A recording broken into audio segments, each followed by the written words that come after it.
Hi there, the name's Nico, and today I'm going to go over the patch that we've all been waiting for, Patch Notes 1.0. This is the official launch of the game. These are the patch notes for them, and I am here to cover everything you need to know about the upcoming season changes.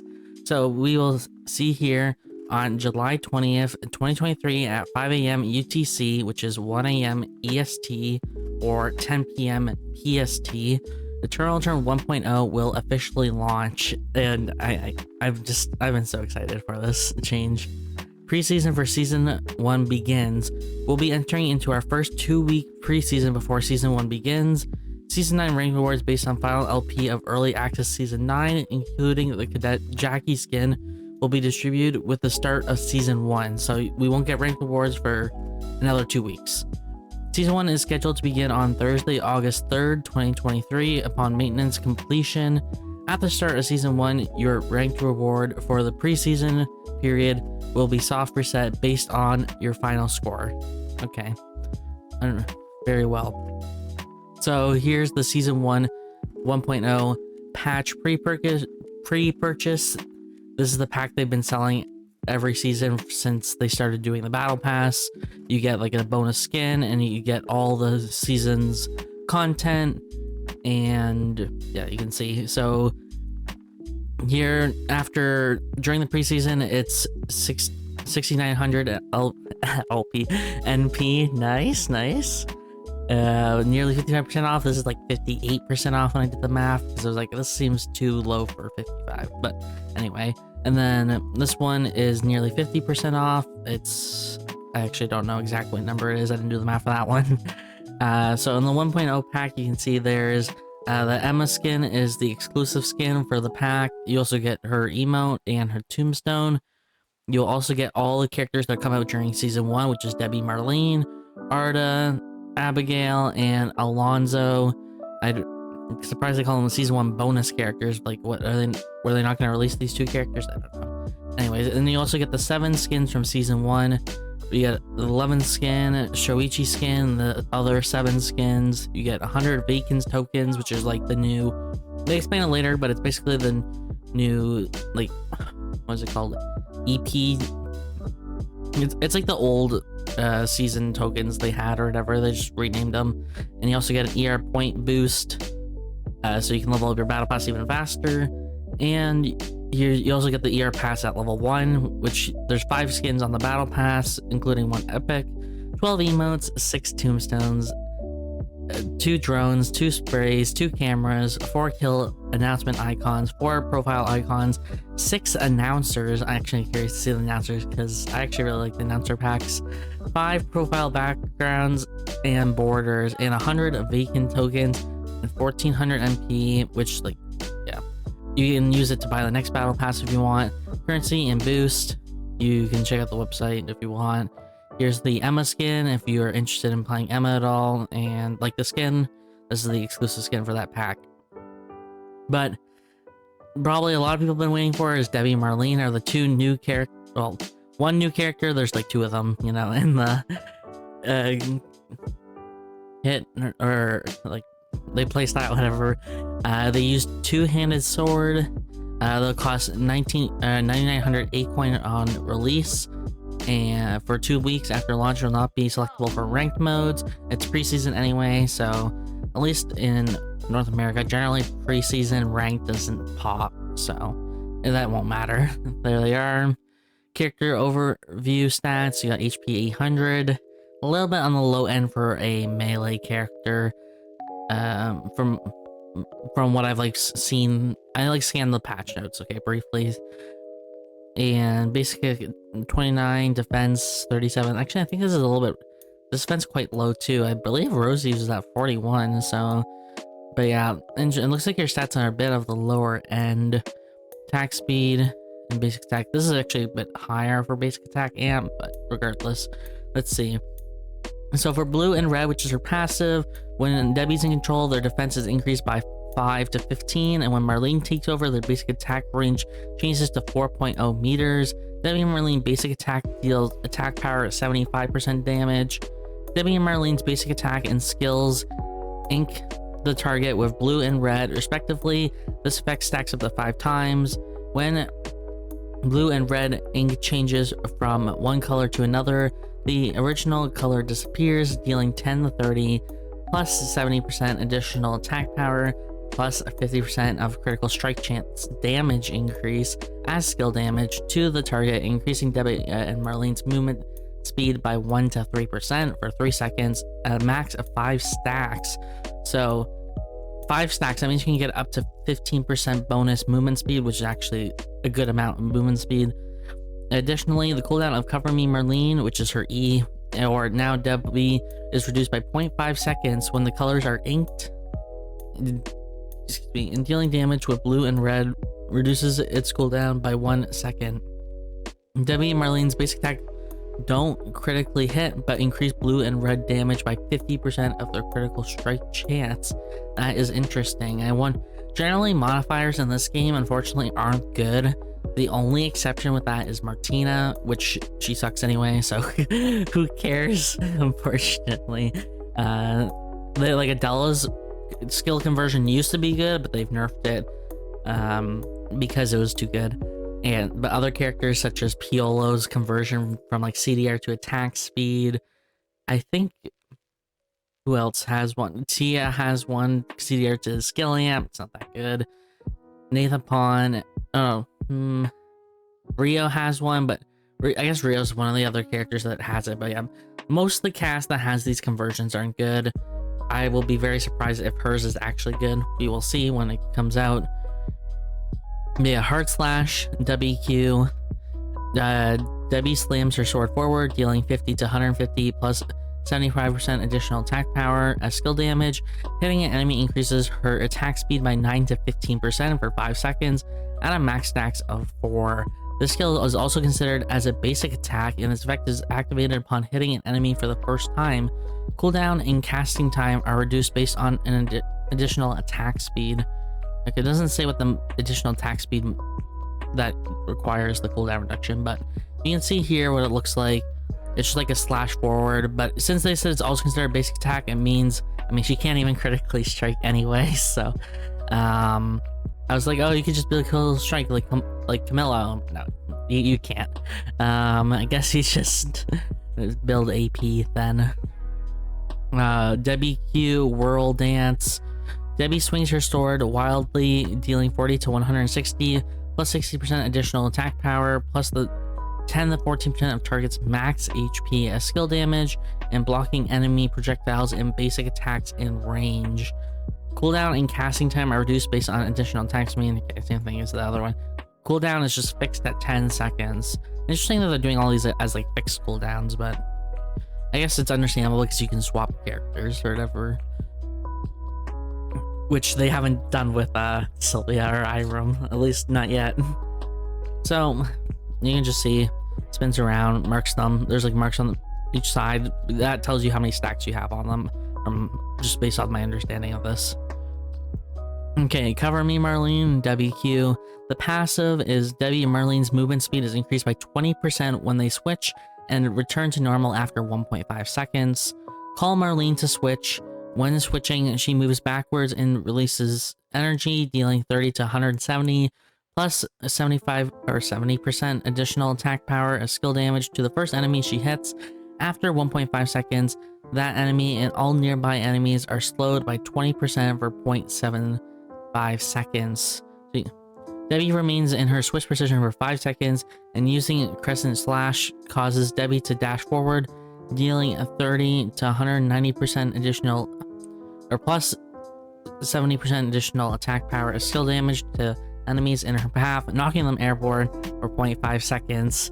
This skill is also considered a basic attack. Okay, and effect hitting, and its effect is activated upon hitting man for the first time, reduced based off of additional attack speed. Again, we don't know how much attack speed you need and how much additional attack speed. And you can see how here's the reset. So she moves back here, there's a skill here, then after a bit they both like charge forward.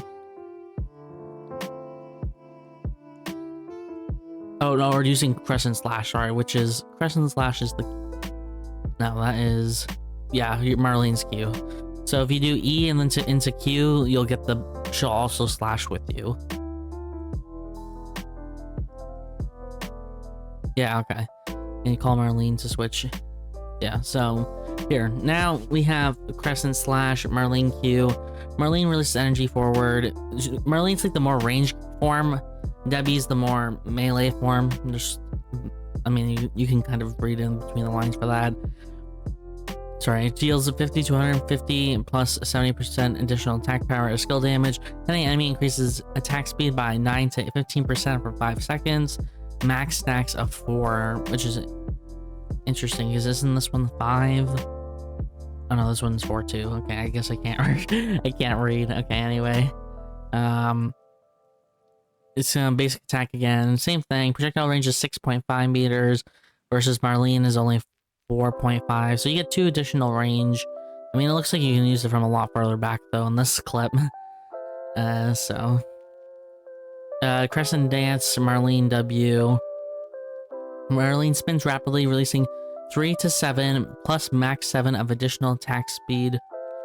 Bolts of energy that fly towards nearby enemies. Enemies take 10 to 90 plus 45% additional attack power as skill damage and are inked with blue and red every 2 hits.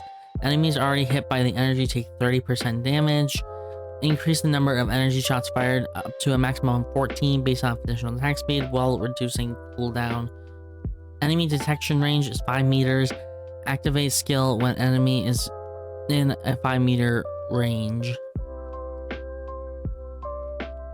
Wait, so you can't use the skill unless there's an enemy within a 5 meter range? Is that what I'm understanding with this? Wait, so that means you can use this as like a bush check. You're like, oh, there's an enemy within 5 meters. Oh, they must be in the bush then, right? Is that like how it is? Is that what I'm understanding with this? But also, this kind of looks like dual sword rampage, the animation a little bit. Not the projectiles, but the spin. Anyways. This is gonna be interesting if it's like based off detection range. Okay. Now Debi, Marlene's E. Passive Debi, okay, we already about this. Call Debi the switch. When switching, Debi lunges forward, dealing 30 to 190 plus 70% additional attack power as skill damage to enemies in her path and knocking them airborne for 0.5 seconds.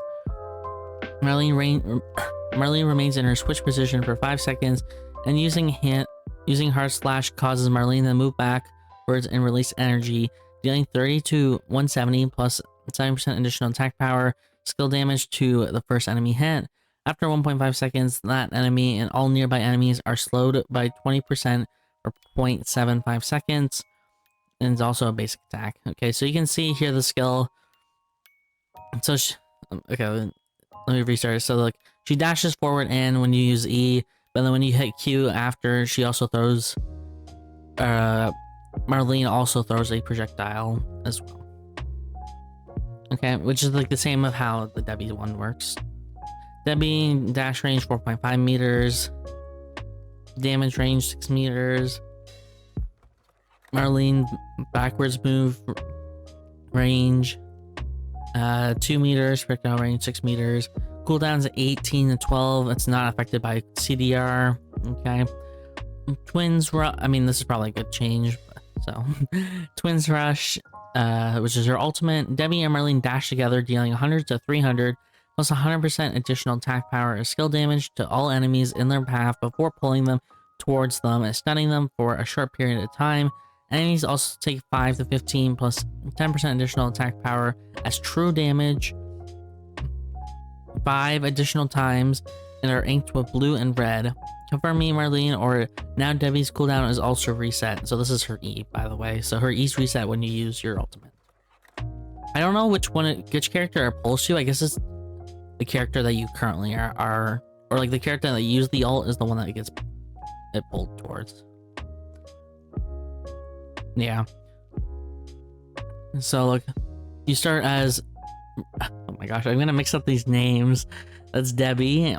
Debi's blue and Marlene's red. That's all I can remember. Okay. So yeah, so you start as Debi and it gets pulled towards her. Okay, I see. In dash range 8 meters, range 8 meters, stun is 0.5 seconds. We'll see. This her character really like reminds me of like the Alex type of play style where like you want to switch between your forms, and use which form is like more optimal, the range form or the for, like poking and melee. If you need to like be sticky on like stick to the opponent. So yeah, we'll see. The thing is like she doesn't have as much CC. Well, I mean she has decent CC. It's just the thing is it doesn't last as long as like Alex, and they are changing Alex to be fair, so we'll see. But like the stun duration is 0.5 seconds, which I mean is not that long, but I mean you can still do a decent amount of damage in 0.5 seconds. This is also a 0.5 second stun, and that one just is damage. I'm trying to see if there's like any more CC. It looks like it's just that one. I mean this one's a slow, but it's not hard CC. Yeah, like she has a couple CC tools in her kit, but it's like really short CC. But yeah, I'm interested to see how she's gonna fit in squads, and squads is gonna be the only mode for the time being. I don't know how much use she'll have practically in a team if she doesn't really have the CC tools. We'll see how durable she is. Like her stats, like when I was looking at them, it looked like they're low for like a melee character, but maybe I misremembered, and maybe like she's actually like completely fine for her base stats, compared to the average melee like Fiora or Yuki. But yeah, that's my initial thoughts. New skin emote. Lennox, the skin will be coming out. This was kind of last season. At this point, it won't be coming out till now. Looks like you meant to also buy it versus last season, which would have been free, but oh well. Admiral Leon will be available. This is an event skin you can get. Very nice, very nice. And Leon emotes will be available for purchase. Okay, and then here's the regular season 1 announcement. Announcement regarding game modes. The new changes to Lumia Island through Eternal Return 1.0 will find squad mode as the starting point. Solo and duo will be temporarily closed until later notice. We apologize for the inconvenience this may cause to fans of the locked modes. Eternal Return 1.0 will offer the following 3 modes: normal squads, ranked squads, and Cobalt Protocol. Normal and ranked modes will be set to place. Will set the place for team competitions between 8 teams, a total of 24 players. Characters and major systems have been adjusted for the squad mode. Introduction: when you open the game for the first time, the following will greet players. What a better way to start Eternal Return 1.0. I've already seen this video, it looks good. I'll just play it like briefly here. Oh yeah, you guys won't have audio for this, but I'm sorry, I didn't record the audio because I didn't think I was doing any audio stuff.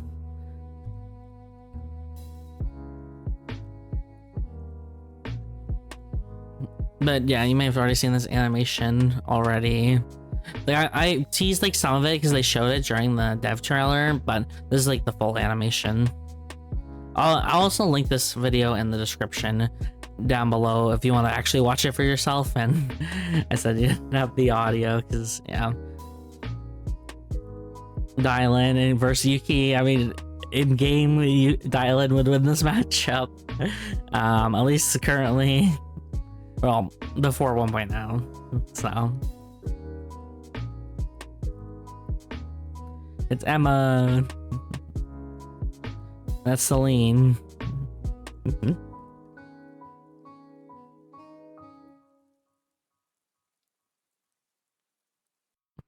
But yeah, I'm excited to go through over the character changes because apparently Celine's also gotten a lot easier to play. That's what people are saying. Versus this hard champ, so maybe I'll give Selena a bit more of a try.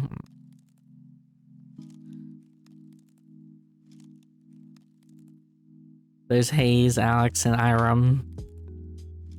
But yeah, you guys can watch this video. I'll just link it in the description after. So yeah, after that, players can start. Yeah, you can watch it again in settings. Briefing rooms. It's already been mentioned before, but players have finished loading earlier to like, yeah, if the whole lobby's not been loaded, we'll be placing a briefing room before moving on to Lumia Island. You can see this is what it looks like. Before, players were forced to just stare at a loading screen even though their match had already loaded. Now players that load fast can wait in briefing room. The briefing room sets all test subjects at level 20, allowing all skills to be used. You can't craft or discard items, earn credits in the room, or leave. Test subjects will instantly recover their HP and SP if they die to another player in the room. The room has a practice dummy for players to practice combos and check damage. You can chat with teammates, look at item catalog, or modify your item list. The sound volume in the briefing room can be set separately, as 24 players in one room can get loud.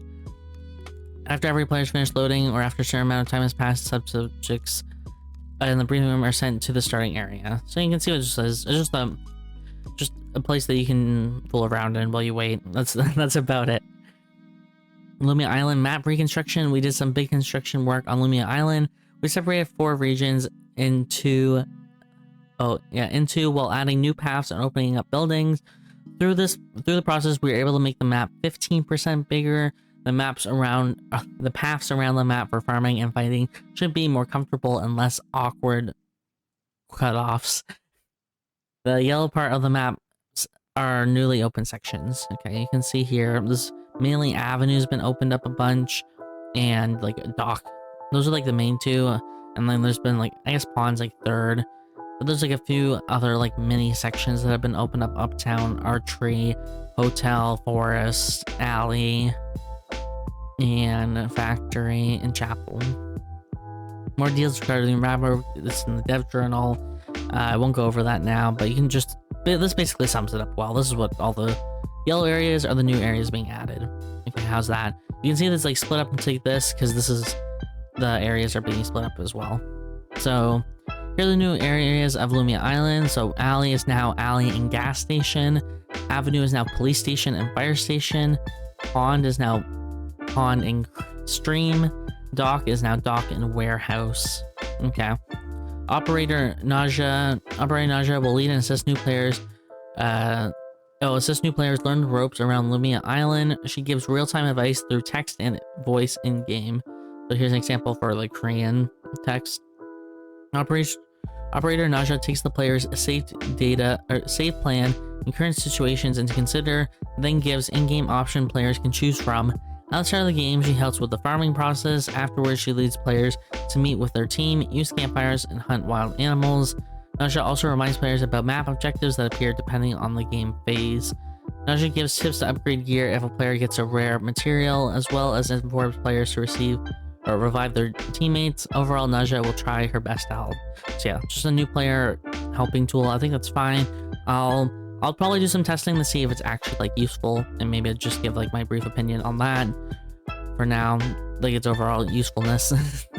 Customizable, you can voice her in English, Japanese, or Korean. You can adjust the sound of her as well. New players will meet Naja at her fullest through the beginner options.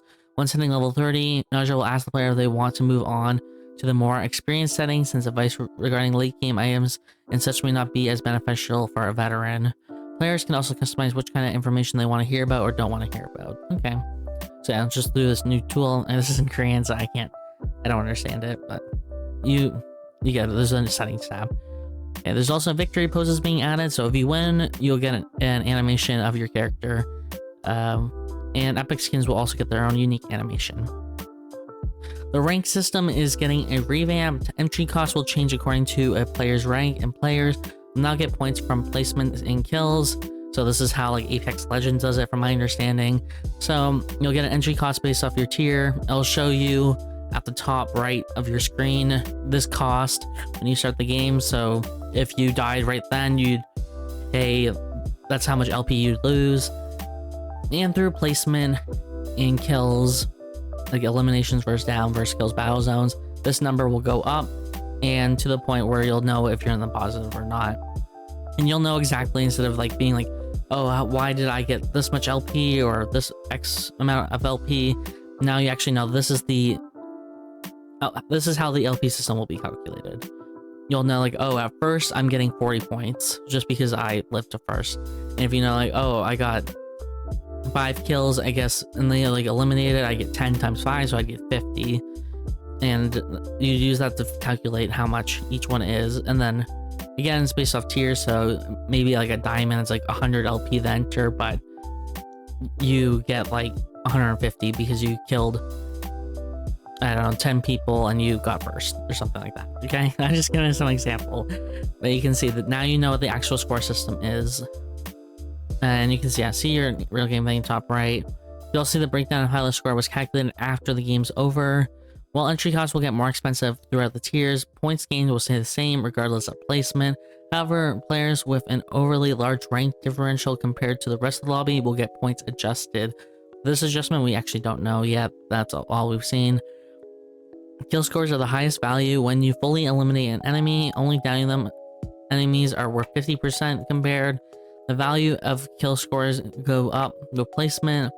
However, downing one player overly repetitively in a short time span may not grant points. Kills from battle zones are flat 3 points. A successful escape grants 10 points. Placements that high players tier until placement end is no longer happening. Players new to rank start with iron. Oh my gosh, I can't talk right now. Players new at rank start at iron with 0 points. Iron has no entry cost, so players should be able to move up fast. There will be soft rank reset at the start of the new season. Players with ranked experience will start at a higher tier than iron.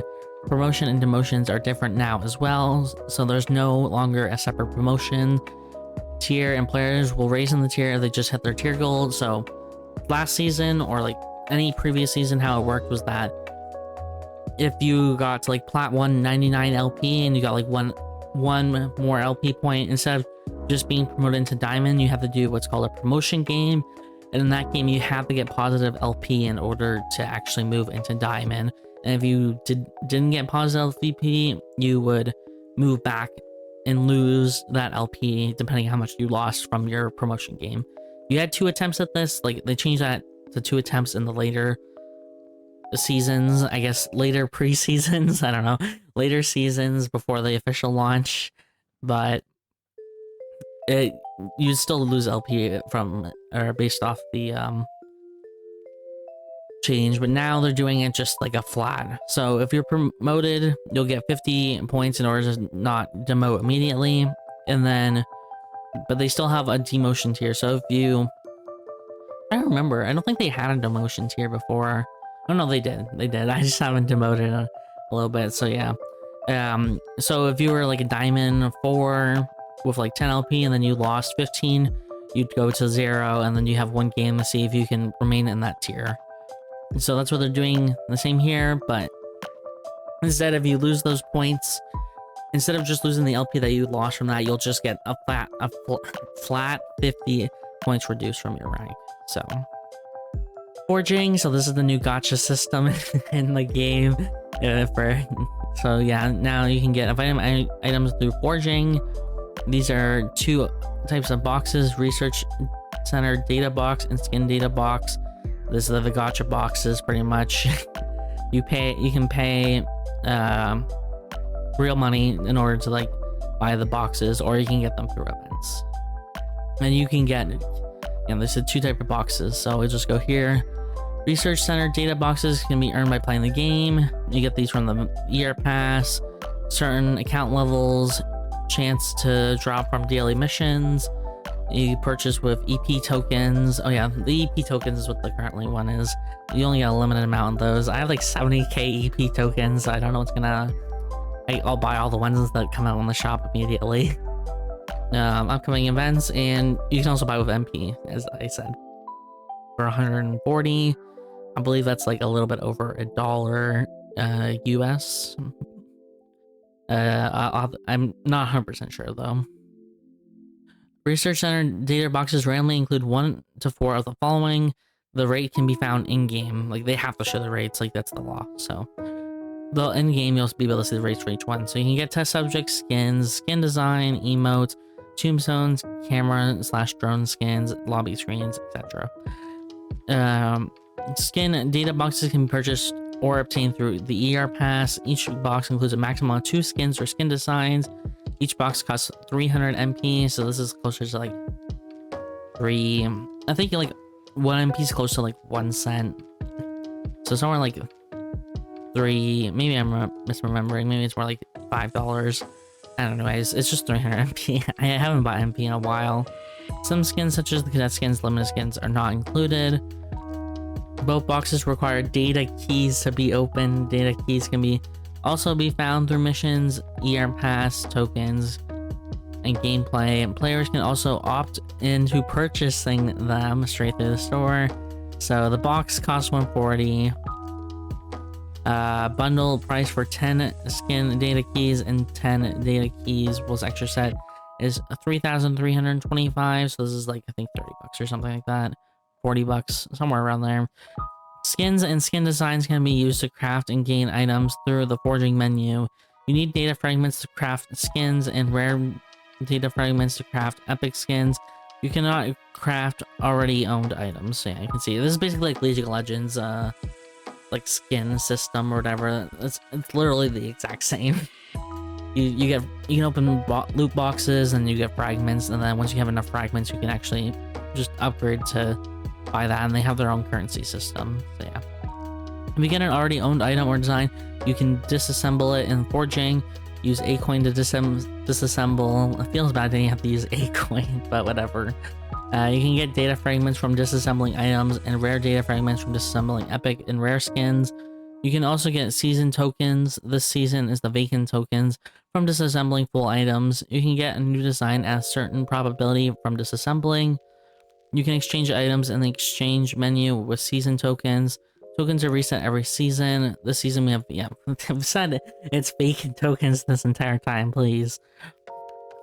So you can get vacant tokens through the ER pass, the pack purchase, the season pack purchase, store EP tokens purchase, or disassembling full items.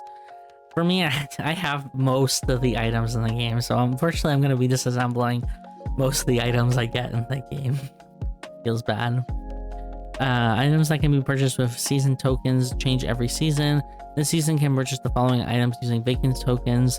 The Scarlet Vampire Shoichi skin. It comes out October 12th though for like Halloween. All the Snow Blossom ER pass skins. So Winter Carnival Heart, Winter Carnival Sella, and Winter Carnival Shoichi. Surprised they put 2 Shoichi skins in this through this, but whatever. You can also purchase other Snow Blossom items such as borders, backgrounds, so forth, and you also get data keys. So for me, I'm only looking for this skin because that's the one I don't have. I got the snow pack, or I got this battle pass, so yeah. Forging rewards will be added when the necessary account level is achieved. And existing players will receive the added rewards up to their current account level.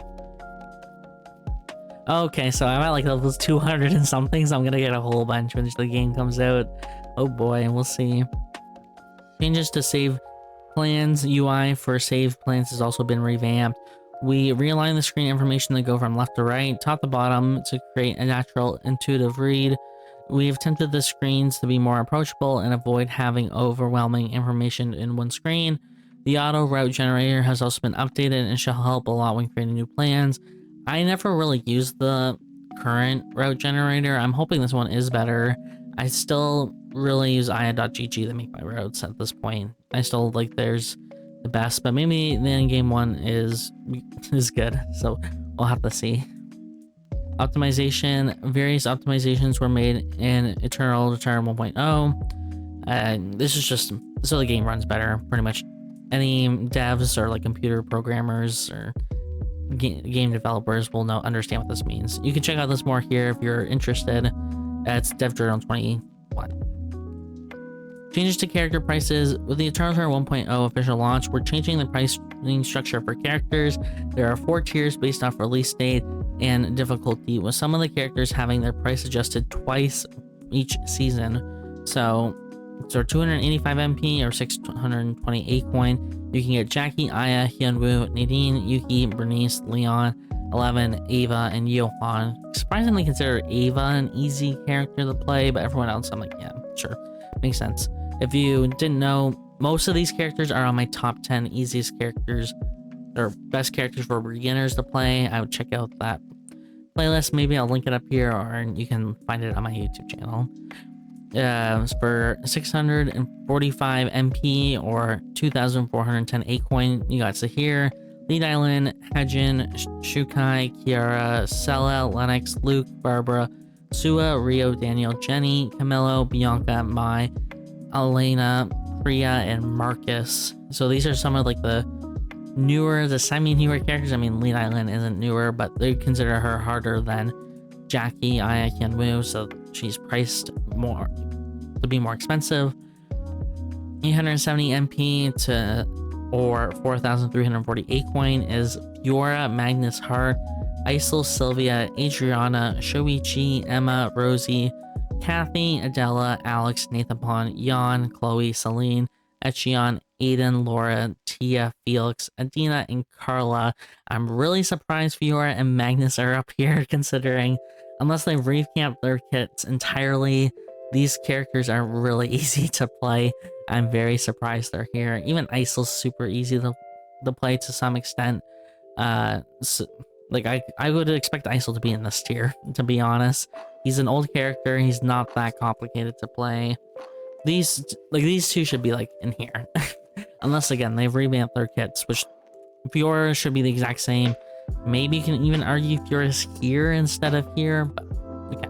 I just disagree. I don't think these characters are on the same tier of difficulty as like Adela is, as an example. I even think Adela should probably be down here. I'm gonna be honest with you. So yeah, 1075 MP or 8,020 Acoin is Estelle, Piolo, Martina, Hayes, Isaac, Tazia, Iram, Theodore, Leanne, and Vanya. So these are pretty much just all the newer characters. That's all I can really say about that.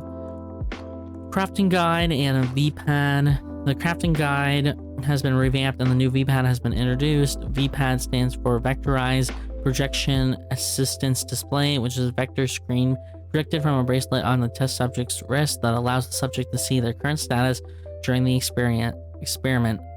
As this is the most popular UX change, we're giving it its own page. Oh boy. Okay, well, let's just go here. 1.0 Crafting Guide and VPAD. Crafting Guide. The crafting guide displayed in the upper right corner during the game has been changed. The number of materials we found so far and the total number of materials needed to make the target item. So you can see 1 of 5 and this is 0. Thing is, like, what happens if you make 1 gold bar? Does it say each of them is like 1 out of 5 or whatever? I don't know. Left clicking on a target will show you a mini map of where the items you haven't found yet are located. Pressing Alt will show materials for all targets at the same time. We're working on making the icon larger when there are fewer materials. You can delete target items by left clicking and pressing the X button, and you can register new ones via VPAD, Operation Nausea, or the item catalogs. So I guess they call it VPAD because obviously it's on the V button. That's mainly their main reason why they done it. So you're like, oh, what button do I need to press from the V for the VPAD? Oh, it's V? Okay.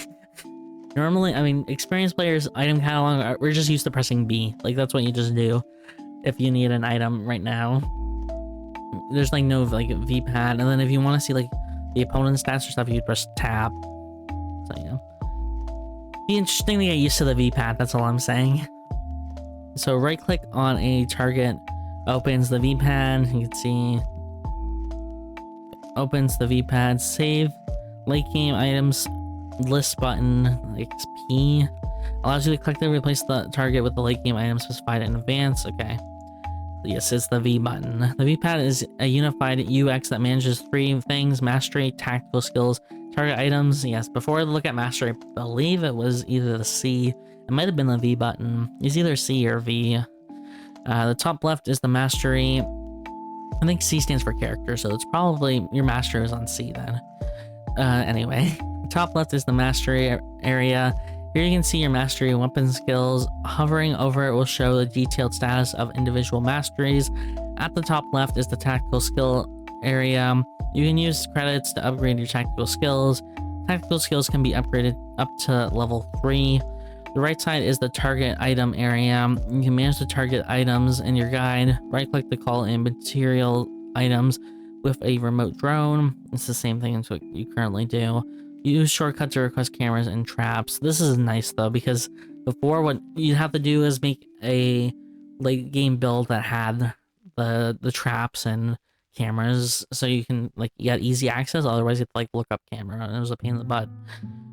Legendary equipment recommendation system was added after crafting the target epic equipment specified by the save plan and the crafting guide and VPad. It is recommended to add one of the 3 legendary equipment as a new guide. Recommend 3 pieces of equipment for the same parts as the completed epic equipment.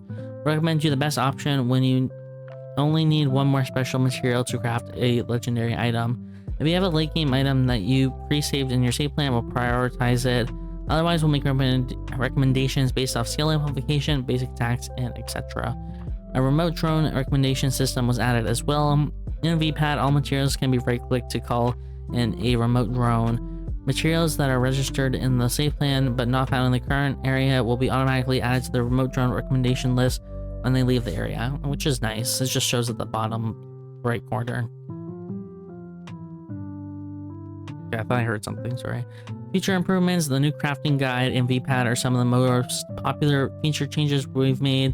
So there are a lot of things that feel unfamiliar and uncomfortable to players who are used to the old UI. While many of these features were easy to get used to over the course of several games, there are still some areas that could be improved, and we're looking on them. So summary of materials needed, and the ability to directly call in a remote drone.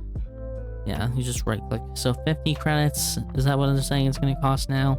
Yeah, they're redoing the whole credit system, so we'll have to see how much things cost. I mentioned that in the ER dev stream video. We've heard feedback that left clicking on a target shows the material needed in the minimap, but it's hard to see at a glance, and calling in a remote drone requires turning on the VPad, which blocks the screen. In the future, when you left click on a target, you'll be able to see a summary of the materials you need right below it. You'll also be able to call in a remote drone directly from the UI. Okay, that seems like a good change. Shortcut to legendary equipment recommendations upon completing crafting.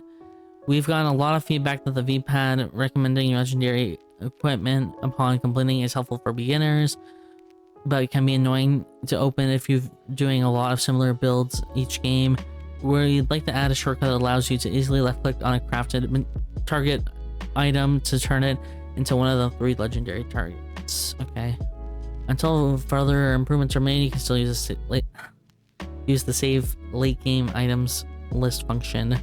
I'm going to change delete target when crafting is complete. Players who don't utilize the save late game items list have pointed out the inconvenience of guides not being able to delete.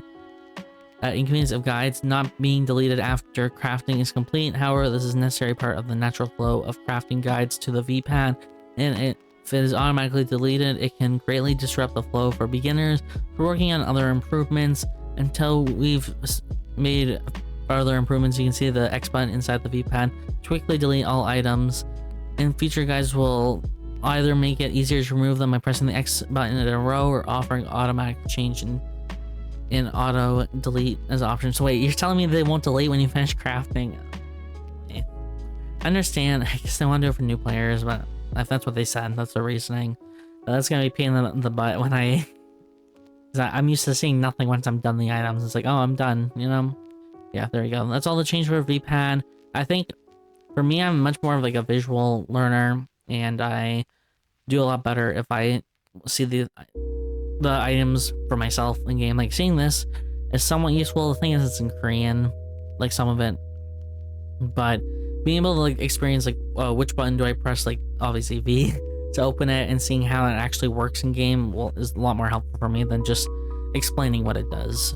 But it seems like they've tried to streamline it, and I'm assuming it's just for the better overall. And then you can see your tactical skill, which we'll cover after, or coming up. I'm just gonna drink some water. I just realized it's gone for 45 minutes. We haven't even gone.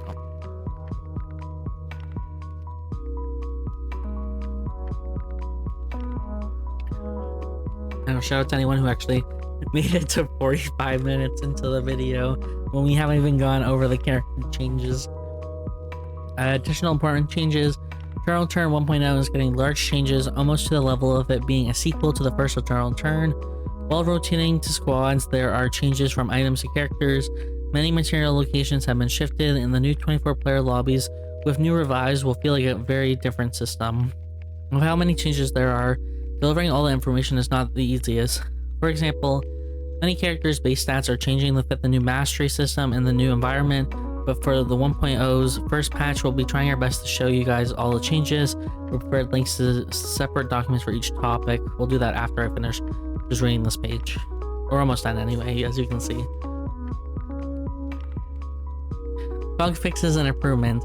With the Unity 3D version upgrades, there were many reconstructions that allowed us to fix previous bugs.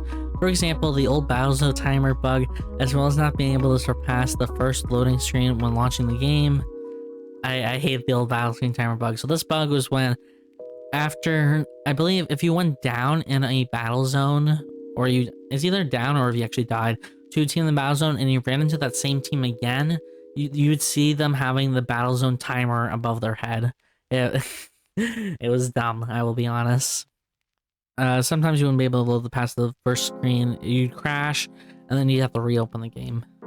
We've also adjusted suspicious error codes that may be causing the cursor changing issues. I hate this bug. And the 9219 error codes, let's go. This is the stupid Cobalt Protocol error. I hated it. It's been in the game for like a year. Finally, they're actually fixing it. There were no reports of these issues in our most recent playtest, thank goodness. I'm excited. We'll continue to monitor and address issues that pop up as we have done before. Replay issues are still occurring when certain characters are in the game, and we're addressing it right now. Like, was it one of those characters, Cicella? Because if you see Cicella in the replay, oftentimes what you'll see is if she uses like Wilson to grab someone, Wilson's like nose is like off the screen, and it's like, I don't know, 50 meters long in game or whatever. It's just so dumb. With how different the clients are, with 1.0 being a big revamp, as well as the large difference in client compared to 0.88, we'll be skipping the specific bug fix listings for this patch notes. Okay, I guess so, sure. Hopefully it's just they fix bugs, okay? Caution, keybinds and save plans reset. With new keys being added to the game, there is an overall keyboard shortcuts reset. Please reset the keys as you need after launch. I have to reset my crafting to tilde again because it's defaulted on Z. With how different each area is, the old save plan sadly won't hold anymore while removing the older save plan. No, my old save plans, all my guides. I guess I gotta make guides for all 65 characters or whatever. Oh no, I'm sorry. All my plans from my YouTube videos are void now. Feels bad. But okay, we're at the end of page 1. Okay, pretty much. We've also read this page. The gameplay here is because I clicked on it myself. So, I'll be timestamping each change below, so you guys can skip ahead, because this video is probably gonna be like 2, maybe 3 hours long. Hopefully, it's not 3 hours, but it's gonna be like probably 2 hours. Patch notes. Okay, let's look at the gameplay changes. Revives. Down state. We're making it easier for players in a down state to reposition by increasing their movement speed. However, enemies can also get rid of downed enemies easier. Players that were revived will have a difficult time getting right back into the fight. So reduced damage taken while down is currently from 50% plus level times 0.1. And now it's going to 40% plus level times 0.9. So that means, yeah, you take more damage when you're down. That's what it just means.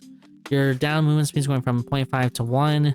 And recovering max HP when revived from down state is going from 50% to 25%. So yeah, so it means that if you pick up like in the middle of battle, you'll be a lot less... you won't be as healthy when you...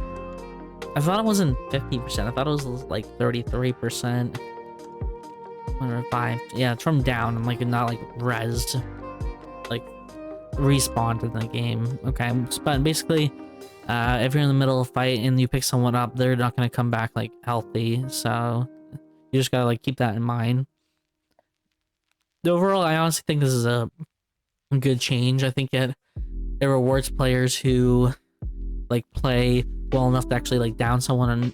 Well, I say down someone originally. I mean, some teams have like burst comps, and then you're just like feel kind of cheesed after that. But I mean, that's how they play. So you know, I've heard like the burst comps aren't. Well, we'll see. I'll talk about more meta stuff, I guess, when we get to characters. But I have heard that TK has gone or is longer.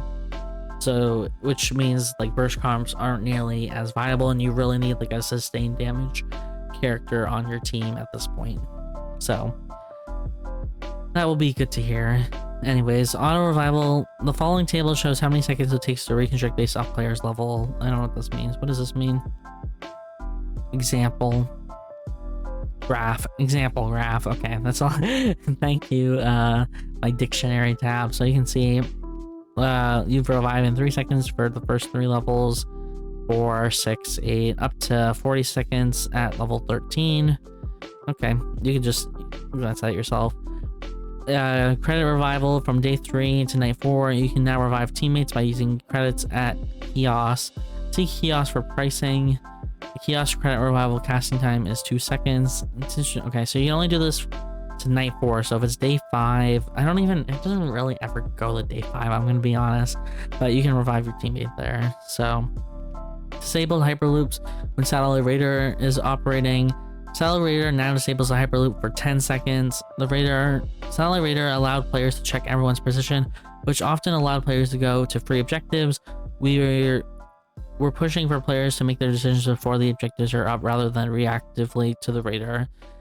Honestly, this is a well-needed change. I'm so happy this change has been added. I mentioned it before. I'm so glad. Air supply rework reduces the number of air supply boxes but increases their value. So food boxes, which were generally blue before, and sometimes green for like the uncommon ones as well. Contains welcoming foods that are no longer found on the island. Oh, interesting. One of the following will appear. Butter fried potato. Oh, they're getting rid of butter fried potatoes. No. Honey butter. Oh, they're getting rid of honey butter. No. Chocolate chip. Oh, not the chocolate chip cookies. And the tandoori chicken. Okay, to be honest, no one made tandoori chicken. Okay, so understandable. These ones though, it's all the milk related food. It feels bad. Nice. Epic boxes are equally valuable as objectives. They will contain a meteorite, tree of life, mithril force core, or a tax skill module. Okay, it's gonna suck if your whole team has the tax skill module and then you just go to one and you're like, oh, well, I can't use this, and that'll be a feels bad. Legendary box now consists of highly versatile equipment that can be used effectively or efficiently for any test subject. Features one of the following: you get Elysian Halo, Chinese Opera Mask, Bloodbird. I don't know what Bloodbird is. I think it's a new item. Boots of Hermes or red shoes. Okay, I see. Changes. Honestly, this is a good change because a lot of time you'd be like, oh, there's a green box here. No one ever picks up the green boxes, or like they're rarely picked up because people generally have better food than the uncommon food during night 1. Or if they don't, they maybe they do logistics, I don't know, or they just get it from their team, or they just eat meat or something, I don't know. Epic boxes sometimes be like, oh, it's just a random piece of equipment, I don't need it. Sometimes they're useful, but like it was like once every like 20 times or whatever, once every 50 times. So this is definitely more useful. And yeah, and now it won't be like, sometimes people would actually like leave epic boxes and I'm like, why? There was a chance that you can get like a rare resource, and oftentimes there would be one in it. So a lot of times I could just get these for free pretty much because no one could test them. But now people know that it's like, hey, look, go to the box will have some rare resource you need. Which I think the overall changes to the boxes is a great change. Changes to mastery and weapon skill system. Mastery is removed.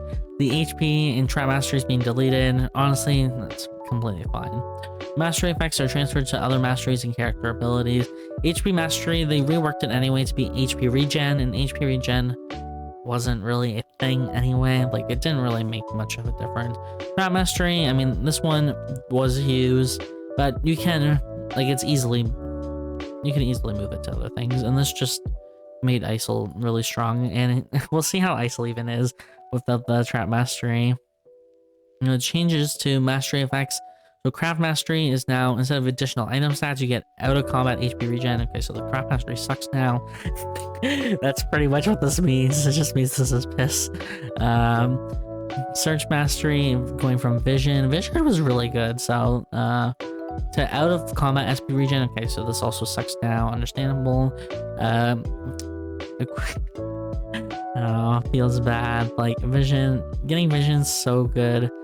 Weapon mastery is based off the character and weapon. It can be one of two types, either basic attack amplification and attack speed, and skill amp and attack speed. I really didn't like the reasoning to be like, oh, we can only make weapon mastery 2 stats, and we have to keep attack speed as 1, even for characters that don't use attack speed. It's like, okay, well, I guess it's just 6 for those characters then. Well, whatever. Mastery adjustments. Now that there's a large difference between you and the player with the highest mastery level, we'll apply a mastery adjustment. Oh, I guess it's for like experience gain. Okay, so mastery gap. Jeez, imagine making a 20 mastery difference from someone. There's no way that's possible, right? The player with the high. Oh, so it's not even if you fight them, it's just the player with the highest mastery level. Interesting. Okay, so yeah, okay, so actually I'm thinking about this. Actually, I do kind of like this because this punishes split farming. Because okay, before with split farming, you'd have like, I mean, it somewhat punishes split farming, okay? A little tiny bit. And what I mean by that is so that instead for split farming, what you do is you have one person just farm all the animals by themselves on the map, get the credits and the mastery from themselves, and then they'd be super high mastery compared to everyone else in the lobby because they were just farming animals solo. But with this change, you'll be able to gain mastery faster if someone splits farms because the gap between your mastery and the highest player mastery is going to be higher. So like a Bernice with like 20 mastery, you'll be able to get a lot more masteries, so you'll be able to catch up to mastery of like that Bernice player. I'm just saying Bernice because that's what happens in all my ranked games, okay? Please, I don't want to fight a level 20 Bernice at day 3. Smooch. So kind of fixes that issue, kind of. You still get all the credits and they still get the mastery, so technically not really, but it's a band-aid fix is all I can really say. Weapon skill changes to a weapon skill level system. Weapon skills will now change from a max 2 level configuration to a max of 3 levels. Players can level up their weapon skills in the following mastery levels. So yeah, from level 7 to 14 to 5, 10, 15. Honestly, I think this is a great change. Well done. Change to how weapon skills level up. Weapon skills will now automatically level up when they become available, rather than requiring you to level up separately. Oh, this was like a toggle feature in like the settings. I didn't understand why it was like, why they even made it toggle. Why didn't they just do it automatically from the get-go? But whatever. Adaptive force. Introduction to adaptive force. Some items, augments, and more now offer adaptive force that change based off the character's primary stats. This is to address the frustration that certain items, augments, etc. have a mechanic that works for a wide variety of test subjects, but the stats they provide are skewed towards only a few of them. Okay, interesting. How adaptive forces work. Adaptive forces refer to a character's current attack power and skill amp values to provide the appropriate stat. The conversion rate of adaptive force to attack power / skill amp is 1 to 2. The adaptive force of 30 will give you a stat of 30 attack power or 60 skill amplification based off your character's current primary stats. Okay, I guess they have like some formula to be like, oh, this character has high AP, so we're giving them the AP. And or they have like low skill amp, they won't give them skill amp. I guess it's probably better to do skill amp versus AP, because if you're an auto attack character, you'll have no skill amp because there's no skill amp scaling, or you'll have like minimal from like an item. But if you're a skill amp character, you're gonna have like at least like 300, maybe like 250 if it's like really low. Okay, excuse me. Critical strike damage adjustment. Critical strikes are being reduced to correct power crit of critical test subjects in Eternal Turn 1.0. So base critical strike damage is going from 165 to 160. As I mentioned, I heard from like other players who have heard from like, I guess, people who've played the 1.0 patch and like the Korean play test, that TTK is longer, so critical strike is a lot more valuable, and so they want to nerf critical strike because they know that it's going to be like pretty much needed on every team at this point. So this makes sense if you know that information. Item spawn. So item spawns are changing. Okay, 15. So I'll just explain briefly how loot distribution works. So there's 5 loot sets per zone, and each loot set has a guaranteed of an item for every 5 of that item in that zone. So for an example, with hammers, there's 12 in stream, which means that in each loot set there's a guaranteed of 2 hammers. Now, so if you see something with 15, they've decided that we want 3 of that item in that loot set. So they've done that with pickaxes, which is generally honestly a good change because a lot of people who do skill amp builds do multiple gold items. So that honestly is fair. Are they adding monk's robe to stream? Okay. But that monk's robe was only archery and temple before, but they're adding it into stream as well. Okay. Crosses in stream. Frozen pizza. Oh, what the heck? What the heck is this item? This is for the campfire, surely. Just one random ass pizza in the area. Okay, well, rusty sword and nothing. And let's see, this is the police station. Okay, but I mean, guns in the police station makes sense. Another random pizza. Okay, whatever. Laser pointer. Okay, honestly, it's the police station. Where's the the ARs? Hello, or the sniper rifles? Uptown. There's another pizza added to Uptown. I'm just saying, like, most of them are just like the same as before, so it's not really much to comment on. Like, yeah, these all look pretty much all the same. Scissor alley. Okay, kitchen knives is new. That's a new change. That's the same. A hat's being added to alley. Okay, that's new. This used to be an archery. Wetsuits, bracelet. Another random frozen pizza. Okay. Everything else. Piano wire. No, piano wire is new to alley. Gosh, something's in my eye. I'm sorry. Factory. Yeah, like most of these were all in factory already. I think bike helms is new. I don't remember that. I guess I just added one random frozen pizza to every zone. It's kind of funny. Batteries, that's new to the factory. I mean, it makes sense to put batteries in the factory though. Beach. I'm just pointing out the changes that are new because everything else was the exact same. Beach doesn't look like it got changed at all. Sem. The bamboo traps is new in Sem, actually. That one I do recognize. They've actually added more. Bamboo trap. Wait. Bamboo trap wasn't an item that you can get. That was a green item before. It was snare or bamboo. I'm surprised they're doing bamboo trap. Is this not supposed to be bamboo? Okay, I don't know. Because there's no bamboo here. Maybe this is supposed to be bamboo and not bamboo trap. Because bamboo trap is an item. No, this has to be bamboo. Because bamboo trap's a green item. They don't put green items in bins.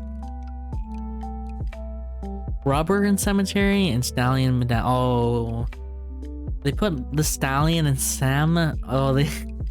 Oh no. The reason why they never had stallion in cemetery before because it made crit routes broken, and now they're putting. Oh no, this might make crit routes even back to being broken again. We'll see. They put slippers back in hospital. They moved them from hospital to dock to again for the crit routing people, so you didn't make Sem hospital like OP. I mean, you have to go to dock anyways. But I'm worried. Oh, they put glue in hospital. Oh wait, was glue in hospital before actually? Maybe glue was in hospital. No, glue was in hospital. I'm dumb. No, ignore me on that one. Okay, but no, they shouldn't. Slippers are back. They removed them from the hospital for a reason. I'm surprised they put them back here. We'll see. If they move glass bottles, and glass bottles are in chapel, so Yeah. Mouse traps in trap. Oh, but they have the swords.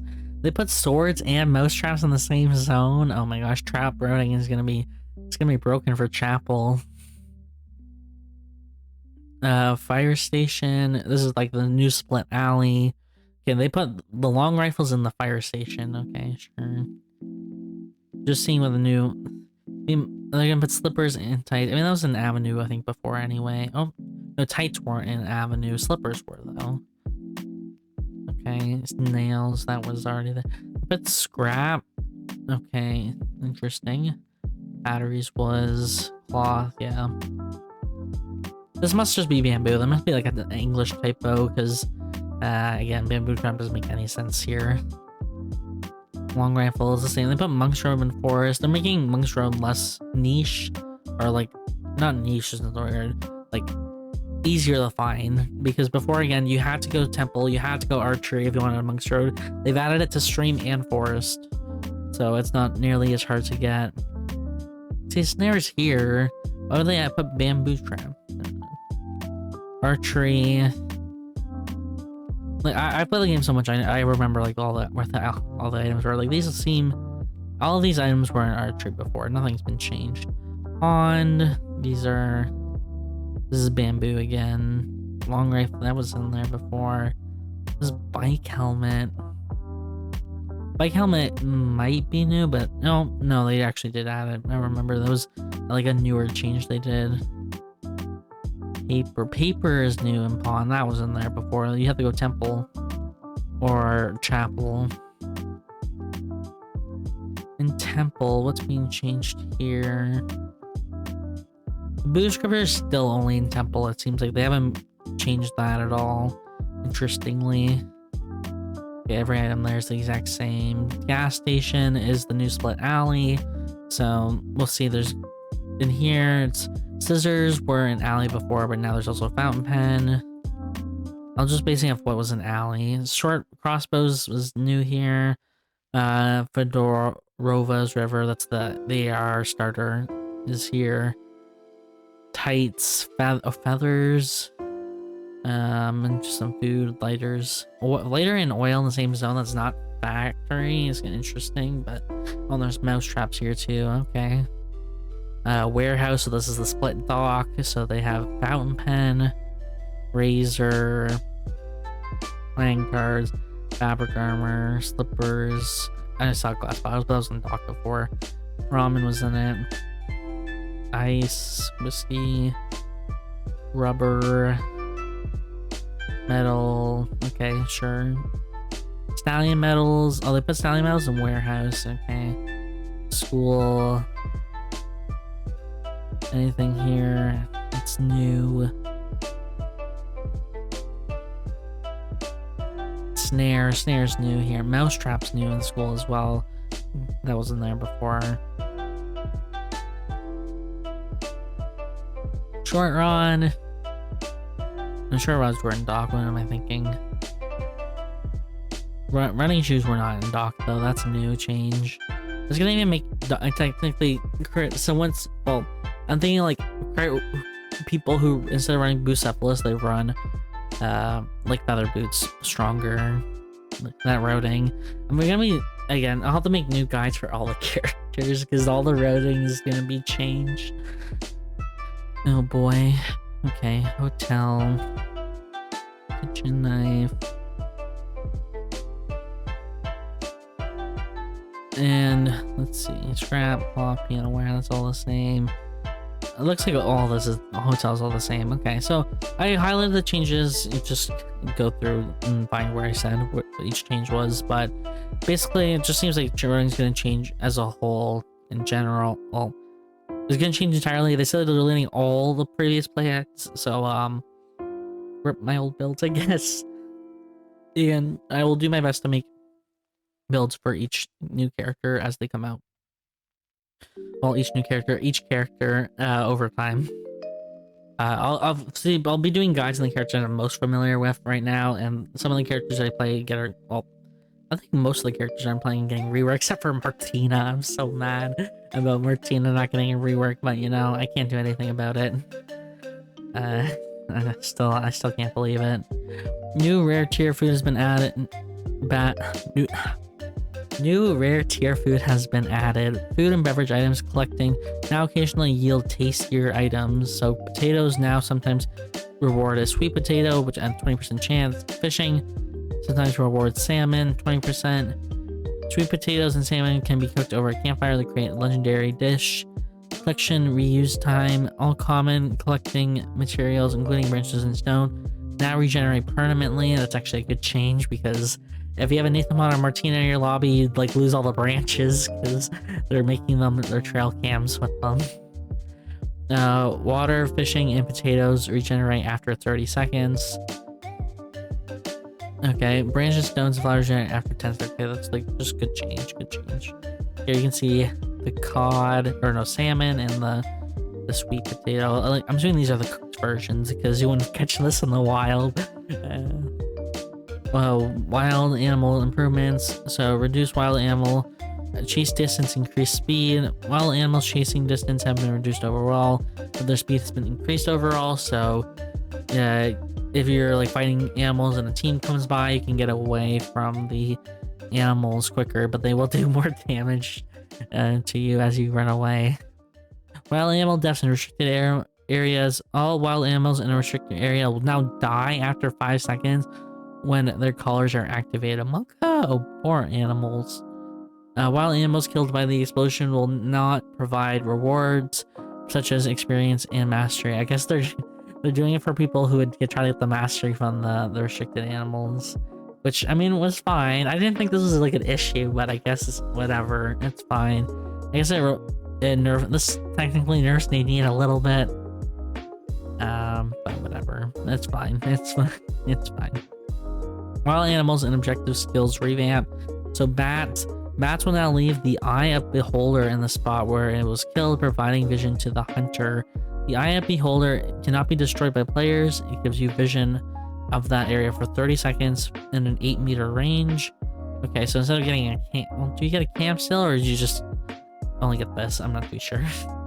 Wild dogs will now bite at regular intervals. So bite gives a movement speed increase to the dog, I guess.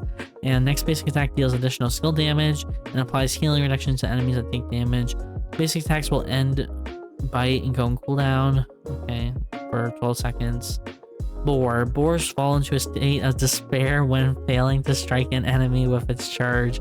Despair. Oh no. Slowed by 45% and its damage increases 100. Rip the boar. The boar feels depression now. Wolves will now attack with their fellow wolves without using howl. Okay, this honestly, I mean, honestly is probably a change for the better, even though I don't really like it, because it's nice to just kill one wolf at a time so you don't take damage. But this buffs wolves and is fair. The house skill's been reworked, so wolves that lose a companion gain additional stats for a period of time. So for 8 seconds, they'll deal 30% more damage and get 30% more attack speed, which most characters will kill the second wolf after 8 seconds anyway, so it's basically the entire time it's lived. So for alpha, an additional dummy test subject alpha has been cloned. Now 2 alphas are created simultaneously. What the heck? So you have to fight 2 alphas, or is there like is there an alpha in 2 different zones? I don't understand it. Is there 2 alphas in the same zone, or is 1 alpha in 2 different zones? Okay. I'm assuming it's the latter. It'd be very funny if it was the former, though. Omega. System Overload has been reworked. System Overload Plus. Omega and Dr. Wickline have a system collapse gauge. Whenever it is exhausted, they take 20% of their max HP and be in system collapse for a period of time. System collapse is stunned and is increased armor by 50%. Okay. And so Dr. Wickline also has this. And also she has the new scale Toxic Explosion. So Dr. Wickline makes the nearby test subject within 8 meters poisoned, and poison means they're slowed by 10%. After a period of time, Dr. Wickline unleashes a Toxic Explosion that deals 10% of your current HP to enemies nearby and leaves them poisoned as well. I guess enemies means like her enemies, so like any test subjects. I'm assuming that's what I'm assuming that means. Poison state can only be transferred up to 3 times and cooldown 60 seconds. Okay, okay. Herds of mutants. Herds of mutants have been introduced to, on Lumia Island. View the location of the configuration table. Assuming this means example table once again. If I just double click it, example, yeah, graph table, whatever. Mutant camp type. So there's wolf mutant herds. There's 3 wolves. This spawns day 2 and respawns every 5 minutes and 10 seconds. And there's also mutant bear herds. Oh boy. I'm like, taking 2 bears down at the same time is a pain for one character, but it's squads now, so it's not an issue. So this spawns at night 2 and respawns every 5 minutes and 10 seconds again. So again, wolves are day, bears are night. That's kind of how it always has been. You can see these are the herd locations. So in beach, there's a bear herd, temple herd, that corner in factory by hospital, there's 3 wolves, and an archery. This is where Alpha and Omega used to spawn, right there, but there's a wolf herd. Okay, okay. List of materials from wild animals. All wild animals will now drop leather. That's honestly probably gonna change for the better, because you need leather for your build. So some people will be like, oh, I killed a boar. It's like, why didn't you give me leather? It's like, well, boars didn't drop leather. Now I guess they do. So the bats, and also bats only had a 25% drop rate for a leather. Now they have a guaranteed drop, which is good as well. I think this is a great change overall. So here are the drop rates. So bats get 1 leather, and surveillance camera at a 60% chance to drop, because they also have the Eye of the Beholder status thing or whatever. This is actually gonna nerf vision overall, because people would always take cameras off bats. But you also get gunpowder or binoculars, which you can use to upgrade the camera. Boar will drop 1 meat, 1 leather, or common material. Dog, 1 leather or common material. Wolves, 1 meat, 1 leather, or common material. And meteorite or tree of life from respawned wolves. Is this guaranteed, or is this like a chance? If this is guaranteed, that would be like huge. It must just be like a chance, like how it is currently. Surely it's not guaranteed. Because if it is guaranteed, that'd be broken. 1 meat, leather, or common material, and meteorite, tree of life, mythril, or fourscore from respawn. This seems like it says and, it doesn't say or. So this must be guaranteed from respawn? Oh my gosh, it's gonna be so broken if this is true. They have to nerf legendary equipment if they do this, please. Because if they don't do this, there's... I don't know. This is kind of concerning to me. Just because, well... I mean, it rewards people who farm correctly, but it punishes teams that don't. I guess it's just as good at the game. No, I don't know. My opinion, also the problem with this is that instead of going for like an objective, like Alpha or Omega, you could just like be like, oh, my wolves will be up, and I'm getting a guaranteed objective. So I really hope it's not, because this would reward playing it safe instead of like going risking it for the rare material, right? Yeah, okay. I disagree with this. Well, if this is guaranteed, if this is chance, okay, fine. I mean, that's how it currently is. The and makes it sound like it's guaranteed, and that's what scares me. Food, beverage, changes to food, beverage, recovery time. So it goes from 18 seconds to 15. Okay, I mean, that's good. I mean, it used to be 15, they moved it up to 18, and now they moved it back, so whatever. Food rarity, crafting time reduction, or crafting reduction time. Crafting the time for food and beverages has been reduced from 2 to 1.5 seconds. Rare epics 3.5 to 2.5. This really only affected like 11 and Shukai, because no one else was really crafting fish and chips out there. Let me be honest. And 11 has her own 11 combos, which she always crafted. So this is a buff for 11. Legendary is the new campfire item, and there is no legendary. Oh, I guess there's holy water. and Tears of Celine, but it wasn't truly a food and drink or beverage because you just drink it immediately and you wouldn't actually get any HP or SP recovery. So I guess those are counting question mark. I don't know. It's going from 5 to 3.5 seconds. This is for the new campfires though. Campfire added. So most food crafting is done over a campfire. You can use campfires when you're within 2.5 meters away from them. Some foods can still be crafted by collecting materials.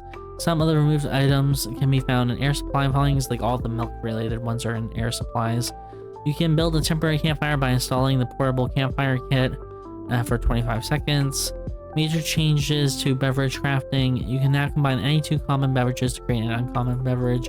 So what you're gonna say, you can combine like milk water? Oh no. Like honey milk was already a thing.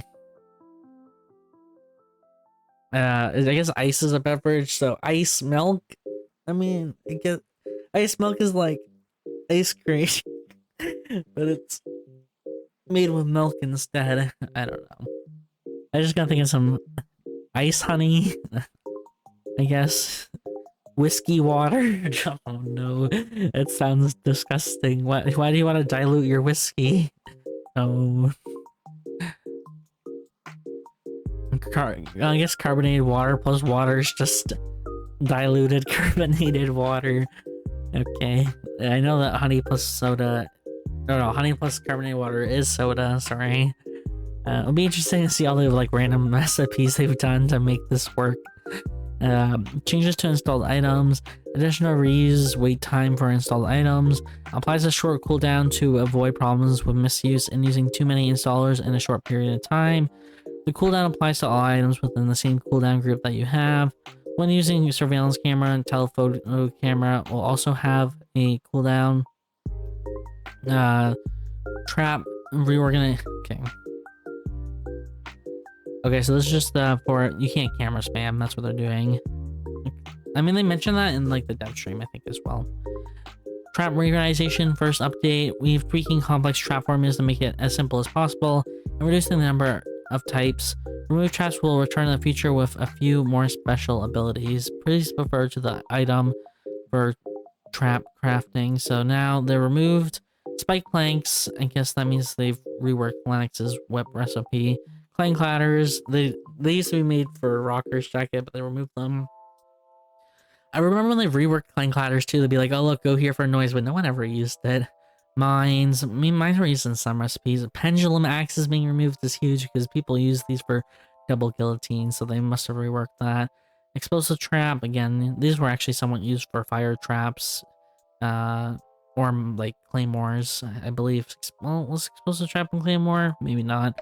RDX. This was used in grenade of Antioch, so I guess they've reworked that recipe. And this was also used for smart bombs. Mithril string. Okay, and I haven't seen mithril string since they reworked mithril like gloves or the mithril toffa. Sting burst. Okay, I've seen them used because I grabbed them from a box. Oh, fire traps, smart bombs, and hidden maidens. No, they're okay. I mean, that's fine. It's fine. Objectives. Objective spawning system improved. Objectives that spawn multiple times at the same time, such as meteorite / alpha, are now spawned, avoiding neighboring regions as much as possible. Yeah, so then you can't just quickly run over to the next area and grab the other objective, which I mean, I use that feature, but I definitely think it was a dumb thing to occur. But I mean, the only thing that happens now is you grab the objective by the teleporter and then you just teleport to the other objective, you know. So, but I think it's better than just needing to walk over.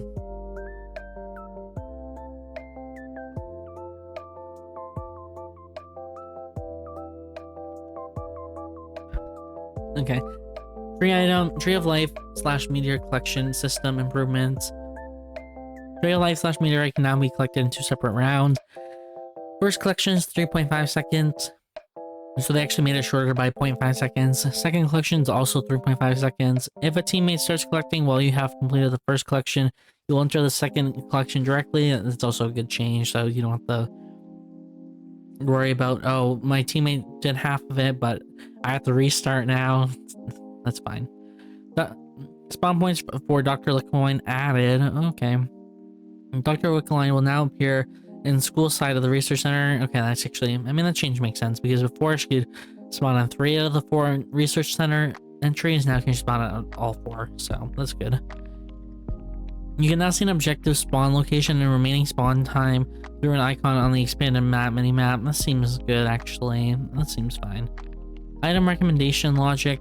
Each item is tagged based on its stats and item skills, and a recommended item score is assigned based on how well the tags match. This recommendation score is applied to the following features: Lumia Island, V-Pad item recommendations, operator item recommendations, Cobalt protocol, starting item draft, and extra equipment.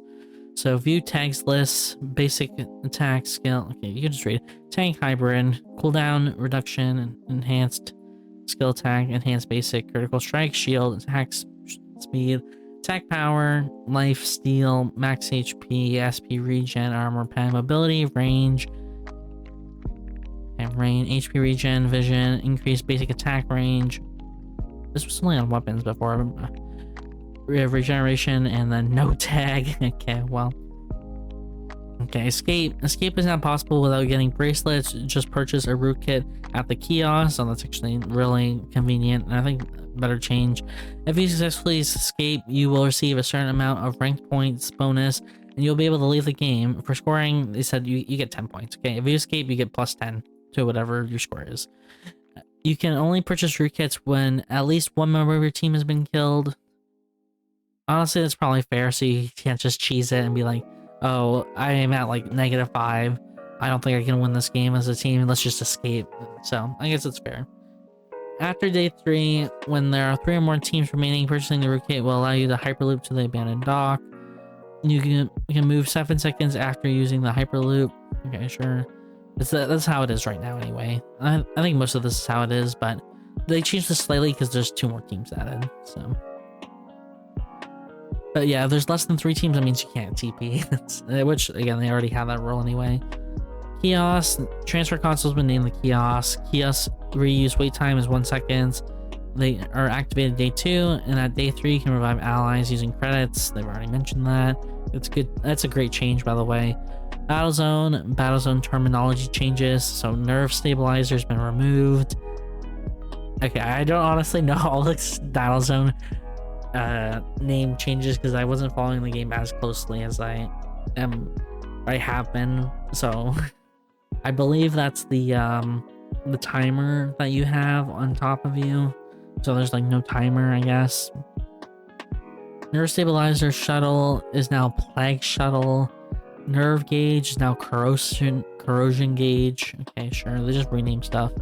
Basics, other than I guess this timer thing has been removed. I believe that's what the stabilizer was, which honestly is a good change. I hated the timer thing because it rewarded basic attack characters more than amp characters, because the amp characters couldn't clear the drone fast enough and they'd have to use their skills when they needed them in combat to actually kill someone. So yeah. Battlezone shuttles can no longer be attacked. The Battlezone shuttles will no longer interrupt battles by taking skill hits instead. Okay, I mean that's good. Battlezone shuttles now provide a certain amount of corrosion gauge to test subjects within a certain range around them. It is no longer necessary to pick up drop charge pack. Oh, that's good. This is a good change. Battlezone shuttles that are about to explode can now be seen during the Battlezone preparation phase. This now requires a slightly more strategic choice between taking an intake shuttle, which gives you a slightly better but contested advantage, or an exploding shuttle, which gives you a slightly worse but safe advantage. When a Battlezone shuttle explodes, it now applies the erosion gauge freeze buff to a certain area around it. We changed this so that teams on the side of the exploding Battlezone shuttle doesn't have to start the battle with an overwhelming disadvantage. Well, maybe there isn't. How about the stabilizer? Oh no, the gauge is the gauge is attack. Don't die. The stabilizer is the stuff that actually refills the gauge, so you can't refill your gauge, I guess, anymore. Okay, I understand now. I misread it before. Battlezone play logic. So max corrosion gauge is 100. Update interval for corrosion gauge and time increase/decrease is from 1 second to 0.1 seconds. So it'll take 10 seconds for your gauge to fully deplete. I still don't like the gauge idea, but whatever. I guess they needed to have it so you don't stall. Time between reaching max corrosion gauge and explosion is 8 seconds. And also just so the battle zone doesn't close. Okay, never mind. You have to have it. Time before reaching max corrosion gauge and explosion is 8 seconds. Corrosion gauge recovery range for battlezone shuttles is 5 meters. Battlezone shuttles corrosion gauge freeze buff exploding range is 15. Gauge temporary gauge recovery per second from active shuttles 4. Natural corrosion gauge gain per second when the shuttle's not receiving gauge recovery is 3. And corrosion gauge recovery from slanging is 40. Okay. Battlezone appearance. Battlezone will only appear once during the game on night 2. Battlezone rewards now include special materials and tax skill modules. Mythic accessories have been removed from the game. This one, okay, so it only appears once, so there's only one Battlezone, and that Battlezone is night 2. Oh, I wish there was at least 2 still, because now there's 8 teams, but I guess whatever. So here's the reward table, number of Battlezone participants. You get tree meteorite if there's just one team or one person, I guess. Mithril if there's 4 people, or tactical stones 4 scores 7. Okay. Credits have been completely revamped. Okay, this is what I've been excited for. Please, let's see the credit changes. Credits have been completely revamped with the following changes. Additions / changes. All wild animals, boss monsters, enemy test subjects now give a certain amount of credits for slaying them. A set amount of credits will be awarded continuously over time. An enemy test subject slays will now give a bounty based on the amount of legendary equipment the test subject is carrying. Removed. The credits awarded for changing day and night will be removed. This is just changed to the being passively over time instead of specifically during the day and night. You can no longer earn credits for just selling legendary items. Yeah, they've done it because of this like bounty thing or whatever. Credit earning table. So here it is. You automatically earn 1 credit per 1.8 seconds. Yeah, team doesn't earn any for that. Slaying test subject is 20. Involvement in slaying test subject is 15. Obviously, this just means if you kill them, you get a little bit more than assisting them. So that's why you don't get bonus here. All the tables 2, 2, 3, 3, 3. And surprised dogs, boars, and wolves were rated the same, but whatever. Bears, mutant chickens, so almost double. 5, 5, 5. So mutant wolves are worth more than the mutant boars and dogs, but they're not. It's so weird. It's not worth more than the regular ones. 13, Alpha's 5, Omega's 5, Wiggly's 5. Mutant bears are worth more than Alpha, Omega, and Wiggly, but I guess you get a free objective with those 2. But I said bears could also drop meteorite. But I don't know if it was guaranteed or if it was or, because the thing said and I don't know if it was a mistranslation or not, or if they just didn't understand, or if it's, I don't know. I said I'm still worried about that. Auto earned credits minus credit correction. 0.1 per 1.8 seconds for the team member with the lowest amount of credits. Oh, okay. So I guess this is like the buff supports, because generally supports will have the least amount of credits because they last hit animals and they don't do that much damage, and they also generally are the ones who get assists. So no, they'll have like a credit correction. Okay, I think it's fine. Credit, but again, they gotta hopefully split farming won't be viable next season. I'm really hoping to not. We'll have to see, because if it is, then that will also buff split farming games, because before, like, since the support can actually get anything, they just get the these ones, but this one will even buff it, so they'll get even more credits, right? So credits consumption table. So remote drones 30, tactical skill from 0 to 1's 10. Yeah, they already mentioned that. 1 to 2's 100. Okay, so it's actually half of a tree of life meteorite. Okay, so 200. Does it make sense? I know there's more animals on the map. I mean, you get passive ones, 1.8 seconds. Okay, this is a little less than 2. 1.8 times 5 is 9 seconds. So you get 5 credits every 9 seconds. So what is that? Like a little bit over a minute is 35 credits. A little extra 35 credits for like a minute. And there's like, so yeah, like so you get about like 100 credits per day cycle without doing anything. Plus you get all these like other credits too. And you're saying about like 100, like 20 chickens, 40. Like it doesn't seem actually that bad then.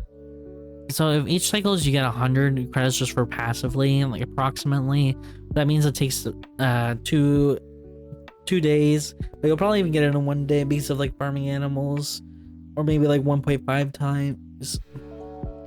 So actually that's not bad at all. Mithral's 250, 4 scores 300 or 350, and VF samples 450. Makes sense. Tactical skill module, this is the level that from 2 to 3 is 250, so it's like the same price as a mithril. Okay, makes sense. And it's the same as a revival kit. Okay.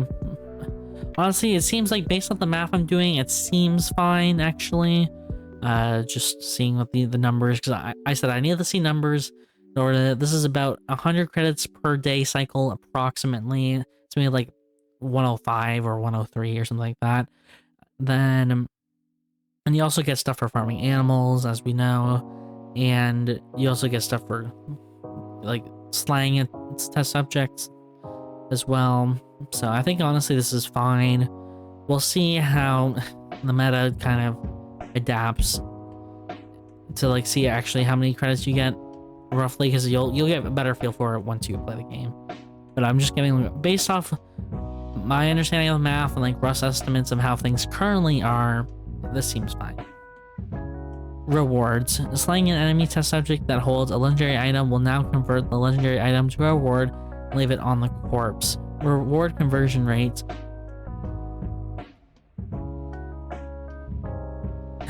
Sorry, just 1 second. Let's see. Legendary items using Tree of Life, Meteorite, or Mithril is 25 credits. Wait, they weighted Mithril is more for the kiosk, but not for this. Mithril items should be 30 credits. Tree of Life, Meteorite, 25, and then 4 scores 40. I think that's completely fine. I don't know why they made Mithril weighted the same if they're not going to make them weighted the same at the kiosk. That's just very weird. 4 score is 40 credits, and VF from a test subject's 55. So this just makes it more fair. So instead of having like one teammate just be able to use the item off the corpse before, which would be like above that character's team, and then sometimes you'd have teams that couldn't use that item at all. They try to make it more like balanced so you can just buy stuff. So I think it's a good change overall, even though again it would technically help your team, and if you actually ran a comp that had like an attack power or crit and like skill amp actual mixture, then you generally be fine unless you've already killed the same test subject. Then yeah, but I think this is just a better change to do. Changes to vision range. Adjustment to test subject's vision range. The test subject's base vision range is adjusted as the vision range gained through search mastery disappears. Yes. The subject's base vision range is now going to 8.5 meters. Adjustment to the brightness of the fog of war area. The out-of-field fog is now a little darker both day and night. The perception of test subject's vision range will become a little clearer. The night will become a little more night-like. We saw this in the dev stream. It actually looked kind of cool. It's gonna be interesting to fight though, and and like that. Big adjustments to camera item duration. We're significantly reducing the duration of camera type items. All camera items now have a fixed duration of 60 seconds. I don't know what they currently are. Are they 90 seconds currently? Because I mean, yeah, that would be a big change. Adjustments to CCTV. This significantly reduces the security console duration. The CCTV view provided by security consoles take over and now lasts 90 seconds. What is it currently? I think it's 120 seconds currently, so I think it's another 30 seconds off. D-pad, quick slots allow you to see combinations of the following items and instantly call in materials: telephone camera, EMP drones, double guillotine, C4, and acupressure mat. I don't know what this is. These ones all make sense. I don't know what this is. What is this? Send a remote drone to a team. If a teammate has a material item you've requested to explore, you can right-click to pay for a remote drone on their behalf. Then it'll go straight into their inventory. Okay, this is actually a really good change. So like you can see like, oh, this character needs that, so you can just right-click it. Oh, that's really good. Because currently, you have to like search for the item yourself, or they have to right-click it there. You get it in your inventory, then you have to drop it for them. This is a good change. Good change. Game flow. Game flow table. Oh boy. Okay, let's see what this is. So day 1 is just wild animal spawns. You're just like crafting your build. You can call in remote drones. Night 1. This is when bears spawn. They also didn't mention wolves spawn here, but whatever. The food air supply 4 comes in. I guess this is this just uncommon food, or are they actually doing like rare foods as well? You auto revive at this point. Yeah. Day 2, I mean, this is the same.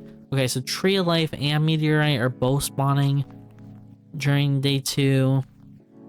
And you got the food, just, yeah, wolf herd and more food. Accelerated zones are removed.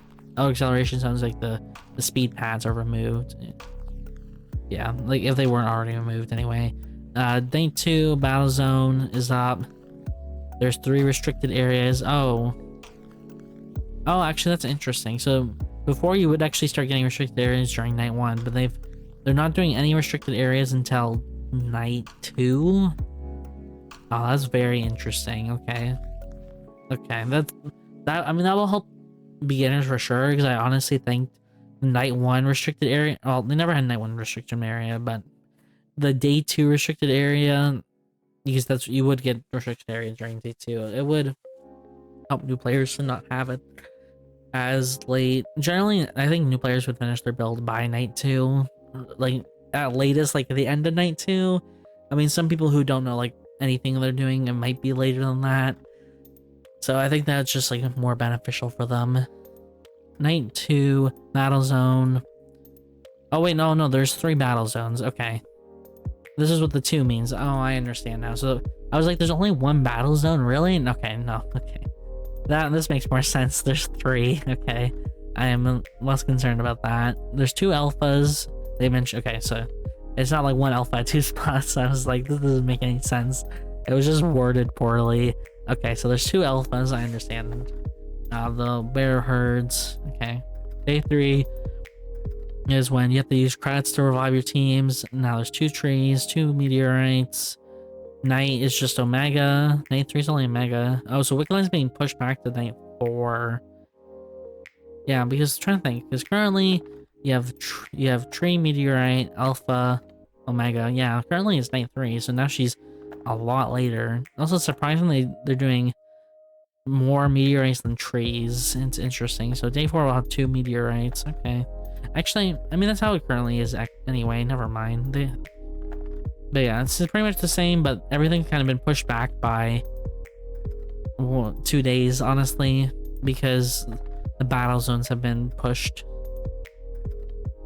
Well, no, it's been pushed back by like half a day, but instead of having Omega and Wickedline back to back and having the meteorites spawn at the same time as Wickedline, they just pushed this one by like back, and this is all pushed down by half as time. Epic started spawning day 3, and Legendary is the same time as Wickedline. Okay, and the last restricted zone is guaranteed on day 6, or that's when it starts. Okay, and then everything turns obviously when it's day 7, if you somehow manage to live in like there. Okay, and that's all that. I think this flow chart honestly seems fine. Time, it's a little shorter actually now that I realize the times here. This used to be like 3 minutes exactly. Now this is 2.5 minutes. Most builds finish in like 2:20. Some builds you can get like 1:40, 1:30 at fastest. So this is like better change overall. Night 1 is only 2 minutes, and this is like 2 minutes 40 seconds. Interesting that they made the nights. Why is night 3 shorter than, I don't understand. Okay, this is a little bit weird here. Why is this 160 or 120 when and this one's 160, and then this is 100. I don't know. That one's a little bit weird, but whatever. Everything else seems fine for like timings and stuff. It'll be more interesting. I guess more people will be like farming during night 1 instead of going to objectives. Okay. We'll see how the meta like adapts because of that change though. Yeah, I think a lot of these have a lot of great changes, and again, mainly just better to see them in game. Okay. Oh boy. Okay, maybe this is gonna be like a 3-hour video. No. Tactical skills and weapon skills augments. Tactical skills, so accessories have been removed from equipment and tactical skills are introduced. There are 12 tactical skills in total, and you can choose one during the game preparation phase. When you select the save plan, the recommended tactical skill is selected and can be changed. You can't change it after the game starts. I'll make a video breaking down all the tactical skills once they're in game and mention some example characters for each of them and what type of playstyle you would want each one. You can upgrade your tactical skills using credits. Level 1, 10 credits. Level 2, 100 credits. Level 3, purchase tactical skill modules at the kiosk for 250 credits. Each tactical skill module, earn a tactical skill modules as a reward for winning a battle zone. Requires at least 4 people in the battle zone. So like your team plus like one other team, or like a 2v2 or something, which would be you could do technically a 2v2. It's night 2, so it's not like you'd actually perma die anyway. So Blink, this is probably the one that everyone's gonna be taking, or like the majority of characters are gonna be taking. It's basically the equivalent of Flash from League of Legends. You teleport a short distance towards the targeted direction. I'm hoping this is targeted based off where your mouse is and not the way that you're facing. It looks like it's where your mouse is based off that clip there. Because the arc reactors is the way you're facing and it throws people off. So travel distance, level 1 is 2 meters, but it gets 3 meters when you level it up. And the cooldown, it's actually quite short. So it's basically you can use it once per fight. And if you have like a back-to-back fight, maybe you'll get it to 2 during level 3, but like not earlier. Level 3 module enhancement, when used, it grants 2.5 seconds of collision immunity, increases movement speed by 15% for 2.5 seconds. What? At level 3? Oh my gosh, this seems... So this is like Ghost plus Flash? Oh.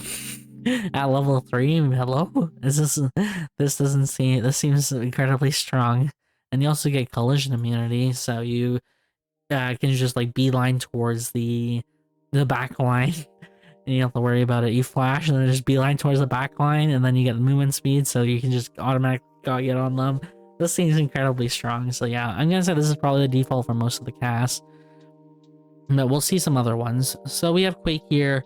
This slows nearby enemies a 4-meter radius. Movement speed reduction is 20 to 50%. Duration lasts from 1 to 2 seconds, and cooldown is 60 to 30. At the level 3 enhancement adds a passive that every time you move a certain distance, a shockwave is tossed and dealing damage to nearby enemies. This damage is level 50 plus level times 5, so max level is 20, so this can go up to 150 damage. Effect area is 2.5 meters, and travel distance required the trigger is only 5 meters, which is actually not that long. I can see this backfire with you though, like if you're trying to like dance around Wiccaline and suddenly your active comes off and you just like hit Wiccaline. Oh no, that's gonna be funny when that happens. But man, what it does is it does the movement speed reduction. It's like so slow basically around you, which is nice for like certain characters. Will it be used as much as Blink? I don't think so. I think Blink is too good for repositioning. Maybe characters that have good mobility, like maybe what you could do is use this on 11, because now 11 can't instant taunt, and you use the slow to allow you time to build up your taunt to actually taunt the full team. Like I could see that maybe happening.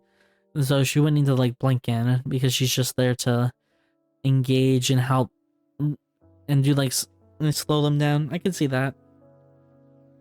So yeah, maybe more niche than definitely Blink is. Okay, so protocol violation. When used, the drone explodes after a period of time. Allies allies receive an HP healing buff while enemies get their defense reduced. Okay, so this is basically emote, but they've like reworked it. So max HP increase is going from 100 to 300 based off like level, plus level times 5 up to level times 15. So level times 15 would be plus an additional 300 if you're max level. Defense reduction goes from 10 to 30%. Range is 10 meters. Effect area is 5, duration 6, cooldown, basically one team fight, and then this gives a stronger effect, but it doesn't say what the effect is. Hello? This is the patch notes. What is the stronger effect? You can use it when you're under CC. Okay, I mean, that seems good though. I'm assuming that's not just part of level 3, and that's just in general, because that's not like a sub-tab here. Maybe again, this one is probably used or like maybe on supports as well. That'd be like the only case I could like see it for. Electric shift, quickly move a short distance. Basic attack range is increased for a certain period of time. Travel distance 2 meters. Travel time 0.1 seconds. Basic attack range increases going from 10 to 15%. Electric shock duration is for the 12 seconds. Cooldown 60 to 30. So level 3 gives a stronger effect. And again, can you please explain what the stronger effect is? This is the patch notes. But yeah, I could see this maybe be taken on your ranged backline just for a better poke so they can actually stay back. Instead of using it to like dash towards someone, which I mean you could do it. What I'd actually see is probably dash away from someone to get better spacing. That's what I'd kind of see it more as. And then you just use it to increase your range, like maybe like Rio or Air ISIL, Air Aya, something like that. Like maybe like if they value it over Blink, that's all. I could just, people are going to play testing and see what works best and not for like what each comp. So Force field, you obtain a shield for a period of time upon use. The shield is 50 to 150 plus 50 to 150% of additional HP recovery. Duration lasts up to 3 seconds. Cooldown 60 and 30. And the level 3 module enhancement passive is increases movement speed by 1 to 15% based on the amount of shields you have. Wait, shields, does this mean like, I'm assuming it just means the shield from this skill, not like general shields, because if it works with other shields other than this shield, this would be incredibly strong. Maximum amount of shields that grant increased movement speed is up. Wait, what? What does this even mean? Maximum amount of shields that grant increased movement speed? 1,000? I don't understand what this line means. I don't know if I'm dumb or it's just... I don't know what this means. 1,000? Like 1,000 HP shield? Like I'm like, no, like Estelle doesn't even care. Like 1,000 HP shield, what the heck? Totem, okay. Totem. Enter stasis for a short period of time, no one can stop you. So this is basically the totem anyway right now. Totem is really strong in team modes anyway, so this is probably the second most used item I could see. Instead of, like, I'd also put this on, like, I put this on your engager, so like Hedgen, this is probably really good on someone that's gonna like dive into the team. So you're not gonna, because you can't take any damage in it. Yeah. Enter stasis. Yeah. When stunned by a totem, skill cooldowns are recovered 150% faster. So yeah, I definitely see this on someone who's like an engager like Hedgen, a squishy engager. Problem. You mean you could use it on a non-squishy engager too, but yeah, I'd see it on your engager that you'd use this item on. I said that like 5 times. I'm sorry. Nullification. This is just cleanse. They already have this item on, or this effect on a bunch of different items. And it's not really used that much actually. Maybe the same thing, but yeah. Just cleanse. It cleanses debuffs or crowd control effects on you, and 60 to 30 seconds. And at level 3, grants immunity to crowd control for 2 seconds, which is nice. I don't think this one's going to be used that much though. Soul Stealer. I think this is basically the same as the ring anyway that we have in the game. So gain energy based off HP lost during combat when nearby test subject. Upon use, all energy is consumed, and nearby allies receive movement speed and Omni-Siphon buffs. Okay, maybe no, it's not. Okay, because it's not like a shield. Well, it's a shield, so it's just movement speed and Omni-Siphon. Energy, 1 charge per 1 to 0.06% of max HP loss. Charging range is 12 meters. Max energy charge is 80. Movement speed increase is 0.2 to 0.6 plus 1% of energy. Okay. 1 charge per. Okay, I see. Minimum Omni-Siphon increases 2 to 8% plus 10% of energy. Duration is 3 seconds. Effect area is 12 meters. Cooldown 60, 45. You get more energy at level 3. This one, I don't think this one's going to be really used. Like, you get more movement speed. Like, and you get Omni-Siphon, but not all characters really care for Omni-Siphon. And I think there's better actives in the game. I don't think this one's going to be rated highly. Again, I'd be love to be proven wrong and all of them are actually viable, but I don't think that one's going to be that used. Lasting Bullet. So basic attacks deal damage over a wider range for a certain period of time. And so range damage for melee is 80 to 100%, or melee 80 100%, range 40 to 60%. Effect is 3 meters. Duration 6 seconds. Cooldown is 60 to 15 seconds. 15 seconds means you can actually use it twice per fight generally. If you like use it like near the beginning of the fight. Max or basic attacks deal additional skill damage while the effect is active. Damage is 3% of enemies current HP. Okay, so this is for the level 3 enhancement. So I could see it used for like certain characters. Like Luke doesn't look that bad for it, as they have here. These will hit both of them. It's basically like Fissure, what they had in somewhat like Fissure. Fissure like worked like it hit like a cone behind you instead of just like in front of you. And Fissure was used all the time by like ranged characters. Like it was broken just because you can like AoE hit people beside each other. But the cone, and they're saying it's like small. It's smaller and the damage is like not nearly as good for the ranged characters as it was in Cobalt. So, but yeah, I could see this one being used. Blade of Truth. This is already in the game, and this is already used by some characters, so I could see it used. Like Magnus uses it, but he might actually take Link. Who knows? This deals damage to nearby enemies and increases movement speed based on how many targets were hit. Before it used to be based off the movement speed of the target that you do hit, not how many. But okay. Different change. Damage going 100 plus level times 20, so this will go up to 500 damage. That's actually a decent amount of damage from just an active. Effect area is 2.5 meters. Movement speed increase on hits going from 5 to 15%. Movement speed increase per additional target hit 5 to 10. Max movement speed increase 15 to 35%.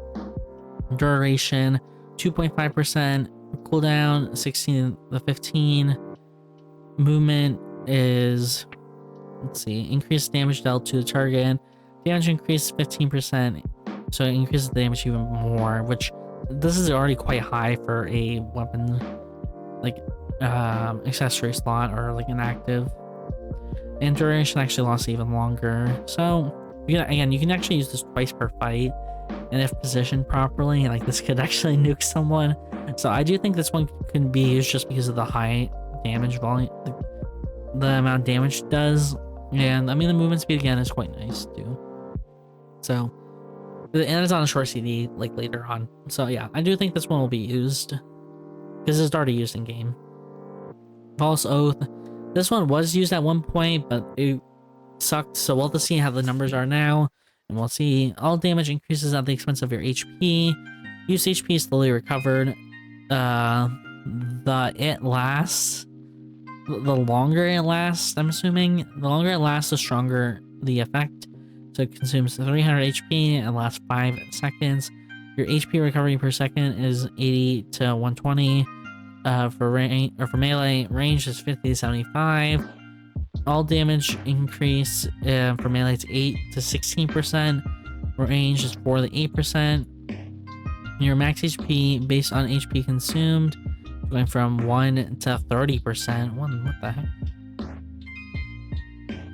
Okay, cooldown is going from 60 to 30%, and level 3, the effect duration is updated when a slight. Oh, so if you kill someone when you have this effect on, it lasts longer. Okay, so this was used on like Leanne. I think maybe like Aiden was used. Like this item actually used to be really good, just because the amount of Omni Siphon you get from it. But this doesn't have any Omni Siphon on before. Now it's just recovery, but it increases your damage. So maybe it. We'll see if it actually is used still. They removed the Omni Siphon effect on it, so it's a lot weaker than it used to be.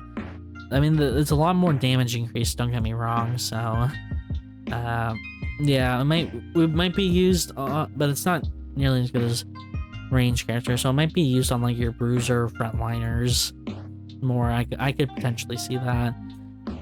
Maybe someone like Jackie, because Jackie has HP recovery in her kit anyway, and this would just make her do even a lot more damage. Like potentially, because Jackie's already quite mobile and doesn't need a blink potentially. Healing Wind. So this all allies within range recover HP. So this goes from 100 to 200 plus level times 10 to 15. Effect area 7. Cooldowns from 60 to 30 seconds.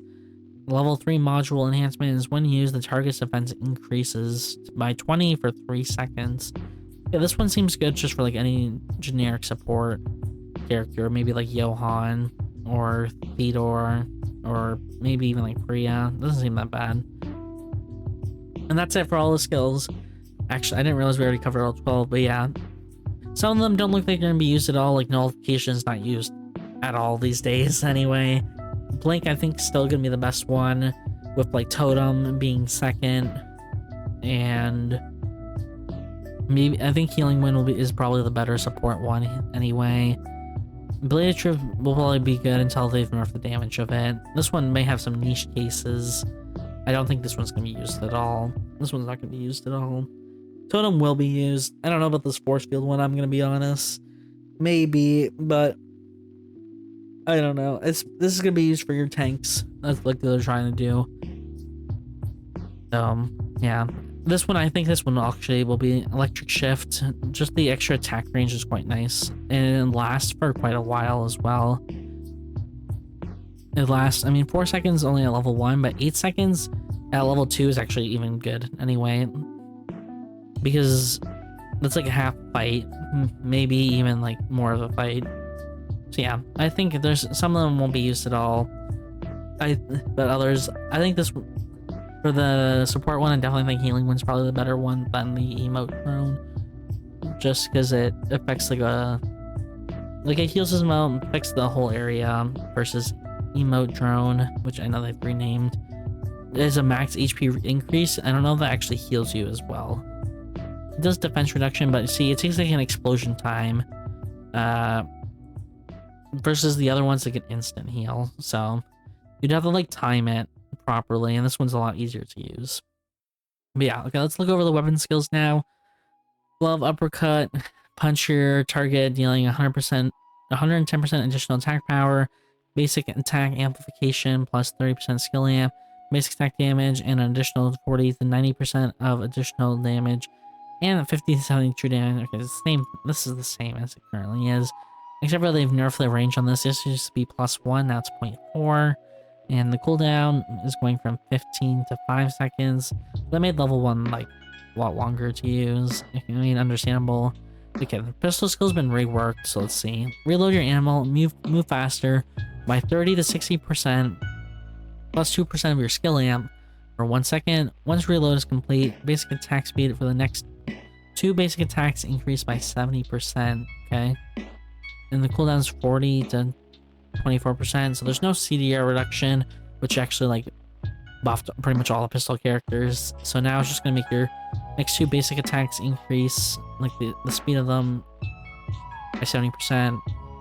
I think it's fine. I think the weapon skill is definitely a lot weaker because of it. But this increase in movement speed, though, don't get me wrong, allows you for repositioning, which is already really good. Okay, love and guitar skill. Release a sound wave in the target direction, dealing 80 to 160 plus attack power 100 to 160% plus skill amp 35 to 45%. Skill damage to the first enemy hit. Enemies hit by the sound wave are possessed by music, moving towards the source of the sound by 0.8 to 1.2. This is a fixed 25-second cooldown. This, I think it actually used to get a bit shorter at level 2, but they're just keeping it fixed because this is quite strong. You're only going to use this once in a fight. That's what you got to keep in mind. Since this is squads, generally fights, but they said they've increased CGK, but you can have fights probably somewhere between 15 to 20 seconds. If they've increased it, it's possible if I make it like the 30 seconds long, but you won't have like one member of your team nuked in like 3 seconds. Because that does happen currently. So dagger, cloak and dagger. So this is just dagger skill. Yeah, cloak, become invisible for 2 to 3 seconds, increase your movement speed by 5 to 15%, decaying over 2 to 3 seconds. And then dagger activates the skill on target enemy to blink behind them, deal 50 to 150 plus 85% additional attack power plus 25% skill amp as skill damage, and 10% of your target's current HP as true damage, and slowing them by 20 to 35% for 1 second. So I think the slow is new, and I forgot if it's the current one you guarantee critical strike, or they removed that from like a while ago. It used to be like dagger skill would guarantee critical strike on the dagger skill, but now it's skill damage. So I guess you don't have that effect for it, but I think the slow is quite nice. Axe skill, this is currently quite strong for like Estelle. Let's see if they really changed it at all. While moving in the target direction, swing your axe to deal 100 plus 200 plus 100 to 180% additional attack power plus 45% skill damage. This is quite high actually, 45%. If you have 500, you're gonna get like 200 and 25, 230, something like that. More damage. Plus 7% of the target's max HP. This is max HP, so it's like Smolder. Does skill damage to all enemies with range and restore your HP by 4. 4 of the damage dealt? I don't know what this means. Like, this is like coding terms using the curly brackets here. Damage cannot go over walls. Well, yeah, I mean, it never went over walls before. Deals 100% damage to wild animals, which is good. Radius 2.5 meters. Dash 1 meter. Cooldown 8 to 4 seconds. Oh, so it's okay. So they've done it based off cooldown instead of how many hits you do. Okay, I understand that they've changed that. I think that's actually better because it's not as spammable, but you still will use it very often in a fight, especially at max level. Okay. Assault rifle skill, overheat. When hitting an enemy with a basic attack, you gain 3 overheat stacks for each shot, maximum of 50 to 100 stacks. If you do not basic attack for 6 seconds, you lose 10 stacks for every second. Activating overheat instantly reloads your ammo and puts you in overheat state for 0.1 to 5 seconds.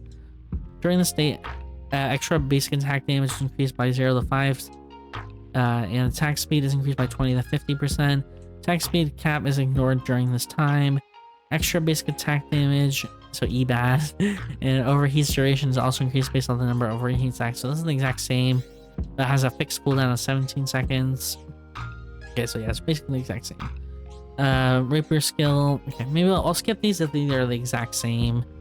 Rapier skill does the exact same thing. You just charge towards an enemy, and it has the cooldown 14 seconds at level 3. Those quite low. You can use this probably twice per fight, maybe at 22 seconds. 30, you're only gonna use that once per fight unless you are hard chasing someone. So yeah, that's about the same. This just does damage and defense shred. The cooldown's 30 to 20 seconds. Yeah, exact same as current hammer skill. Bat skill, you swing your bat in front of you, deal damage, and you knock back all enemies, and they're stunned if they hit on the wall with a fixed cooldown, 25 seconds. Again, same thing. Only can use it like once in a fight. Crossbow skill, fire crossbow shot in targeted direction, does damage, and are knocked back, and are stunned if they hit a wall as well. and take bonus damage. Unlike that skill, they don't take bonus damage. So yeah, the same thing as it currently is. Cooldown is a lot longer than Bat skill is because this is the melee version, and it's easier to hit. So it's 40 to 24 seconds. Once per fight. You're not even gonna use this anywhere else. You might even risk if you have back-to-back fights. You're not even gonna have it up unless it's like level 2 or level 3. Dual sword rampage again. Swing your sword's dark direction, deal damage. If you hit at least 4 of your swings, you can reactivate it again within like 5-second period, and then this reactivation will do damage, and you will dash towards that area. Same thing as it currently is. You cool down those 30 to 20 seconds, which 20 seconds maybe, again, use it twice per fight. 30 seconds you probably aren't. Nunchuck skill, you swing nunchucks while moving. Again, you're slowed while casting. Green gust of wind, you launch it in front of you, and after a certain charge time, it will stun them instead, which is what it currently does. Cooldowns 20 seconds. It's fine. Caltrops, let's see if they've reworked these at all. No, it's the same thing. If you step on Caltrops, it reduces their movement speed, and they take damage. Oh, okay. And then stepping on more Caltrops you don't take the full damage of the initial Caltrops because they don't want to like old Caltrop skill where if you get it chucked on you, you like just blow up and die immediately. So very understandable. Then it's a fixed cooldown 30, which means once per fight again. Parry, 2-handed sword weapon skill, same as currently. You raise your sword, defensive position for 1.75 seconds. Immune to damage and like blocking effects. And after you charge your skill, you will do damage based off... Oh no, this section's not based off how much damage you take during that time. It's now just fixed damage. Okay. So, whatever... It doesn't matter how much damage you take while you're in this defensive position, you just deal a fixed amount of damage, which is 100 to 200 plus 150 to 200% of your attack power plus 70% of your skill damage. And this is fixed for 30-second cooldown. Sniper skill... Now you gain increased vision, but the angle of your vision is decreased. Makes sense. Crippling shot grants you 6 vision, dealing 100 to 300 plus more damage. A skill damage grants you vision of the enemy you hit for 3 seconds. Enemies hit are slowed for 90% for 0.5 seconds. Dead to Rights grants you 1.5 vision and deals even more damage. And you deal more damage based on targets missing HP. So this is an execute. Again, same how it currently is. The range is a lot longer, I think. Actually, maybe I'm wrong. But 30 meters, and the cooldown is actually it's a lot longer than it previously was. Now it's 40 to 30 seconds. I think it before even like level 2 was like 15 seconds. But no, they've made it a lot longer. Spear skill, Shadow Stab. Just does damage and slows them, and if they are within a certain range, you deal more damage and knock them back, and then those ones are slowed for even longer. Now, same how it currently works. Cooldown 30 to 20 seconds. Whip skill, this is one they've already mentioned that they change. So you snap your whip twice, dealing 40 to 100 damage plus 40% additional damage. Okay. For an additional what? Why wouldn't you just add that here if it's just additional damage? I don't understand. Plus a 30% skill amp as skill damage per hit, and reducing movement speed by 20 to 30% for 1 second. The effect area is 6 meters, and this goes from 30 to 20 seconds. Okay, like... Yeah, like the new or current whip skill is moving to Lennox W. All other whip characters get this. I honestly think this whip skill is like mediocre now. It's not like OP as it used to be, but that's fine. We don't have to have every skill to be OP. You can use this as like a getting away tool, which is what kind of like Nunchuck skill is used for. But I mean, this is just a slow. I guess it's more like Caltrops, but you have to be like close to the enemy to do it instead of just chucking it behind you. Camera flash, again, I think it's the same thing. You deal damage, and if the enemy's facing you, you deal more damage and you reduce their vision. Fixed cooldown of 30 seconds. Smoke screen, yeah, you throw again, you just blind the enemies inside or have their vision reduced inside the smoke screen. The same as it currently is, but the cooldown is going from going to 40 seconds at level 1 down to 24 at level 2. You're only going to use this once per fight. Again, this weapon skill is generally, I think, underestimated by new players and is really strong in experienced hands. Top skill, bucks all damage from all directions for 0.75 seconds and returns 20 to 50% of the damage back to the attacking enemy. This does not block attack effects, I guess like CC effects. Cooldown goes to 30 to 20 seconds. Okay. Rain of arrows. You fire arrows to a target area. It's the same how it currently is. You know how it is. Arrows reach the target area after 3 seconds after your skill deal damage, and enemies have their movement speed reduced, and they take bonus damage in the center of the rain. This is on a 35 to 25 second cooldown. I think this is a bit longer than it currently is. Slightly. Arcana, this is... Okay, yeah. They've reworked this one, so now you create 3 spears of condensed VF energy around you.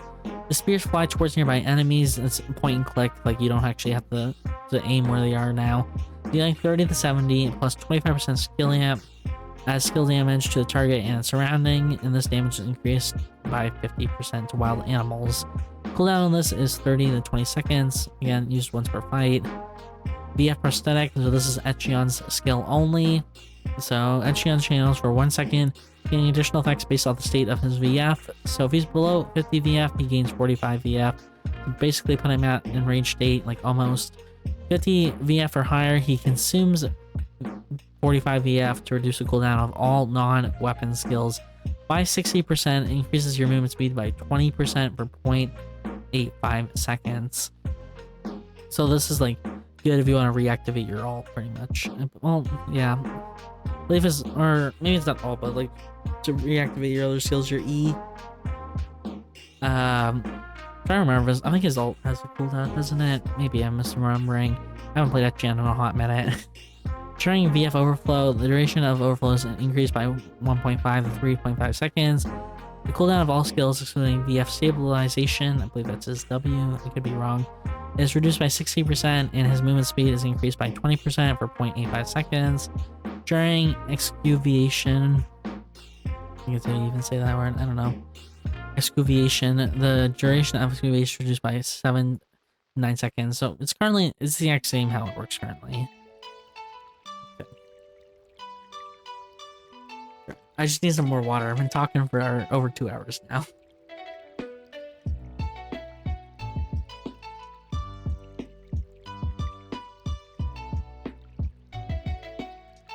Okay, Havoc skills. Let's see if they reworked any of these. So your third basic attacker skill against the same test subject will deal damage and reduce their defense by level times 1.5% for 7 seconds. Multi-hit effects only grant 1 stack. Generally, what I've heard from like some top tier players is that recommend that you always have 1 frailty infliction on your team just for that damage reduction for that one person, so you can nuke them. We'll see if the meta changes so that it's not going to be really used as much, because you're not going to be able to nuke someone as fast. Again, that's from the understanding from what the playtesters have played of the new patch.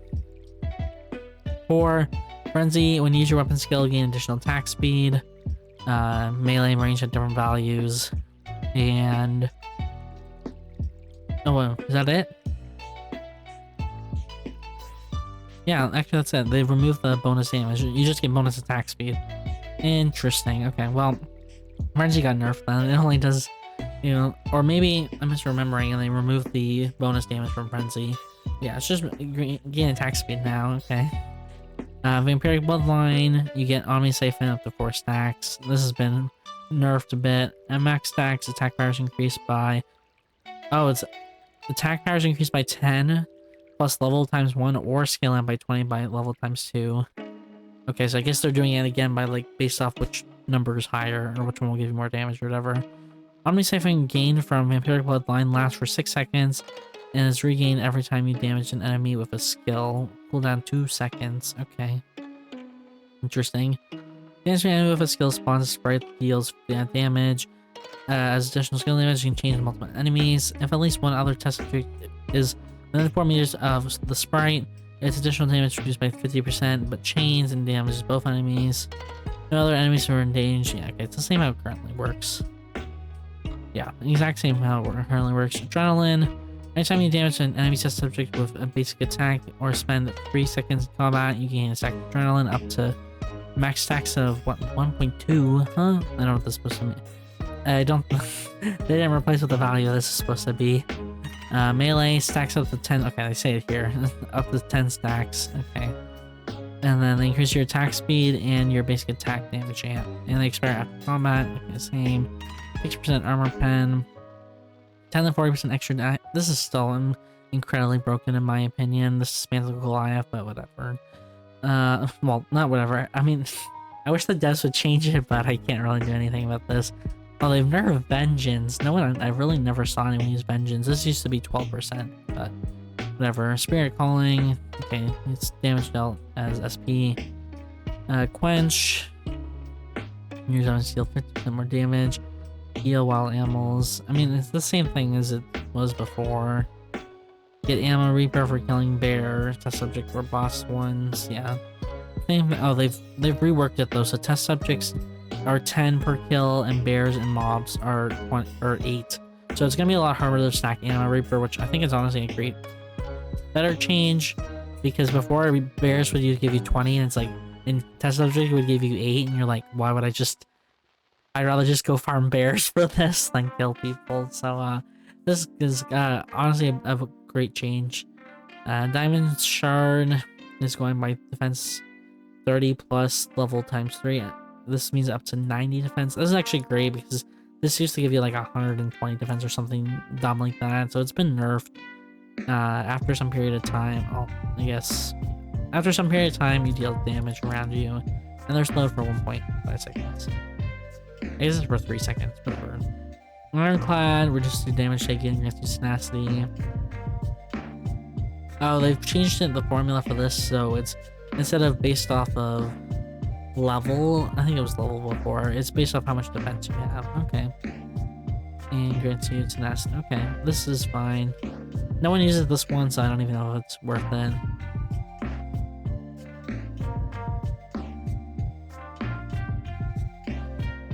It is below 0. If you can't be below 0% HP, you're dead. Okay. Yeah, okay. I don't think anyone's gonna use this still. It's the exact same. You just take reduce basic attack damage at certain HP thresholds, and the damage restrictions reduced or is multiplied and then reflects back. Heavy knee pads, get a shield based off your max HP, 55-second cooldown, and it's the exact same how it currently is. Not cleanse, airborne, knockback, or grab. That's how it works as well. Better retribution, gain 1 stack per 1% HP loss taken from enemy test subjects. Consume this augment to slow enemy. Again, same how it currently works. Doesn't really look like much is changing for this augment. Increase your defense by 8 times or plus level times 1.5 or 3 seconds after gaining a shield or being healed by a skill. I think they've nerfed. This has got to be, what is this? 1.5 times 2 is, or 3, so 30, 38. I think it's a slightly, bold and slightly weaker, but still really strong. Considering it's about the same defense as Diamond Shard at this point, I think it's a little bit weaker than Diamond Shard. It's really strong. Publicly reduced damage taken by 2% for each other player. This needs to be nerfed in my opinion. For secondary, this is incredibly strong. Especially since the main mode is squads now, so you're basically reducing it by 10% if you take this. There's literally no reason why you're not taking Blue Tray and squads, in my opinion. Steadfast, again, looks the exact same. Dull Blades reduces damage taken by critical strike damage.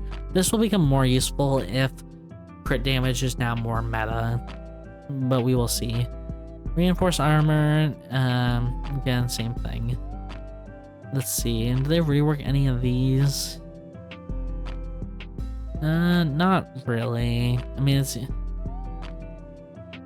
Okay, yeah, so like you increase your attack based off of the food when you're You eat food automatically, and then this food increases your attack power based off the rarity, and you consume SP. When your SP falls in, you get defense, and higher rarity foods consume first. Okay.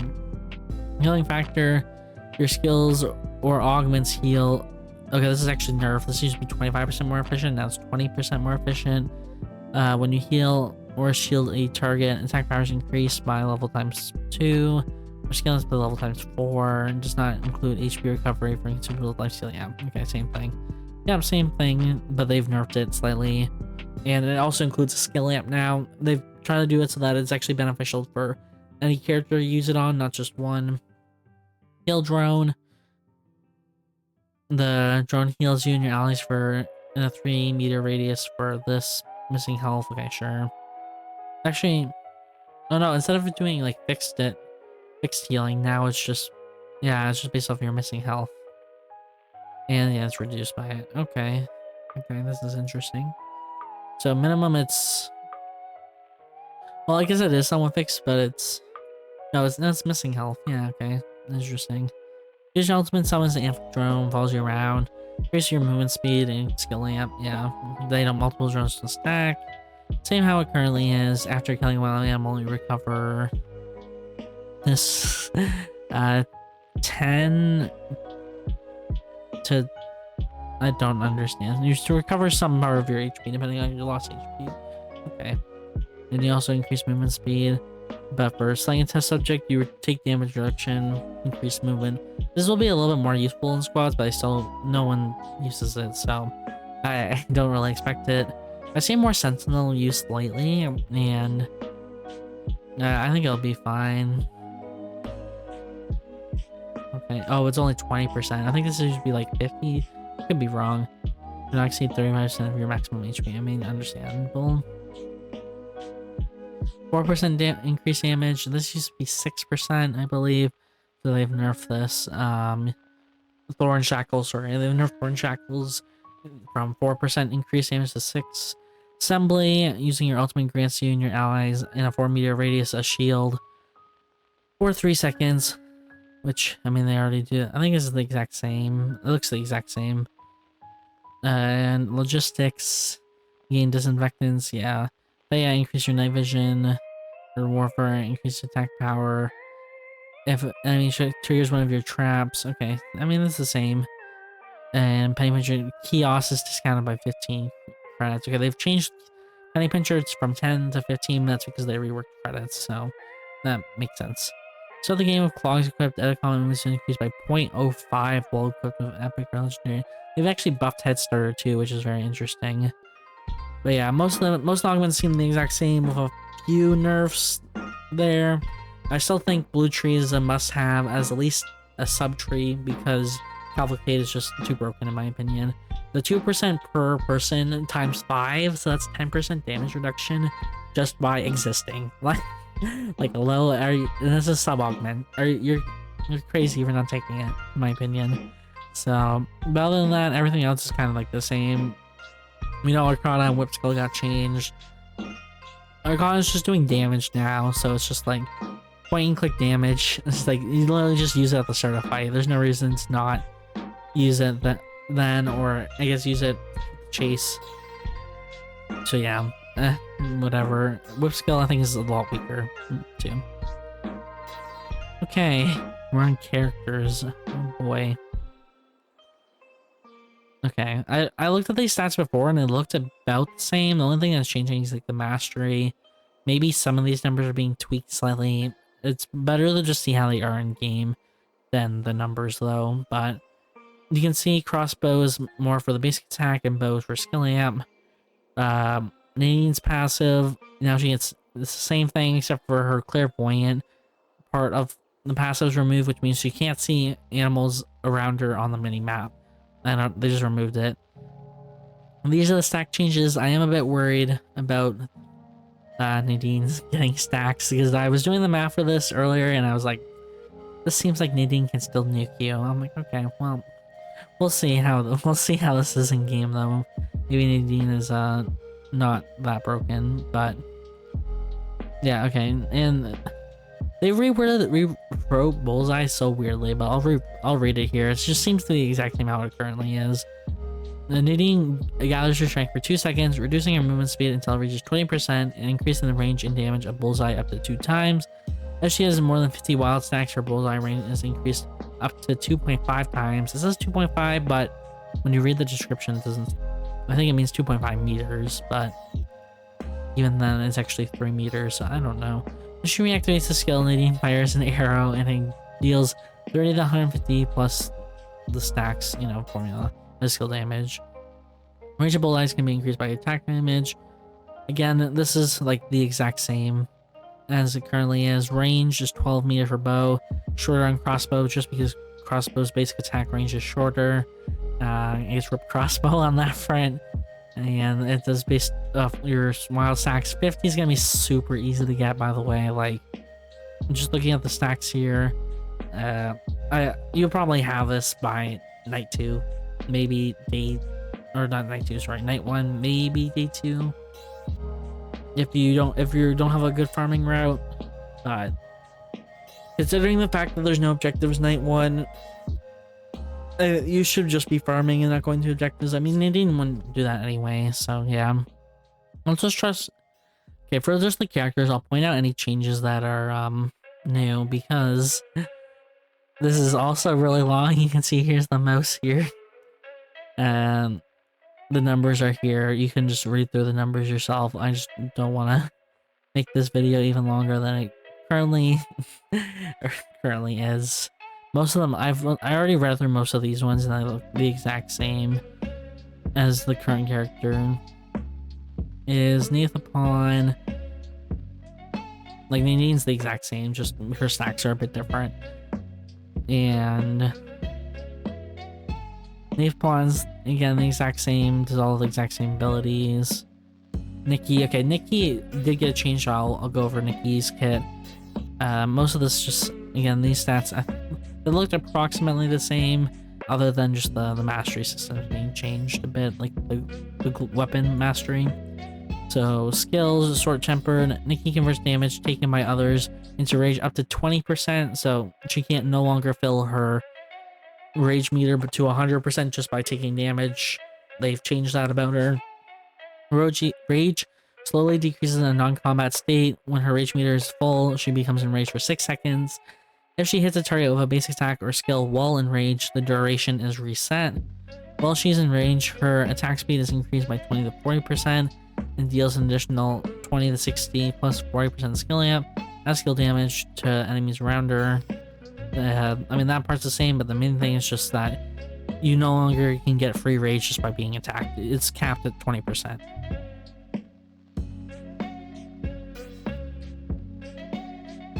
Her Q is the exact same. Okay, her W gets a rework here. So guard, Nikki guards in front of the mouse cursor, reducing damage taken by 70 to 90% for 0.75 seconds, and becomes immune to debuffs and crowd control. Successful guards allow her to use Fury Jab, her E2, for 7 seconds, and once the duration's over, reverse is triggered. So reverse is the same thing it currently does, but instead of stun, it is now a slow for 65% for 1 second, and duration slowly recovers over time. You can see the same thing, and the cooldown for this is now 10 to 8 seconds, and this, my understanding they said is that this is, yeah, they've removed the part where if you hit a successful parry, this cooldown's reduced even more. It's now just flat like that. So knockback, E1 and E2. So knockout punch, E1, she throws a knockout punch in front of her, dealing 80 to 280 plus 7% skill damage, as skill damage slows the enemy for 35% for 2 seconds. And Fury Jab, if guard is successful, Nikki can use Fury Jab, dealing 100 to 340 plus 90% skill amp as skill damage, slowing the enemy for 35% for 2 seconds and stunning them for 1 second. So now you can no longer use Fury Jab if you get full rage for some other reason other than guarding, which, I mean, you can't now anyways. The only way you can get full rage is from doing a successful parry or successful guard, is what I was also saying, because that's what the skill's name is. And Fury Jab does not share a cooldown with Knockout Punch, so it doesn't matter if you do E1, then use W, and then use E2, if you use E1 then W, you'll have your E2 up anyway. Or you can do guard and then do E1 and then E2. The same how it currently is. Okay, this R's, they've actually changed it since the dev journals, or at least it's written like it's been changed. I did want to point this out. Nikki can only use Pure Rage Uppercut when in rage. So originally what they did, or at least in the dev journals, is they said that Nikki could use Pure Rage Uppercut whenever she wanted to. It just did less damage, but it looks like according to the patch notes, they've reverted that statement, and now it's only when she's enraged. I completely understand why. I was very confused originally why they did it, because the reason why Nikki's ultimate is so good is because it's point and click CC. So what you can just do is click the backline target and dive for them immediately.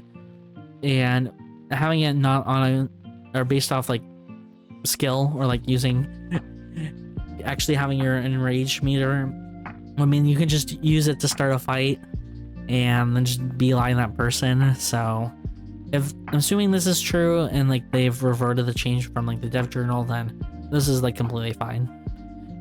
And this is honestly healthier for the game anyway. Nikki dashes towards the enemy target, becomes unstoppable, and uppercuts them, dealing 100 to 220 damage plus 40% skill amp, knocking them airborne for 1.1 seconds. Nikki knocks back other enemies in the way, dealing 200 to 460 damage. Using Pure Rage Uppercut will calm Nikki. So this part's new. So anyone in the path as you travel towards that person will now take a bunch of damage. So like you want to actually use it positioned properly so you can actually get that bonus damage on people. And this will actually like nuke people too. 460 damage plus 90 skill amp, so that's like almost 1,000 damage. Just generally you're like 500 skill amp, like late game, well mid-late game. But they've reworked items, so it could be a lot less than what I'm saying. Outer hit delay 0.7 seconds, and cooldowns 80 to 50. SP cost is 120 to 80. Daniel, I looked through his thing and they look literally the exact same. Nothing's already changed about him. Other than there's like some damage numbers, but damage numbers don't mean much without the context of the game. So I just like you need to see them in game and see if it's worth tweaking or buffing or nerfing or whatever. Well, okay, finally, the only thing I did remember with Daniel is Daniel R. It says he can only become their shadow for 0.5 seconds. I think currently you can be their shadow for like 2 seconds. So this has been reduced by quite a bit from my understanding. Other than that, everything else was the exact same.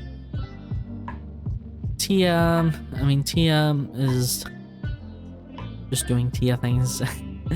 The exact same thing. You can read over her kit. I don't think they've really changed anything since how she currently is. Remember, blue is no longer the knockup. It's been just a slow for a while now. Everything else is like the exact same thing. Laura got a bit of a change. So she gains 2 stacks of thrill every 1 meter she moves. Max stacks at 100. This is her passive Thamphi. Teachings of Neria or Neria.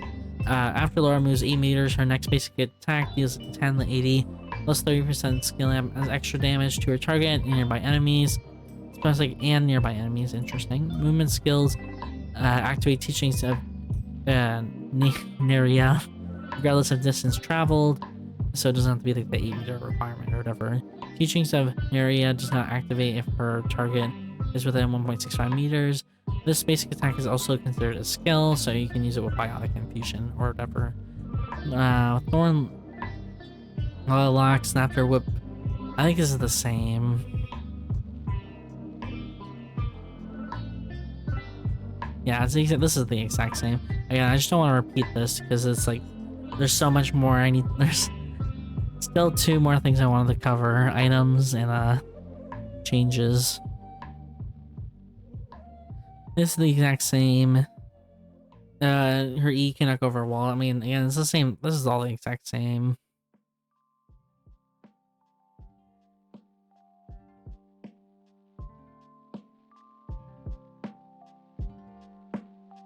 Yeah, I believe this is all the exact same. I remember they mentioned the changes in the dev journal, so.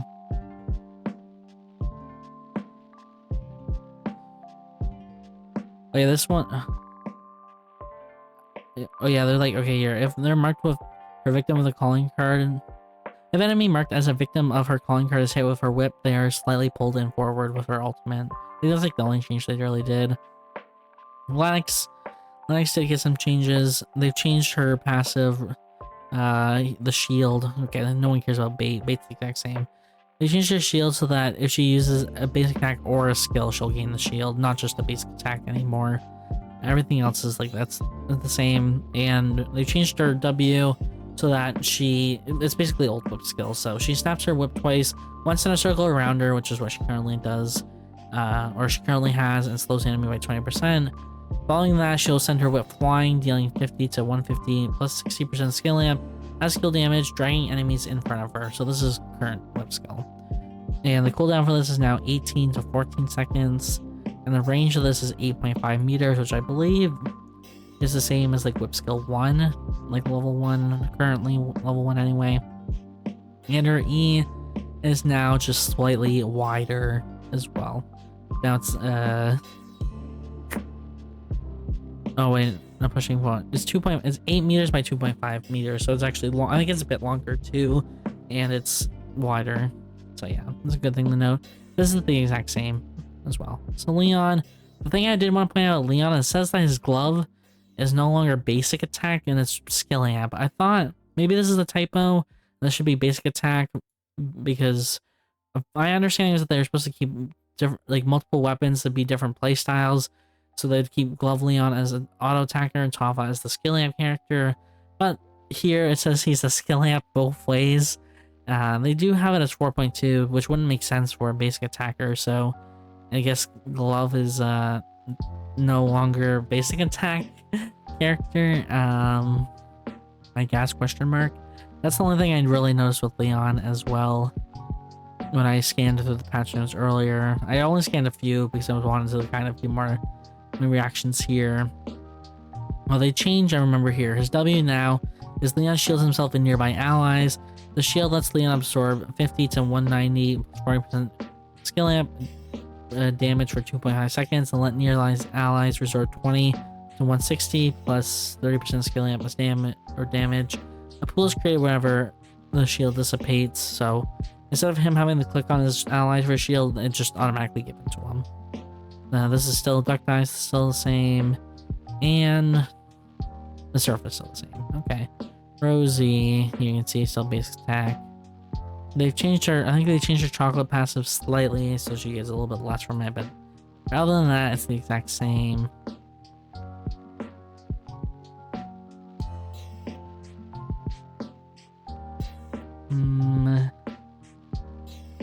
Oh yeah, they also changed this here.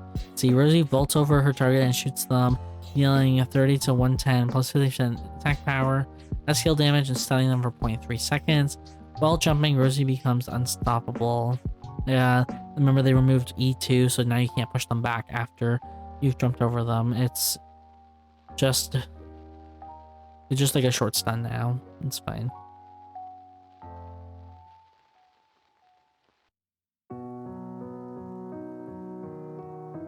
Okay, and like this is all the exact same too. Luke, you can tiny.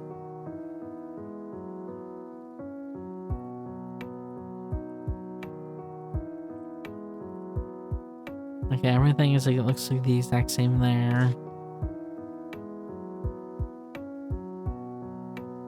I don't remember Luke and the reworks really. Oh no, here, I think actually they reworked this. Never mind, it's W. Passive. Anytime elbow grease hits an enemy or an enhanced basic attack does damage to an enemy, Luke's attack speed is increased. Can stack up to 4 times. I think that's already current. Active. Luke swings his cleaning tools, dealing 40 to 160 plus 50% attack power as skill damage. If an enemy is hit, his basic attack is enhanced for 5 seconds. Deals an additional 4 to 20 plus attack power, 10% skill damage. I think they said they changed that, and they recover evolution points they've changed. Sorry, let's see. Recast increased damage by up to 100% based off target's lost HP. Max is applied when target's HP is 40%. Okay, so they've changed Luke's Q. I forgot they changed evolution points. It's my bad. Luke's W. Ooh, evolution effect is recovers 10% of HP lost per enemy hit by elbow grease. Can recover up to 40% HP, which is actually quite a bit. And you probably want healing reduction against Luke if you weren't previously with the Luke Q change, but he doesn't have healing on his Q, it looks like, anymore. Because they've changed his evolution effect. They put it on W instead.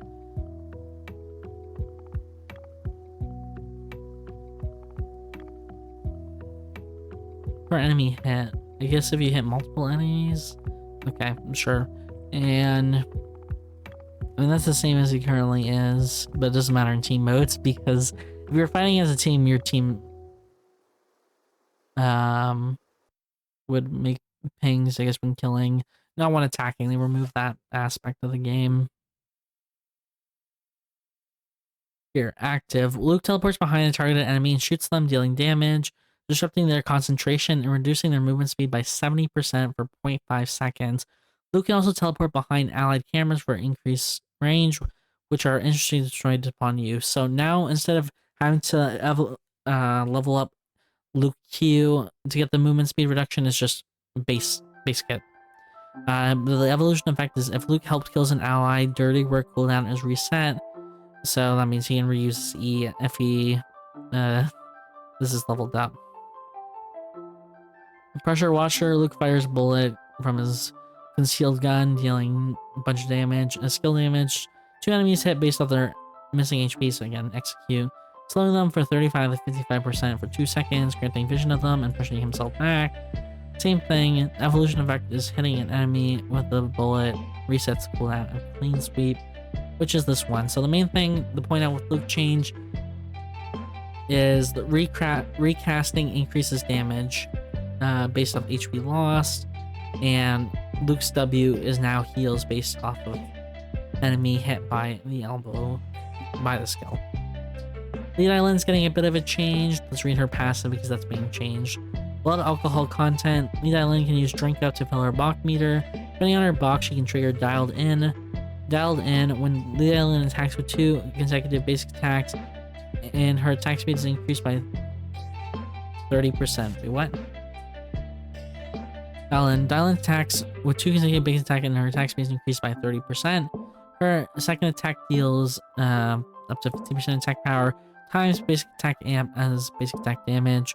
Where Bach BAC is over 40. Lead Island gets drunk, her spirit kick and bottom shelf skills become enhanced with tipsy. That's currently how it works. So she gains dialed in before her next basic attack. Same thing. At 100, because inebriated, cannot use her skills for 5 seconds. While inebriated, she gains dialed in, so you can just double strike still. Same thing as it currently is. Strong stomach, this is what they've changed. Her attack power increased by 1, just 1, for 18 seconds after drinking alcoholic beverages. Just 1. That's it. Great passive, amazing. Anyways, so I guess basically drinking alcohol is useless because the 1 AP is most likely not going to change a fight, like probably like 95% of cases. And everything else is about the same, but her W, okay, her W has been changed. The island takes a drink for 0.8 seconds, gaining liquid strength and increasing her BAC by 45. While drinking, she avoids basic attacks. Oh, they still kept the dodge in, okay. And taking skill damage is reduced by 40 to 60%. Basic attacks reduce the cooldown of drink up by 1 second. Okay, that part is still the same. Liquid strength. The damage dealt to an enemy hit from her basic attack and damage from dialed in is increased by 0.2 to 20% depending on her BAC. Okay, and that goes from 10 to 4 second cooldown. Actually, 4 seconds is... might change how dial-in players level up. You generally level up W depending on how much cooldown you need for it. Because it gets reduced based off how many times you auto attack as well anyway, so... But yeah, the main thing that just changed for here is that you take skill damage. You reduce the amount of skill damage you take when you are drinking, as well as dodging. So it affects both skill amp characters as well as auto attack characters. And her E's also been changed. So Lead Island spits out cheap liquor in a cone in front of her, slowing enemies in a range by 25 to 35% for 2 seconds and dealing 80 to 300 plus attack power of 35 damage. And this consumes, Tipsy consumes 40 block to reduce enemy movement speed by 45 to 65%. So instead of this being a silence now, I think actually it was a slow. Was it a slow before? And needing the silence for the drink, maybe, but now there's no silencing on her E anymore. Actually, this is changed. So lead islands will now consume all of her BAC when triggered, and the damage will increase depending on the amount. So before, you'd only use like your 40 stack for the bonus one, and then you can use an enhanced auto attack after, or auto attack enhanced skill after, which is what a lot of Dylan. I mean, that's the main Dylan combo. What it used to do, you'd use E afterwards because you're in range to use it, and you use Q to do the main bulk of your damage prior. But now you won't be able to use enhanced auto attack. You'll have to drink afterwards, or just use the basic version of it, depending. But they've changed the range though. The range is back to 7 meters. I believe this was 7 meters before. I thought it was shorter. Maybe I'm wrong. I don't remember exactly, but in my mind it was longer. So let me just check the scalings. So they've changed it so that glove and nunchuck are both basic attack. There's no longer amp scaling on nunchuck, which is weird for me. Like, again, why would you have two different weapon types if you're not going to make them play differently? Like, I thought you were going to make nunchuck the amp weapon and glove the basic attack weapon. I don't know. I guess not. I guess they kept them both as auto attackers. Rio, again, does critical conversion still. Just trying to see if there's anything different about Rio. Oh yeah, the thing that they did with Rio, I remember, is her R did get changed.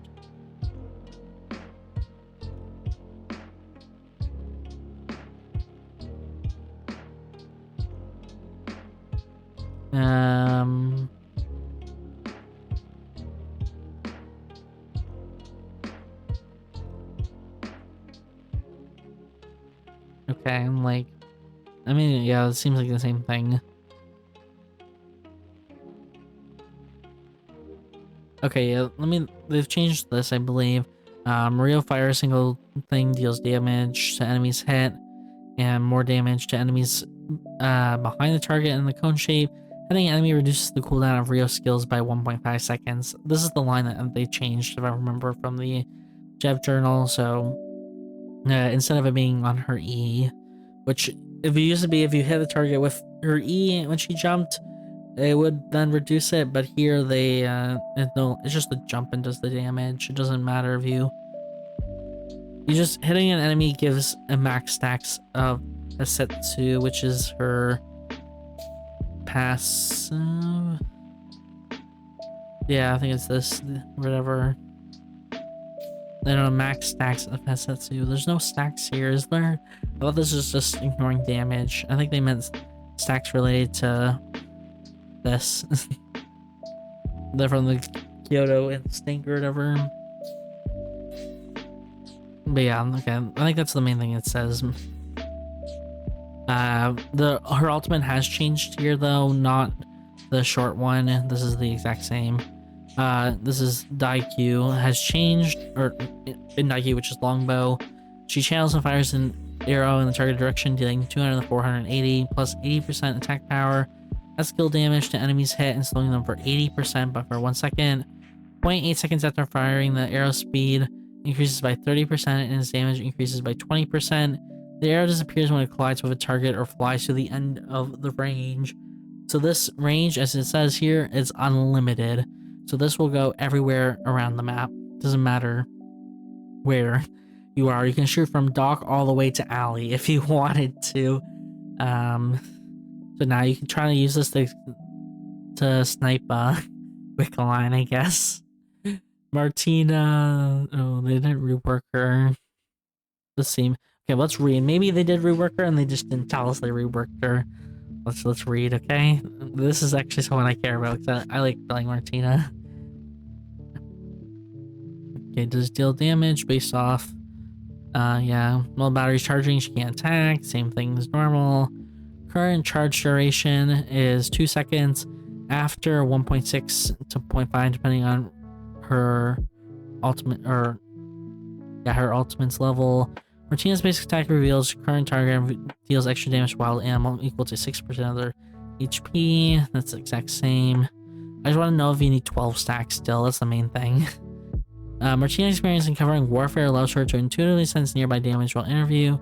Combat between test specs and 20 meter radius will display special depending on the mini-map. This needs to be longer in my opinion. 20 meters doesn't even cover the whole mini-map.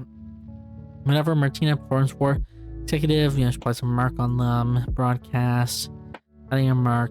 Okay, the same thing. I bet this skill hits an enemy, it's reduced by 30%. I believe that's all the same. A snapshot. Okay, this, I mean, it looks like everything is the same here.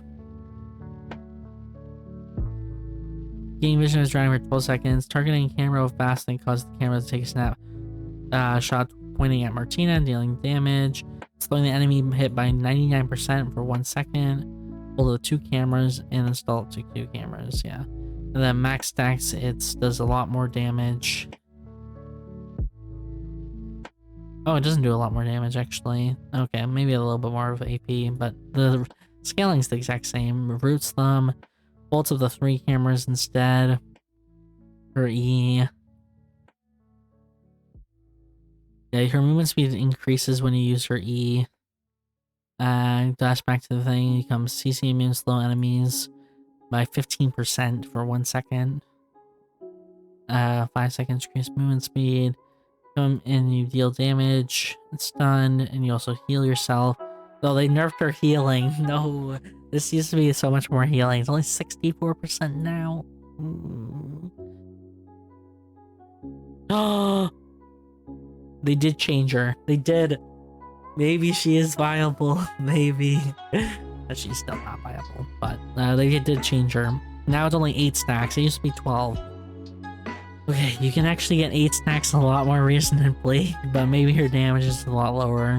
Okay, so they still need to probably rework her, but at least they gave her less stacks requirements since they've changed the battle zone requirements. Oh my gosh.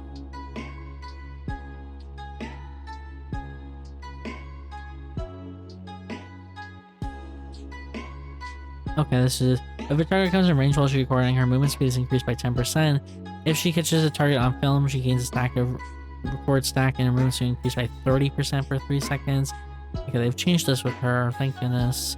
Sanage Villain, that seems the exact same. Corpse 1, yeah, I mean, again, the exact same. Max is 6 stacks, cannot record the same corpse twice. But since this is an 8 stack now, all you have to do is find 1 fight, and it's like you can just find corpses the rest of the time. And headline targets also include like Alpha, Omega, Wicca Line. And you can't control the same second. The only problem with Martina now is with the objectives changing. It's a lot riskier to get your stacks, but they made it 8, so I think that's completely like a lot more reasonable. Broadcast form, her ultimate records footage of Lumia Island and target direction, reducing the target's defense by 15%.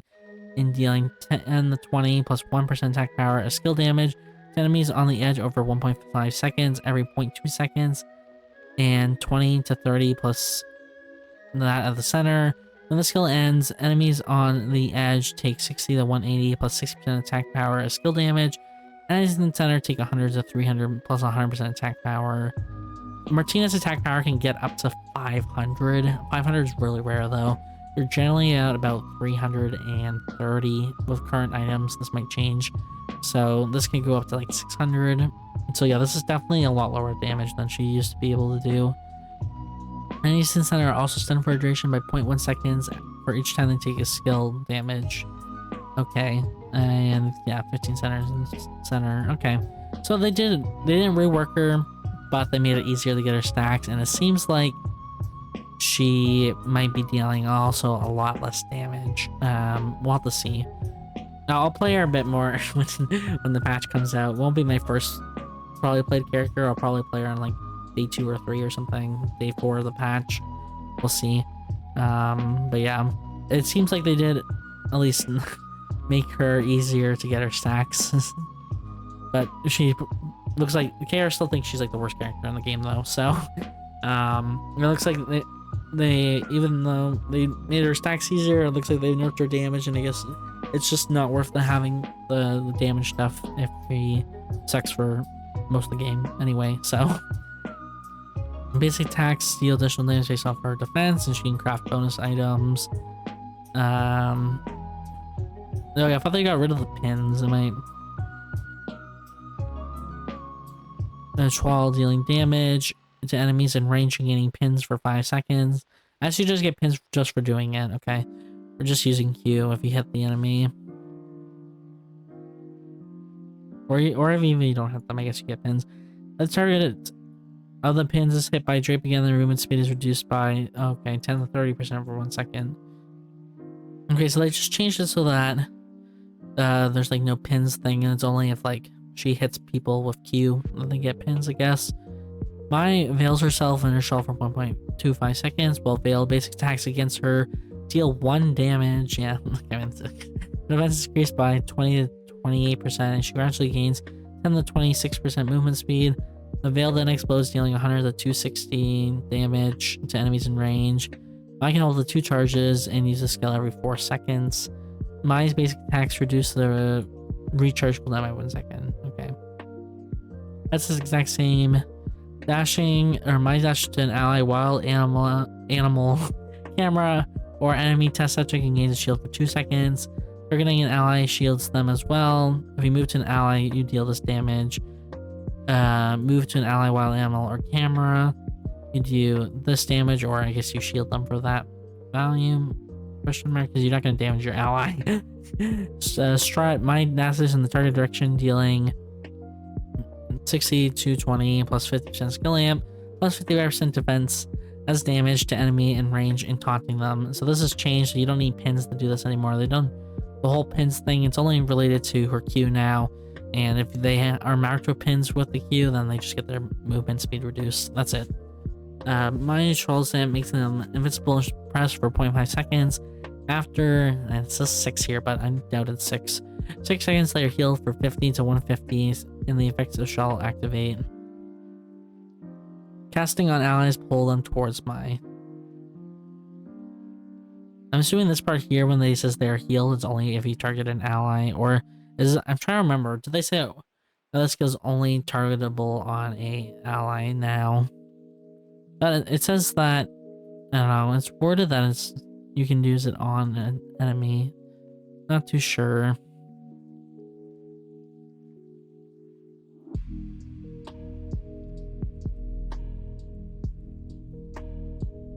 It looks like it's the exact same thing for Marcus. I don't remember him getting a rework anyway.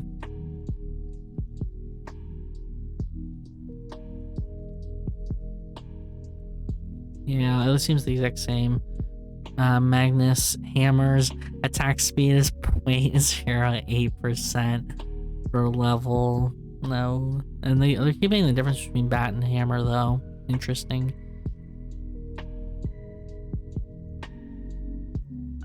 Okay, they're changed. Okay, I'll just read Magnus because I know they reworked Magnus.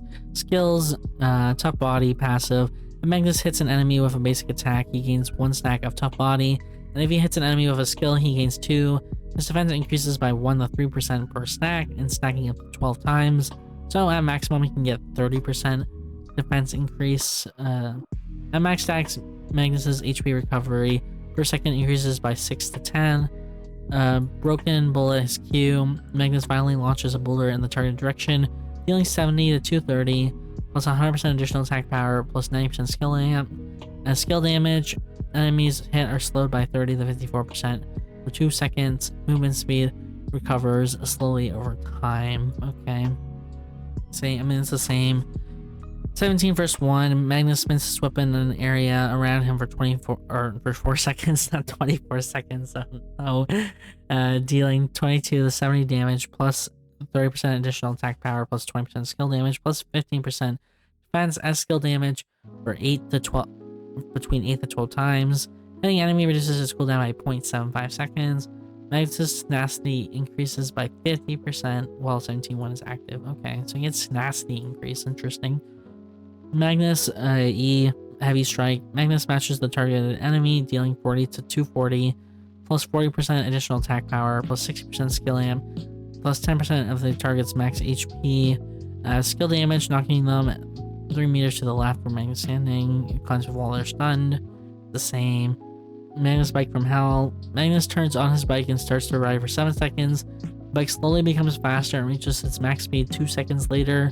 And the bike runs into a player while they take 110 to 350 plus additional attack power of 150 plus 85% skill. Yeah, plus 20% of target's current HP as skill damage. Reactivate to jump off the bike and launch forward. That's the same as before, but it just speeds up now. Vanya. Did Vanya get a rework? Just trying to remember who got a rework because we're still like not even.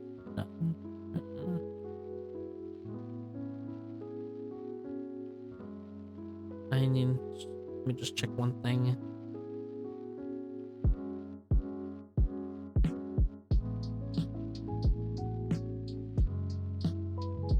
Okay, I didn't see anything. Okay, just it's been so long, so I need to just kind of keep an eye on anything anyway.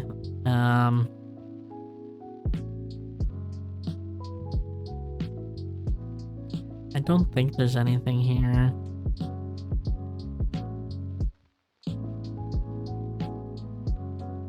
These are just numbers, and again, the numbers don't mean anything without context of the game, so it's like that.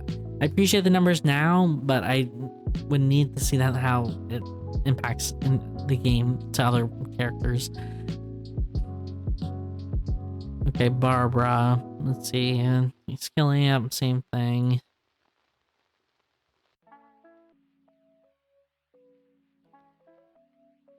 Looks again, it looks to be the exact same.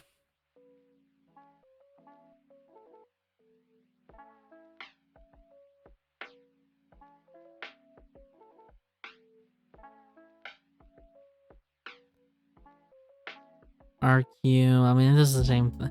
Everything does the exact same thing for Barbara. Okay, Bernice. They did mention some change about Bernice, so let's just read his passive. Buckshot. Bernice's basic attacks fire 2 to 4 bullets, dealing 100 to 110 slash 100 to 120 slash 100 to 130%. Basic attack damage depending on the number of bullets that hit the enemy. Critical strike damage increase is not applied to Bernice's basic attacks. However, upon a critical strike, he fires additional bullets, dealing 55 to 60, 55 to 66, 55 to 72% basic attack damage based on how many hit. Bernice can reload faster. Okay, so so you can apply a critical hit, but you don't apply. Wait, huh? Or you don't apply the critical strike damage increase. Okay. Oh, so he can critical hit, but it doesn't do. The hit doesn't like do like the 1.65 damage. It just does more bullet. Okay, I guess that's what they decided to do with them. So he's not as much of a nuker as he currently is. Let's see. Bernice fires an expanded projectile with his gun, dealing 70 to 230 plus 80% attack power. Skill damage to enemies hit. Enemies hit are slowed. Ruining enemies take more damage and are slowed for 30 to 50%. Okay. Everything else I think is the same about Bernice.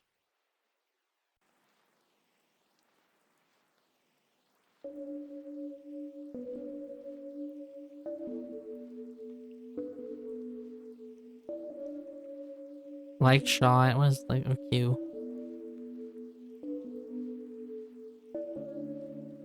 Okay, Bernice Falcons up in the air. Yeah, I mean, it looks like everything else looks the exact same. Bianca. Okay, Bianca did get changed, so I'll read over Bianca. skills, bloodletting passive, hemostasis. Every few seconds, Bianca's next basic attack deals 30 to 100 plus 35% skill amp plus 30% of target's max HP as skill damage. Every time Bianca deals skill damage to an enemy, their movement speed is decreased by 5 to 15% over 2 seconds. Blood Bank, Bianca stores 12% of her skill damage dealt and 20% of her HP lost as blood, up to 35% of her max HP. When out of combat, Bianca consumes blood equal to 10% of her max blood every second to heal for 50% of the amount consumed. Hemostasis cooldown is 9 to 5 seconds.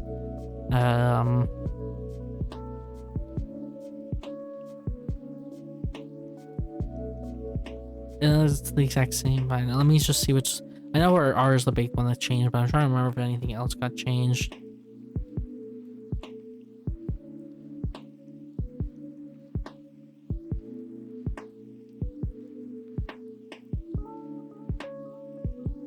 Okay, here, I think this got changed here. I don't remember this from before. Bianca has 50% of blood when using Sanctuary. She instantly consumes all her blood store. Okay, this part, I mean, it's the same. Increasing her healing is at the coffin based on the amount consumed. I think this is new. Maybe I'm wrong. I don't play Bianca that much.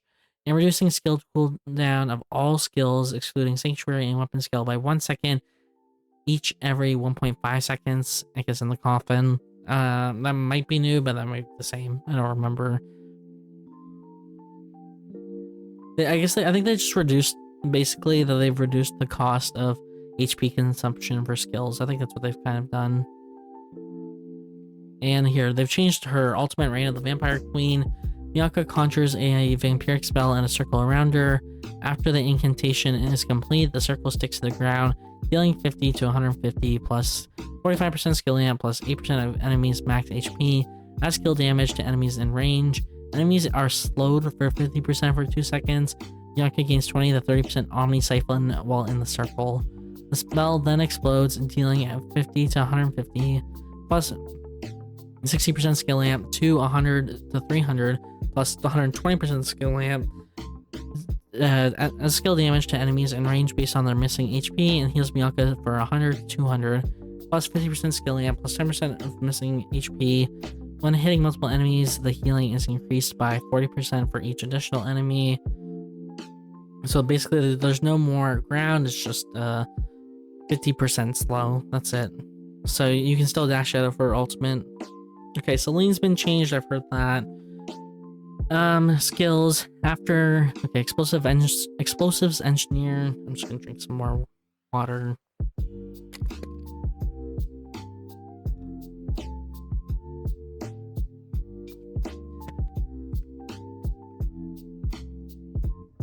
After 3 skills, Celine's next basic attack deals an additional 10 plus scaling up from 20 to 40%.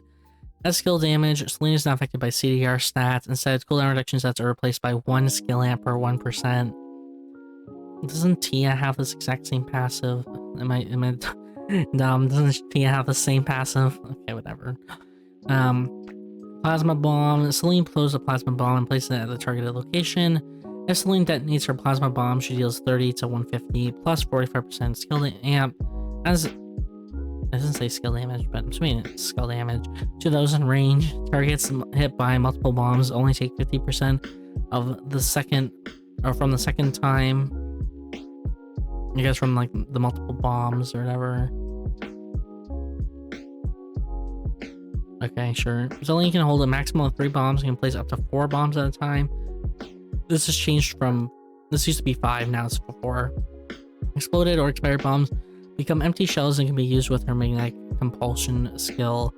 Range 6, okay, charging time 7 to 5. So yeah, they've reduced her bomb capacity by 1. Detonate W. Selene detonates the placed plasma bomb or a magnetic compulsive explosion. If an enemy is hit by the explosion, plasma bomb cooldown is reduced by 20 to 40% each for each bomb. Her blast wave, her E. Selene tosses a shockwave or an ordnance at the target location, knocking away enemies and herself, dealing 60 to 140 plus 65% skill amp damage to her enemies. This change with her E does no longer knock back any of her empty shells on the ground or any of her bombs, anything like that. It's just knocks back her and her opponents. So that's the change to keep in mind. Cooldown 16. And her ultimate, Celine fuses together all of her plasma bombs and empty bombs to create a magnetic compulsion explosion. Cooldown is increased by 1.5 or 1.25 seconds per one additional fuse bomb. Okay, if the magnetic compulsion explosion explodes after casting detonate or upon reaching its max duration, it deals 30 to 90 plus 50% skill amp times the number of fuse bombs as skill damage. If she reaches 4 fuse bombs, hit enemies are slowed by 75% for 2 seconds. And this is instead of stunned, I believe. I believe they used to be stunned, not slowed. Enemy movement speed slowly recovers over time. And again, it's gone from 5 bombs down to 4 bombs, so it is a bit easier as well to get your max combo down. And I believe you can still place 2 bombs at a time. No, she can place up to 4 bombs at a time, but she can only hold 3. Okay. Is there a cooldown? No, there's no cooldown. So yeah, okay. So yeah, it's a lot easier to get your 4 stack if you just place your bombs. You just have to do 2 and 2, and then you got your stacks up. I understand. Okay, so Shukai. Wait, why does he have double attack speed mastery scaling? Oh, this is. Oh, I did it differently. Dagger. Okay, so doing attack that. Whatever. Dagger is getting attack speed and skill amp. No, they're both getting skill amp scaling. Yeah, I thought it was like someone was saying that Dagger gets auto attack scaling, and I'm like, wait, what? No, it's skill amp. According to this, it's skill amp. Maybe that was like the old Shukai because it's basic attack. Not this patch. Okay, Shukai did get changed. So let's see, it's Juggernaut Chef passive. Food and beverages made by Shukai have 20% bonus recovery. When crafting a consumable of uncommon or higher rarity, he earns a stack of Juggernaut Chef, increasing his passive or his max HP by 1 to 3 for each stack. Max of 100. This used to be 150, and you used to get like a bonus effect per every 50 stacks. So I guess they removed it. This is a lot easier to get max stacks as well now. Lost in the sauce is Q. Shukai flows his sauce barrel in the targeted direction, dealing 70 to 270 plus 60% skill amp. Plus 8% of Shukai's max HP as skill damage to the enemy's head. Sauce barrel leaves sauce behind, slowing enemies in the area by 30 to 50%. Sauce area is 2 meters. This is new, like this whole sauce, leaving the sauce behind or whatever. It'll last for 2 seconds. Cooldown's 8 seconds flat, and yeah, and HP consumption is 40 to 60. I believe this used to be like it would reduce if you hit the enemy, but maybe that was only his E that did that. I don't remember exactly.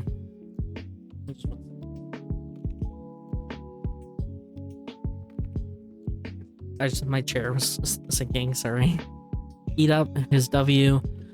Shukai throws food at the targeted ally or himself, recovering 25 to 125, plus 4% max HP, plus number of Juggernaut Chef stacks, so this is up to 100, remembers. As HP, and increasing his defense by 18 to 30 for 2 seconds. Recovery increases per stack of Juggernaut Chef. Okay, and 6.5 meters.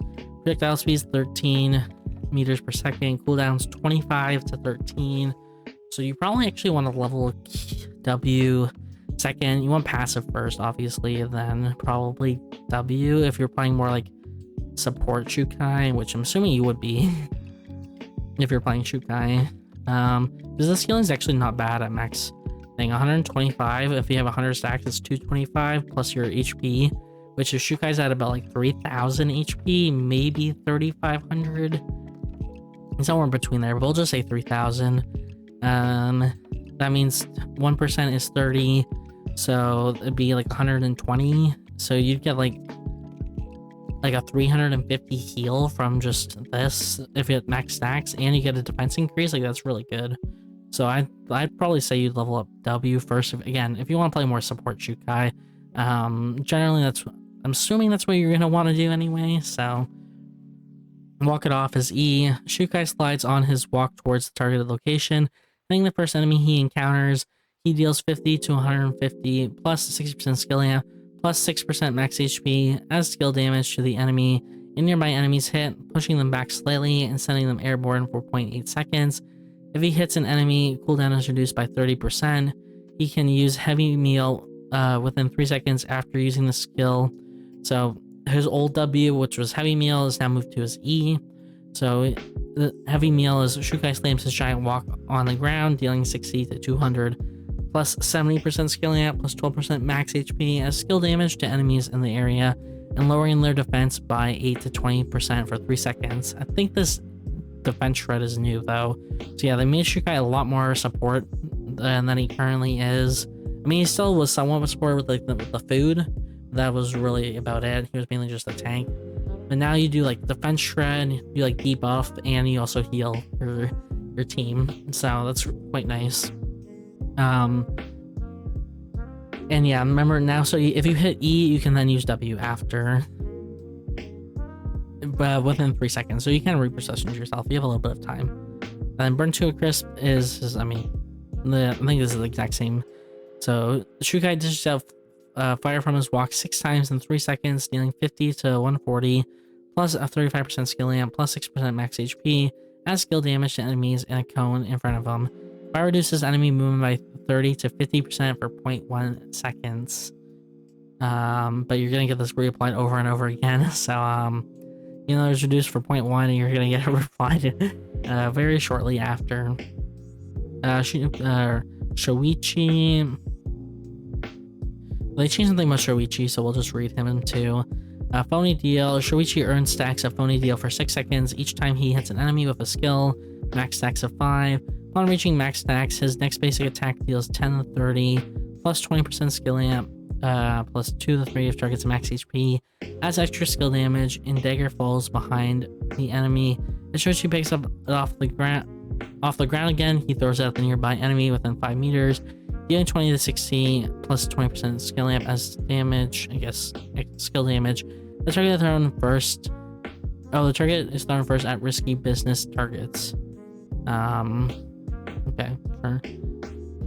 Risky business is E. Okay. Good Faith. Shoichi lunges his blade at the targeted direction, dealing 20 to 180 plus 60% skill amp as skill damage. Hitting an enemy reduces the cooldown by 3 seconds and enables him to use Bad Faith within 2 seconds. Bad Faith increases range, and Shoichi will leave a dagger on the ground. Okay, sure. W is what actually the dashing. He picks up a dagger, it'll be reset, and it's fine. His E, Shoichi takes a step back, throws his dagger in front of him, dealing 35 and 195 plus 65% skill amp. Skill damage to enemies hit, and slowing them for 20 to 50% for 1 second. I think the slow is new. I don't remember that on Shoichi. So I don't think he's ever had like any CC on him. Enemies hit are marked with risky business for 5 seconds, and a dagger falls behind them. If marked enemies are hit with his dagger, taken damage is increased by 20%. Oh, so he actually debuffs them as well. Is this only for him, or is this for everyone? If the target takes increased 20% from every resource, or like for everyone, this would be like really huge. But if it's just Shoichi, I mean, it's still good, but like not as good. Every time an enemy marked with risky business hit, cooldown is reduced by 1.5 seconds. If they are killed, cooldown is reduced by 90%. Okay, so it's basically you get a free reset on E if you kill them. Pretty much, it's like 1 or 2 seconds. It's like 1 second actually. If you have this at max level, it's a little bit 1.4 seconds, or a little bit, yeah, 1.4 seconds otherwise. His R, Shoichi sinks his deadly briefcase, dealing 80 to 240 plus 45% skill amp. The skill damage to enemies around him, slowing them by 30% for 1 second, and tossing 4 daggers to the ground in a square. Daggers pierce enemies, dealing 20 to 60 plus 20% skill amp and skill damage. Okay, same thing. Sua. Okay, so Bat is also skill amp, is also as well as Hammer. Okay, whatever. And I was like, what's the point of adding? If you said the reason why you add multiple weapons for people because they have different playstyles with their other weapon, but it looks like Sua will have the exact same playstyle. I mean, you did that with like a bunch of characters, but how about you said you're prioritizing characters that would have a different playstyle? Okay, Bookworm. Her passive. After Sua uses a skill, her next basic attack deals 40 to 160 plus 20% or 40% attack power plus 40% skill amp, adds skill damage to her target, and 20 to 80 plus 20% attack power plus 20% skill amp, skill damage to targets in a 2-meter range. She recovers 50% damage dealt as HP. I still can't believe she recovers HP with this. Like, come on. Having at least one stack of bookworm increases her attack speed by 40%. Max 3 stacks. Wait a minute, they gave her another stack? This used to only be a cap of 2 stacks. Hello? Hitting an enemy reduces her basic skill cooldown by 1.5 seconds. And multiple enemies are hit, cooldown reduction is still applied only once. This basic attack is also considered applied through skills. Sua, Odyssey. Sua manifests 2 books in targeted direction that collide at the center, dealing 60 to 220 plus 70% skill. This is skill damage to enemies in range and leaving a bookmark on the enemy for 3.5 seconds. Creating a new bookmark triggers the old one, dealing 20 to 100 plus 45% skill damage, or skill amp as skill damage, and stunning them by 0.75 seconds.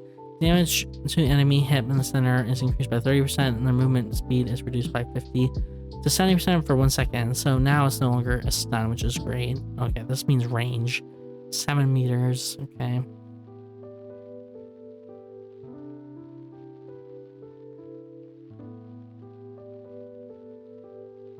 Okay, so that's good. So now they won't be stunned. It's just they get their movement speed reduced, but they can dash out or do something like that.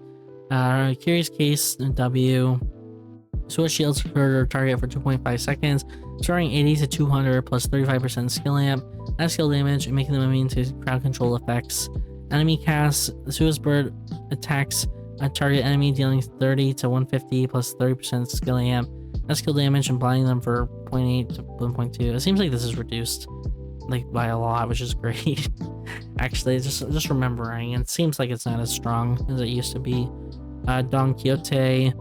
Sua manifests as a lance and flies forward, dealing 110 to 230 the skill amp damage. I say that and I see 230 here, and I'm like, reduces their movement speed by 50% for 1 second, so it's another slow but not a hard CC. Enemies that have a bookmark take 150 to 310 plus 80% skill amp, has skill damage, and are knocked airborne. Okay, so they are knocked airborne if she does QE. Okay, I thought they removed the airborne from the E in general.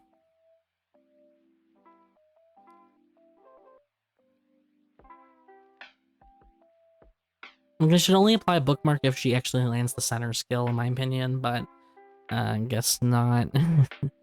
If Sua hits with Don Quixote, she recovers 20, 60 plus 20% skill amp to 40 to 120 plus 20 or 40% skill amp of her lost HP. Hitting enemy reduces the cooldown of Don Quixote by 20%. Sua removes the crowd control effects while the weapon is transforming. Sua receives max recovery when her HP is at 40%. Okay, and cooldown 20. Cooldown doesn't matter on Sua, man. Okay, let's see memory. Here are Sua remembers the last skill she used and can use it again with greater effect. Memory of Odyssey. Enemies hit by the book collision take 180 to 280 plus 90% skill amp. That skill damage, and a bookmark is attached to enemies hit for 3.5 seconds. Making a new bookmark triggers the old one, dealing 100 to 200 plus 50% skill amp. That skill damage and stuns the enemy for 0.75 seconds. Damage to the enemies at the site of the book collision is increased by 30%, and the movement speed is increased by 50 to 70% for 1 second. So you stun them even if you don't hit them at the book collision, or like the center of it. Well, it says the book collision. Okay, maybe not then. Maybe I misunderstood. Instead of just damage passing through, I don't know. Maybe I'll probably just have to see. Maybe I'm misunderstanding what this means. Memory of the Curious Case. Ally cast Sua shields her target for 100 to 300 plus 35% skill amp damage. It shouldn't. Wait, you can't cast a shield for damage. Hello, you just say as HP or something. It makes them immune to crowd control effects. Enemy cast deals 50 to 150 plus 30% skill amp. This damage and blinds them for 0.8 to 1.2 seconds. And Memory of Don Quixote. Enemies hit take 125 to 255 plus 50% skill amp. The skill damage and their movement speed is reduced by 50% for 1 second. Enemies have a bookmark take more damage and are knocked airborne. If Shua hits with Don Quixote, she recovers more HP. Immune to crowd control. Okay, fine. Oh, so they made Throw and Shuriken both skill amp. I think they probably both were. Too bad you can't play Auto Texas Sullivan anymore. But yeah, let's see. Is there anything here?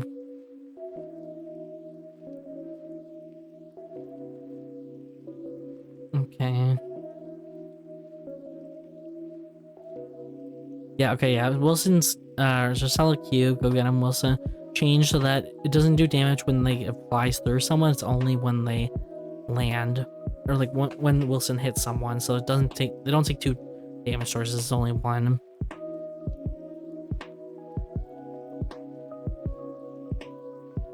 Oh wait, you can reactivate W now? Before you couldn't. Like did they change it so that when the skill's used again, that's what it says. If there's a reactivation now, then I know that's gonna be interesting, but I don't think she'll be as strong because she doesn't have the bonus damage from Q and its squads, which she's not nearly as good in. Play with us, E. Let's see. Guess they increased the shield for ally pull, which is good. Because again, Mrs. L's not really a squad's character. Free at last, it deals damage to all players within a 10-meter radius of her in the same arena as well herself. Oh, so it only works within 10-meter radius of her in the same area. But so what? If you walk in the forest and she ults in like hotel, you won't get hit. Is that what it? That'd be dumb. Yeah, Cell HP won't drop below 100. She takes damage. Understandable. Okay, let's see Sylvia. Okay, 825. What the heck? Let's see Lumia Grand Prix. Upon entering new area, excluding from the research center, Sylvia's attack speed is increased by 0.3 to 1, and max field increased by 2. If she visits 10 areas, her skill amp is increased by 5%, and her attack speed is increased by 10%. So she doesn't go to all zones. They made it easier. Okay, that's fine. She regains 1 fuel every 1 second when not on her bike. Radar gun. She fires a radar gun dealing 60 to 180 plus 50% skill damage to enemies hit and heal her allies for 20 to 100 plus 20% skill amp for HP. Actually, this is a lot lower, I think it is, which is good because before it was dumb. It was so dumb. She gains 20 fuel for each target she hits, so yeah. I mean, she's basically gonna have infinite fuel. Like, the fuel thing doesn't really matter. Not like in squads anyway. 4 seconds. This is gonna be like nothing. It's still like 2 seconds or 3 seconds. Like 2.5 seconds. If max CDR, yeah. 100. If you have like 500, again, that's my number. This is up to like 200. Okay, maybe it's as bad as I think it is. Plus healing factor would make it okay, never mind. It still seems dumb. Maybe. Finish line. Sylvia sets the finish line and target. Pass damage. Slows them. Pass through it. Once per enemy. Yeah. Target generally. Oh, okay, here. They changed this. Sylvia launches a spare tire and the target reduction dealing 110 to 190 plus 50% skill amp to 242 to 418 plus 110 skill amp. Skill damage based off distance. Asterisk, this increased damage by 10% every meter it travels. Upon hitting an enemy farther than 3 meters, Sylvia gains 4 to 48 fuel based off the distance the tire travels. This goes 15 meters, so you're saying this can increase by 150% damage? Or is this like, this part here is already for this? Like, I don't understand. Her bike, okay. Sylvia hops on a motorcycle, consumes 16 fuel every second. What's her max fuel at this now?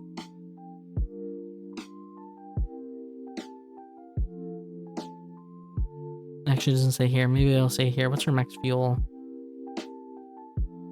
I don't know what her max fuel is.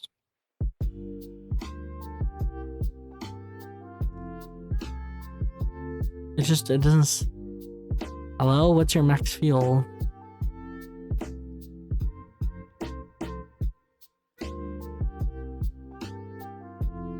I don't know where max fuel is. It doesn't tell me. Thank you.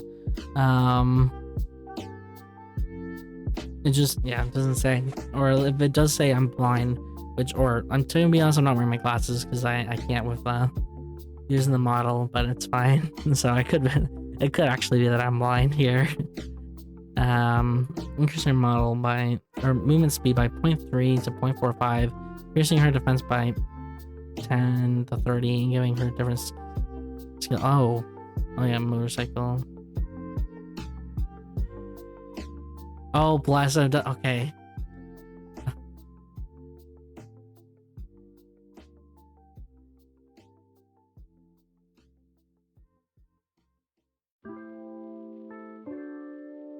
Okay, so instead of going up to like 6 meters a second, now it's only going up by, oh my gosh, actually that's so much better. It actually can like infinitely chase you. Okay, that's actually really good, finally. If it only increases our movement speed by 0.45 meters instead of by like 5, or not 5, like 3 meters a second. Okay. And movement speed doesn't occur until 2 seconds after it warms up. Movement speed changes over 40 to 0%. I don't understand what this. It says 2 seconds after, and then its movement speed change is down to like 0%. I don't know. Okay. Shift gears when her fuel is above 50%. Okay, yeah. Do not use basic attacks or weapon skill while riding her bike. Same. Cooldown is now 8 to 4. It's shorter. But we'll see. Maybe people are saying that she's like more of a damage dealer. Sylvia spins her bike, dealing 50 to 150 plus 60% skill amp. That's skill damage to enemies in range. That's the same. There's a wicked flip in the air she's currently facing, dealing 60 to 220 plus 70% skill damage to enemies in range and knocking them airborne for 0.4 seconds. Wheelie by E. Sylvia wheelies towards her target enemy, dealing 40 to 160 plus 50% skill damage and knocking them back 1 meter. She deals 42 to 54 or 154 additional damage depending on her movement speed. Let's see. Shift gears, bike R. Sylvia dismounts her bike and reverts her skills. Her next basic attack within 3 seconds deals additional skill damage. Wait, this must be new. I don't remember this before. Wait, 5 seconds. Okay, sure. Okay, I don't think Adelo got a rework. I think it's the exact same. I'm just reading quickly. Like the Sylvia changes look fine, but it's just I get hesitant because it's Sylvia. When I say it's fine, it's like, is it really fine? That's the real question.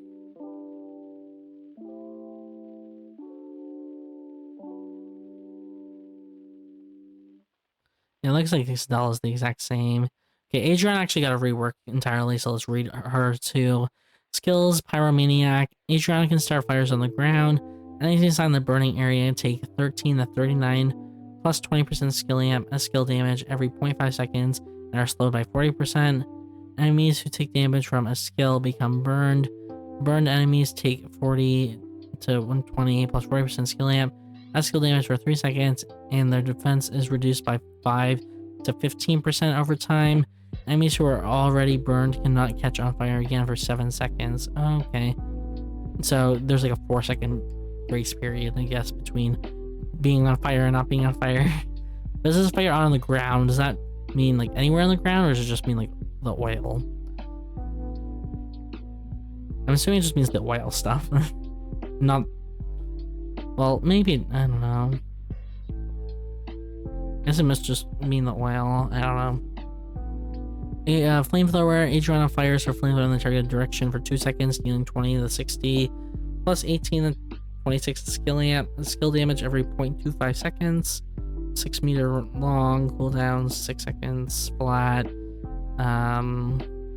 Oil slick. Adriana spills the oil on the targeted ground. The oil slick remains for 5 seconds. Adriana can ignite the oil slick either with a skill or if it's burning. Enemy walked over the fire. Oh, that's interesting. It starts a fire for 5 seconds. Enemies inside the oil slick are slowed for 30 to 40%. Actually, that's a cool change they did. So if you use flamethrower on them, they're gonna like start ticking for like 3 seconds. And then if you put the oil slick down, they can just let it on fire themselves. Okay, that's cool. That's cool. And this is the same. Her dash is the exact same. Travel 6 meters. And her ultimate cocktail party. Each round throws a Molotov cocktail at the targeted direction or location. Molotov cocktail explodes upon landing, dealing 60 to 180 plus 35% skill amp and skill damage. After the explosion, the Molotov cocktail leaves behind a fire for 5 seconds. And hold a max of 3, and it's the same. So it's just now it does damage. That's it. It doesn't do any CC. They pretty much removed all the CC from Adriana's kit. I don't think there's any. Oh no, when they're burning, they're slowed, right? Oh no, they aren't slowed. When they're burning, they just take damage reduction. They aren't slowed or anything like that. Okay. Adina got a rework too, so let's read Adina. 3.92. Okay. The skills, stargazing. Stargazing, Adina's crystal ball generates celestial signs that alters the effects of her skills. Casting a skill consumes Adina's currently selected celestial sign. Second bar below the HP bar, changing the effects of the skills depending on the sign consumed. Once all the skills have been consumed, Adina's entered a state of stargazing for 3 seconds, refilling all empty slots with new celestial signs, increasing her movement speed by 4 to 14%, plus 2% skill amp. Okay, I think it seemed pretty much the same. Luminary Q. Adina launches Celestial Spear in the target direction, dealing 60 to 200 plus 65 skill amp skill damage to enemies hit. So Sun is damage increased by 10 plus 10% skill amp. Moon fires a moon spear that explodes on impact, stuns for 0.7 seconds. And Star fires a comet that leaves a trail behind her 4 seconds, increasing movement speed of allies touching the tail by 8%. Okay. Sun conjunct when casting Luminary with 2 aligned sun. Adina fires a larger sun spear, dealing 140 to 320, plus 110 skill amp skill damage, and continually burns enemies for 5% of the target's max HP for 2 seconds. How long is this? How many casts is it once per second that this is going off on? If so, then it takes away 10% of their HP just for doing this. This is max HP too, so yeah. Astral Trine, I guess because it rhymes with Brian, right? Adina draws an astral triangle at the target location, dealing 70 to 160, plus 75% skill amp and skill damage to enemies hit and are slowing them by 35% for 2 seconds. Celestial sign, okay, same thing as before. Increased damage, moon, stun for 1 second. Star is the triangle is completed faster and eyes in range are shielded by 70 to 190 plus 45% skill amp for 1.5 seconds. Effect area is one-sided. Okay. Moon conjunct when casting Astral Trine and 2 aligned moon symbols. Adina draws 2 triangles. Each triangle deals 56 to 167 plus a 35% skill amp and skill damage. And the first triangle stuns enemy hit by 1 second. The second one slows the enemy by 50% for 2.5 seconds. Conjunct damage affects the level of a Celestial Prophecy. Okay. So it looks like it's there is a stun with the moon conjunct still. Yeah, still a stun with that. Her E, Faded Horizon. Adina marks her target, dealing 40 to 120 plus 35% skill amp as skill damage. A celestial body then descends upon the target, dealing 40 to 120 plus 35% skill amp as skill damage to enemies in range. The sun, each damage is increased by 5 plus 5% skill amp. Moon is a moon spear descends upon the target, sending enemies hit by 1 second. Comet quickly descends upon the target. When cast on allies, they are healed for 50% from the mark. Okay, so it's like again the same. Star conjunct when casting a Faded Horizon and 2 aligned star symbols. The comet leaves behind a nebula for 4 seconds, healing allies within by 22 to 82 plus 6% skill amp per second and recovering 30 to 90 plus 6% skill amp as SP. Conjunct healing affects the level of Celestial Prophecy. Adina swaps the safe sign, the second bar below the with one of her crystal balls, altering her fated path. Passive conjunct when aligning celestial signs. Nia can cast a powerful conjuring skill by consuming both the second and third bar.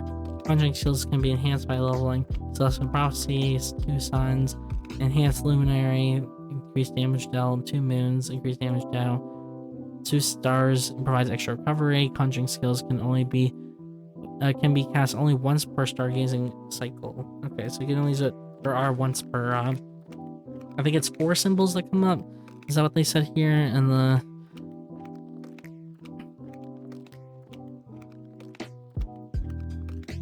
Actually, it doesn't say how many there are. I think there's 4 if I remember correctly.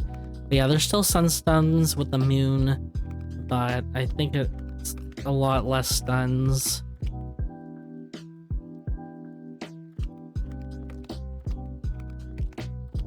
Overall, that's what they're saying. I think that's what they wanted to do with continuous rework.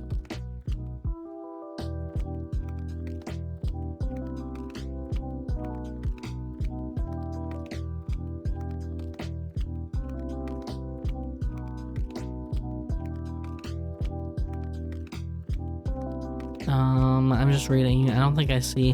Why is this in Korean? Aya. That's Aya. I don't know what this means. What does this mean? Gun. Firing. 6 to 8. Steps. Speaking. Addition. Attack speed by 30%. I don't know. Let's see. Aya shoots 6 to 8 bullets in the target direction over 1.6 seconds. Number of bullets Aya fires per 30% of attack speed is increased. Each bullet deals 20 to 80 plus 40 to 50% attack power plus 20 to 40% skill damage and cooldown. So again, it's the same thing, but she fires more bullets per additional attack speed, I guess. And the same dash. But yeah, Aya's blank cartridge. Aya fires a blank in the sky, dealing 120 to 360 plus 20% attack power plus 100% skill amp as skill damage to nearby enemies and fearing them for 0.7 seconds instead of stun or brute. I think it's a brute. Okay, ISIL. I mean, the Aya's changed fine, and like, I don't think it makes too much of a difference if it's a brute versus fear, but.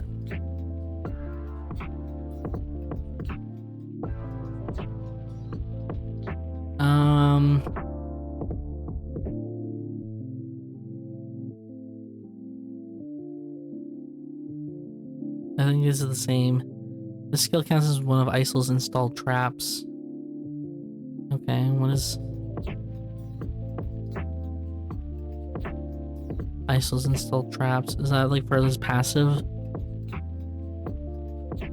Is it for this passive here that the enemies that take damage from one of his traps to have their damage reduction for 5 to 25%? You gotta level this up first if you aren't, because this defense shred is huge.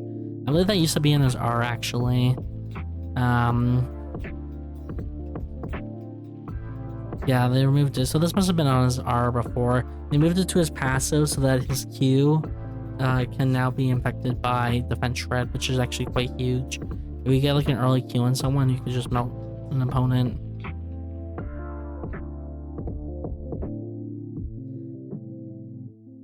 Yeah, you can deal damage. Yeah, okay, so that's the same. Everything about ISIL is the same other than that.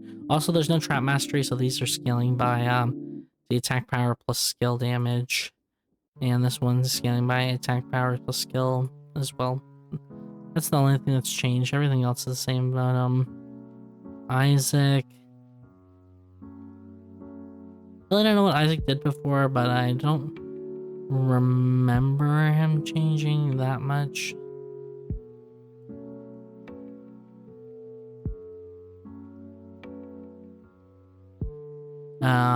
Yeah, I'm just reading. Oh yeah, they just changed him. They just changed something about him. This is the same. Extra skill damage. Strang. Here, I know his E change. So Isaac quickly charges forward and prepares for his next skill for 2.5 seconds.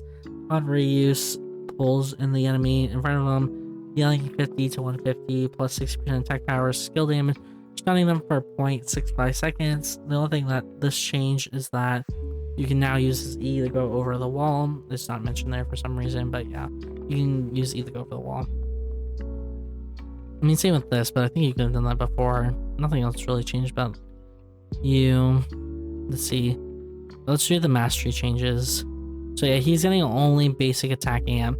They reworked Alex so that he's no longer an amp character, but now he's an auto attacker. So he gets no amp scaling anymore. They're like, nope, we don't want amp Alex. We don't like amp Alex. Goodbye. No more amp scaling for you.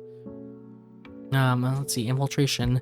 Alex begins infiltration for 4 seconds starting from level 6 after getting a kill or assist. Enemies cannot see Alex when outside of his detection range. While infiltrating, his movement speed is increased by 3 to 11% for 2 seconds at the enemies within 8 meters. His weapon mastery is increased equally. No-go weapon, melee weapon, his defense increased by 7 to 21. Daytime detection range is 12, night is 10. Okay, I'll just read them all because he's been changed. Are we almost done? Oh no, we are not. Gauze pistol, range Q. Alex fires his Gauze pistol, dealing 70 to 190 plus 70% attack power, skill damage to enemies hitting an enemy increases Alex's attack power by 4% for 20 seconds. Alex can gain up to 2 stacks if he has maximum stacks of both incursion and gauze. Yeah, it's gauze, right? Gauze pistol has attack speed increased by 15%. It goes 5. So yeah, increases his attack power because again he's an auto attacker now.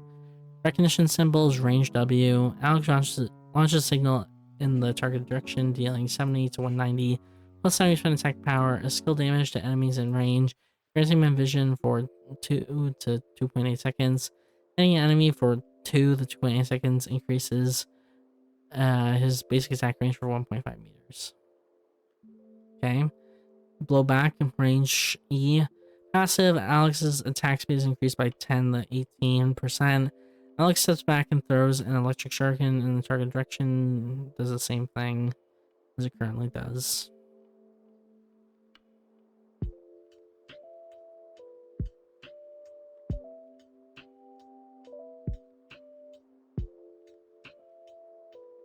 Okay, that looks the exact same. That's the same. So yeah, mainly it's just they removed the skill amp scaling from them and just made it all basically or attack power scaling. Okay, yawn. I just know they made his thing like less bright or whatever, and I know that his E can go through the wall now. I'm pretty sure that's all the changes for him.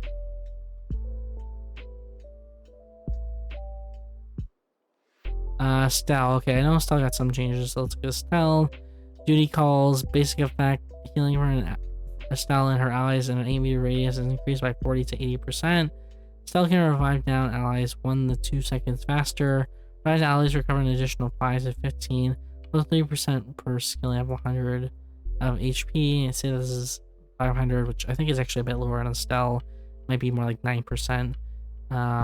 You'd actually get closer to like 25% recovery at max passive to like 15%, so somewhere around there, which is not bad at all. I mean, this cooldown is on like a 2 minutes 20 seconds at level 1.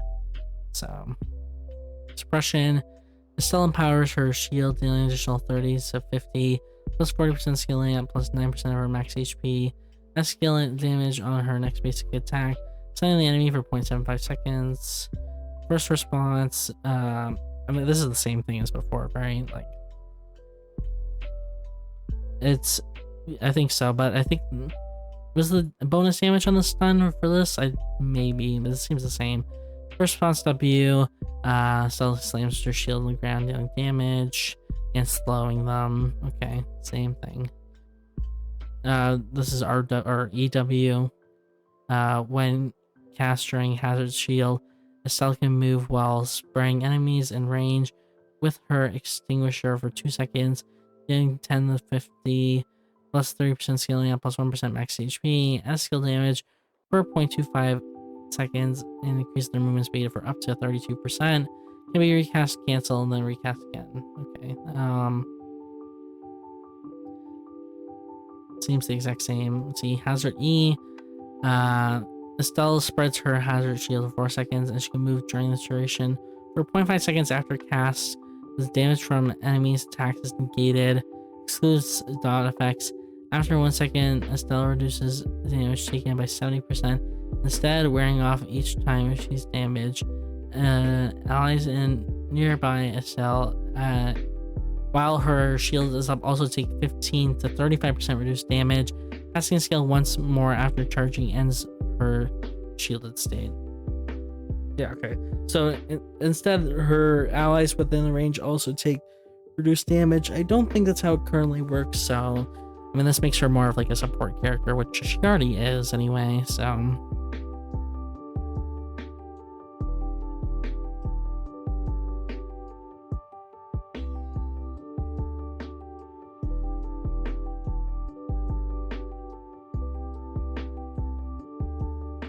Okay. I think it's, let's see. It's the same thing. Oh, this also, actually, no, her dash also destroys surveillance cameras if there's any in the way. That's the only thing that changed. So let's see, Holly attack stat, which is her ultimate, cast on self. Estelle shields herself for 100 to 200, plus 50% skill amp, plus 15% lost HP for 3 seconds. Request a Holly attack backup after 0.55 seconds. The attack will locate Estelle's coordinates and drop a hydro bomb on the location, dealing 70 plus 230 plus 40% skill amp plus 10% lost HP. The skill damage hit enemies are slowed on allies. Estelle shields her allies for 200 to 450 plus 50% skill amp plus 25% lost HP. Of targets lost for 3 seconds and request a helicopter backup. After 3 seconds, Estelle drops in. Yeah, I mean, that's the same. Knocks them up. The shield for 3 seconds. Oh, I mean, on herself, it's less, but the time is the same. I think before is like, if you cast on yourself, the time was a lot shorter, but they've made them the same. Okay, I'm just gonna pause the video at this point, and I'll be back to recording in a little bit. You guys won't see anything change. Okay, I'm back. I'm gonna speed run through this now because yeah, it's getting way too long, this video already. I don't think Annie got any changes. You know what? This is what I'll just do. No, I can't do that. Shoot, it would take me too long to go through everything. Ignore this. He didn't get any changes. We're just gonna go through. If it is minor, Echion, he got no changes. If he did, just yeah. Feel free to let me know. I don't remember him getting any changes at all. I'm just trying to speed run through the notes. Alina got some changes. Yeah,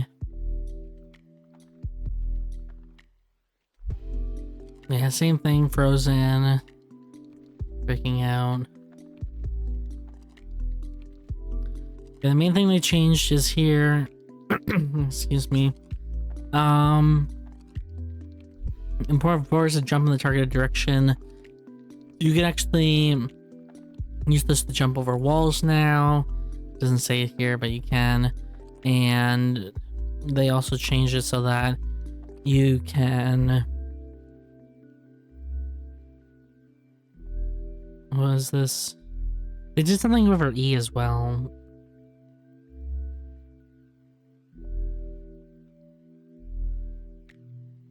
I forget what they did with her E. It was in the dev journal anyway.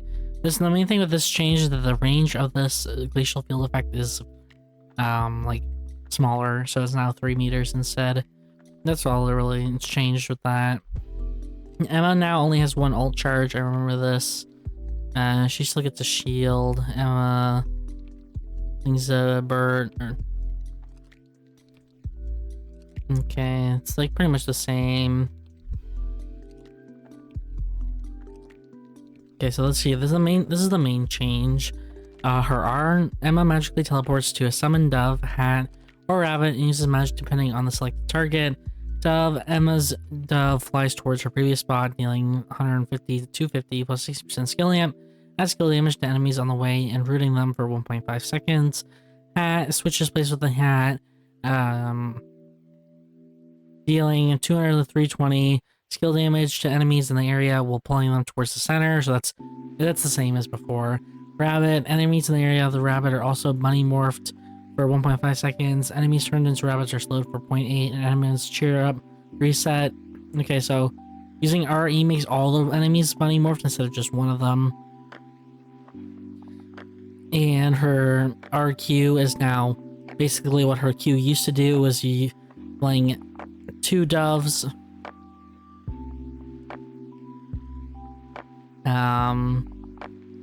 It roots them. Can you still hit?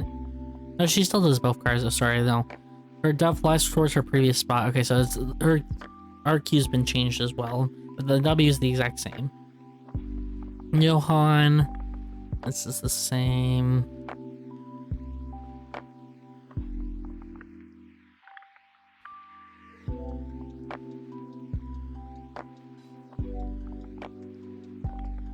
Yeah, Johan didn't get changed. William.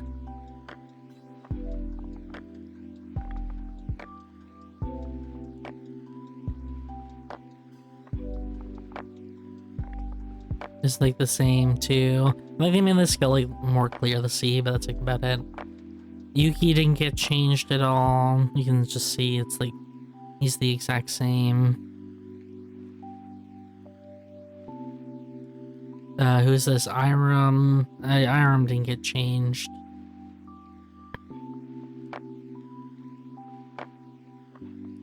You can just read. These are like the same as like how it currently is, so I'm just skipping over. Ava. I don't think Ava even got changed at all, really. Oh, I think they gave her one change.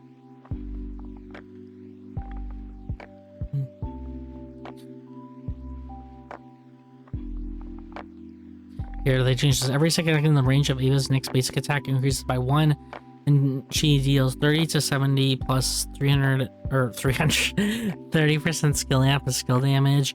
She gains 2 vital force every 1 second. Okay, I mean that part's the same.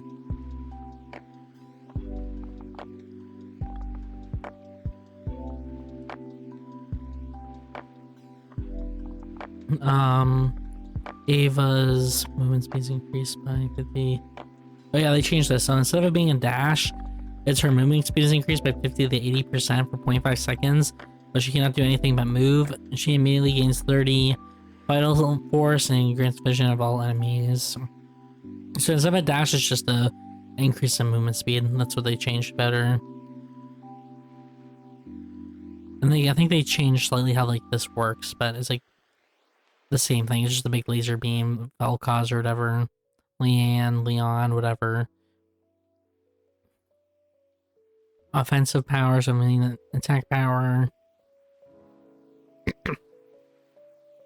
Sorry. I don't think they changed anything about Leanne either. I don't remember. 11. They changed 11 a little bit. Picking up 2 slider. Okay, so they changed it. Every 4 basic attacks, 11 drops a slider on the ground. Picking up 2 sliders recovers 2 to 6% of her HP. Enemies can step on sliders to destroy them, so you need to actually step on 2 instead of 1. That's interesting. Makes 11 a little bit weaker on the healing front, to be honest.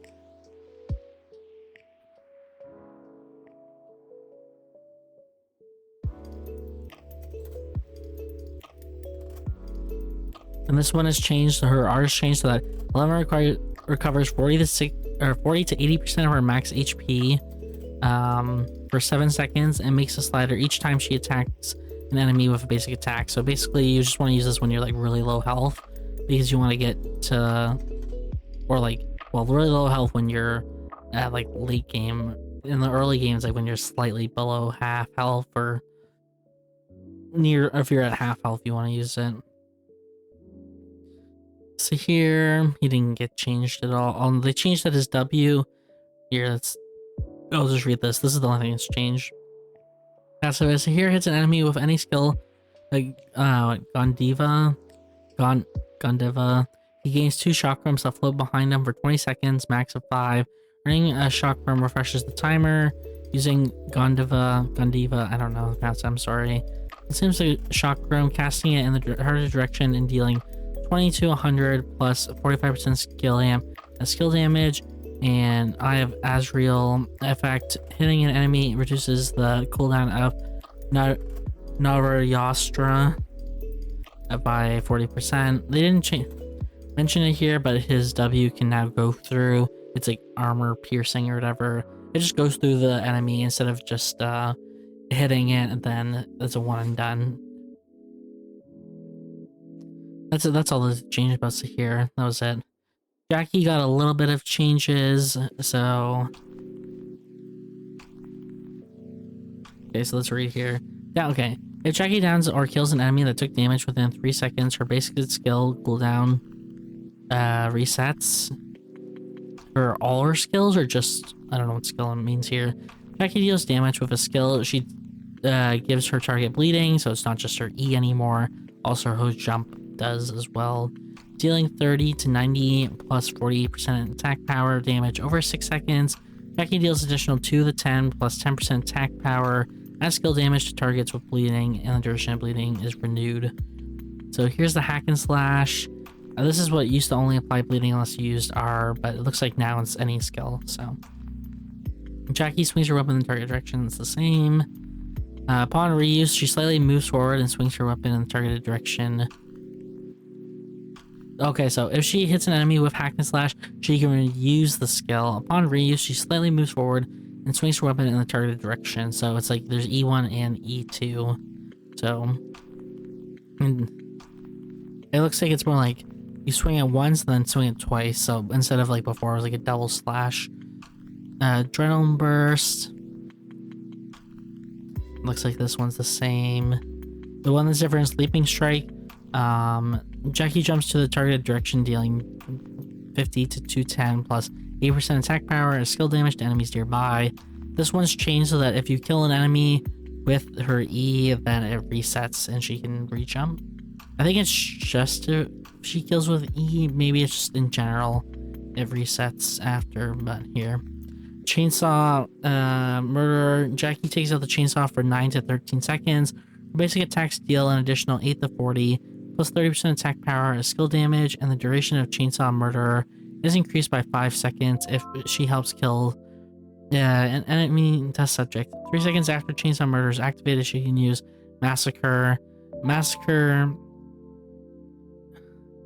Jackie swings the chainsaw in a large area around her. This is just the okay. This is the same.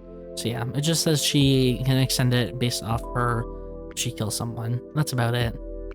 Jenny got some minor changes with her passives to make it more noticeable. There's also no bar for her Jenny anymore, so her playdead will activate regardless of her, I guess, was it rehearsal stacks? Was that it? I don't know. It didn't. She doesn't need it to activate the passive. It just activates whenever it's up. That's all that's changed about Jenny.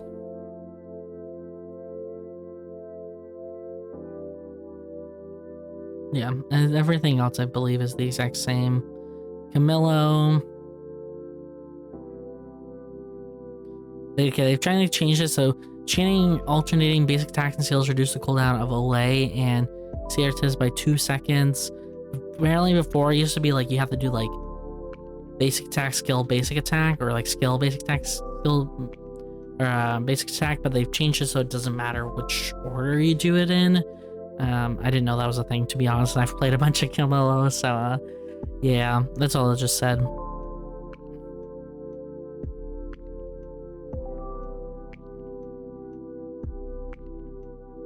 And then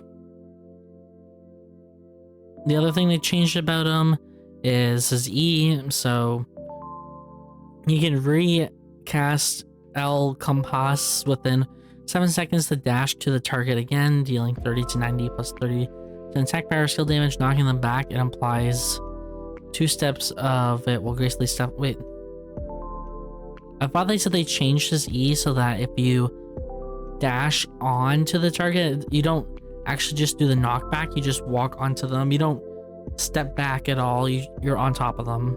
That was my understanding. Maybe they decided to not go with that after the playtest or whatever, but that was what they said in the dev journal.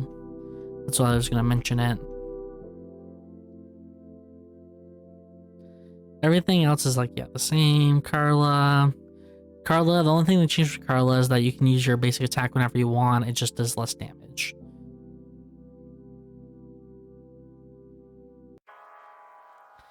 And it's like worth it to like keep it fully charged. And they also, yeah, the uncharged ones take some of it readiest and deal like way less damage. You can see like 5 to 15, like nothing. But a full charge, you actually do damage, and it's you also reduce their movement speed. So that's the reason why you want to use the skill on your normal attack, or like wait for using your basic attack.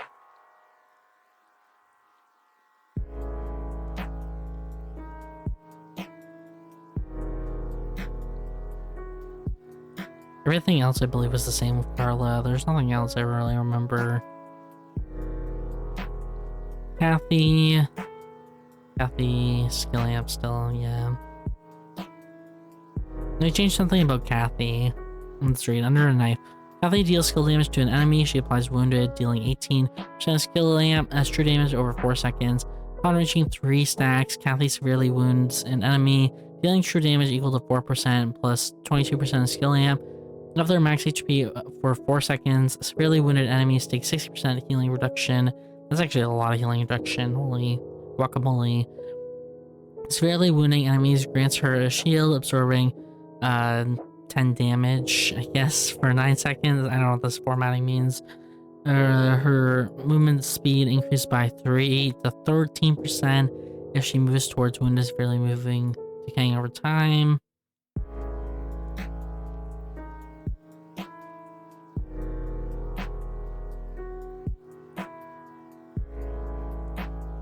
Yeah, this is not a ground, it's a slow. I think they got rid of the ground before anyway. They changed the suture as well, if I remember. Oh, maybe not. Maybe it's just like the range or whatever. I don't know. I thought they changed something about the suture, but everything here looks the exact same as before.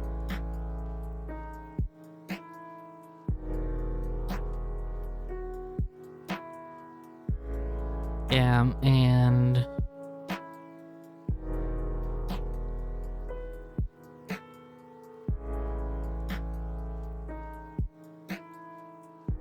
that's everything else. Chloe. No, I don't think they didn't change Chloe at all. Well, no, they did. They made something that she's like, it slows instead of like a knock up.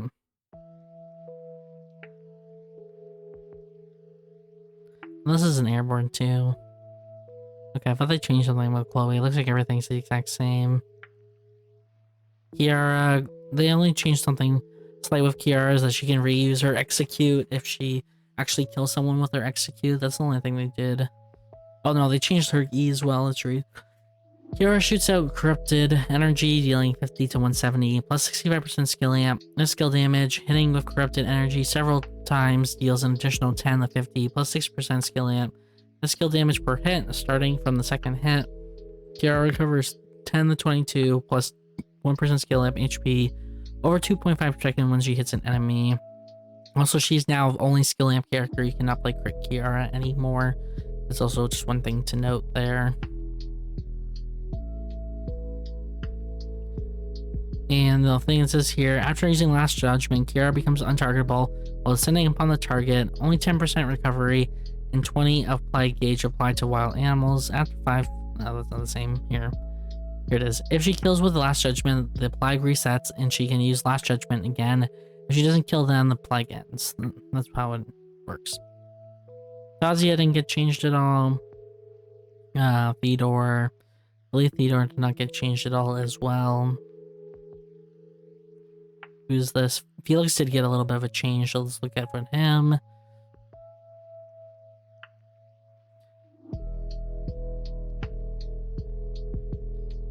Okay. Yeah, his fix cooldown the same. So it's basically how his back stacks work. That's what's being changed. So let's see. Or like a final cast, is that what it is? Okay, let me read this. Basic attacks between skills. Grant Felix a stack of spear weaving, stacking up to 10. After a skill is complete, the stacks are consumed decreasing the cooldown of Felix's basic skill by 0.8 seconds per stack and granting him additional effects based on the skill used. Okay, so it's probably under each skill. Let's read. So his Q, Felix dashes and it swings the spear in the target direction, dealing damage. Recast it 2 more times. The final cast, he knocks them airborne. For each stack of spear wielding, Felix deals 2 to 10 true damage and knocks the enemy airborne for 0.1 more seconds. And it's per stack, so this can go up to 1 second more. The final cast, so it roots them and dashes to them. The root duration is increased by 10% per spear weaving. Sheer cooldown is reduced by 4 seconds if it hits an enemy. And Omni Siphon is increased by 4 seconds depending on the number of spear weaving stacks used. I thought they gave like Felix some like shielding.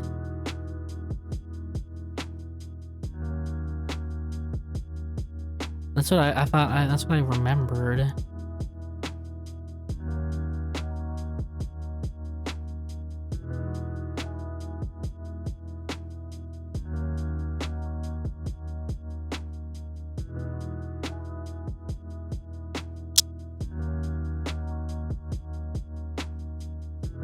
I thought he had like some like shielding mechanic. I'm looking here. I don't see.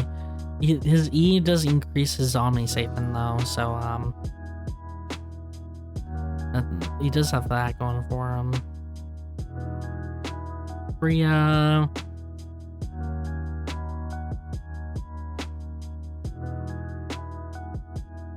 Does she have anything changed? I'm talking about changes like abilities, not like number changes, because they all have number changes.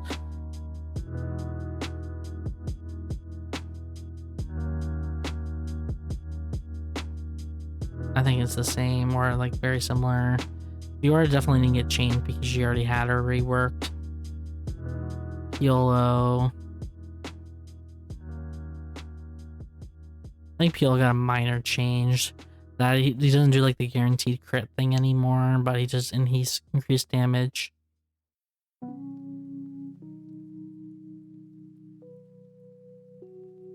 Oh yeah, he only needs 1 stack to cast, and he has instead of 2, which is what you needed before.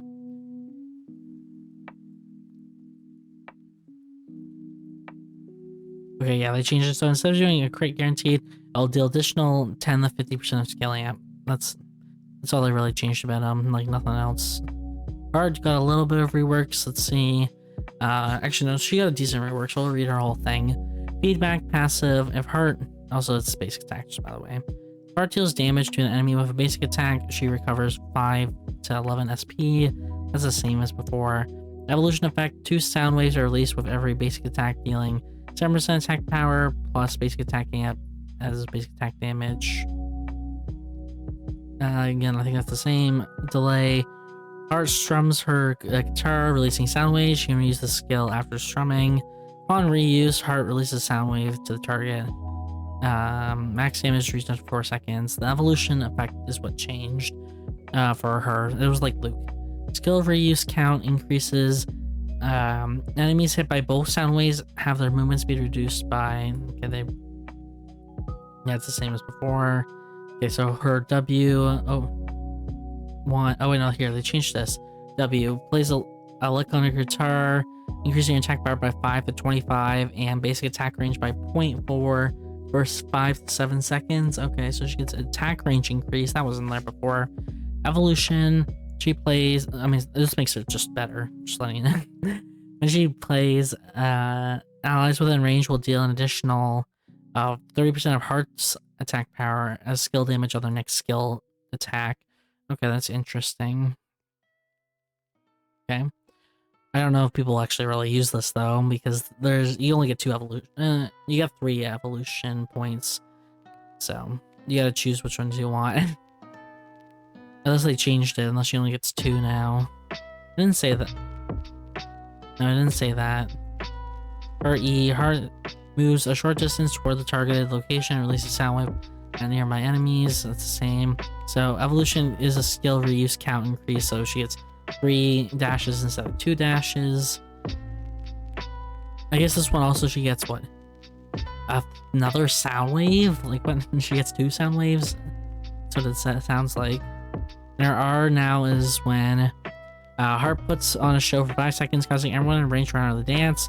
For every 0.5 seconds for her performance, she recovers 20 to 40 plus her attack power to the 6% HP.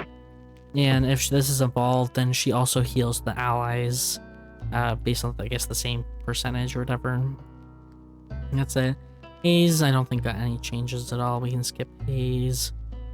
I think, my understanding also, apparently everyone's defense has been increased. It looked like the same, but maybe I'm misremembering. Yenwu, I don't think he really got anything major. I think they changed like his, how his like stacks work or something.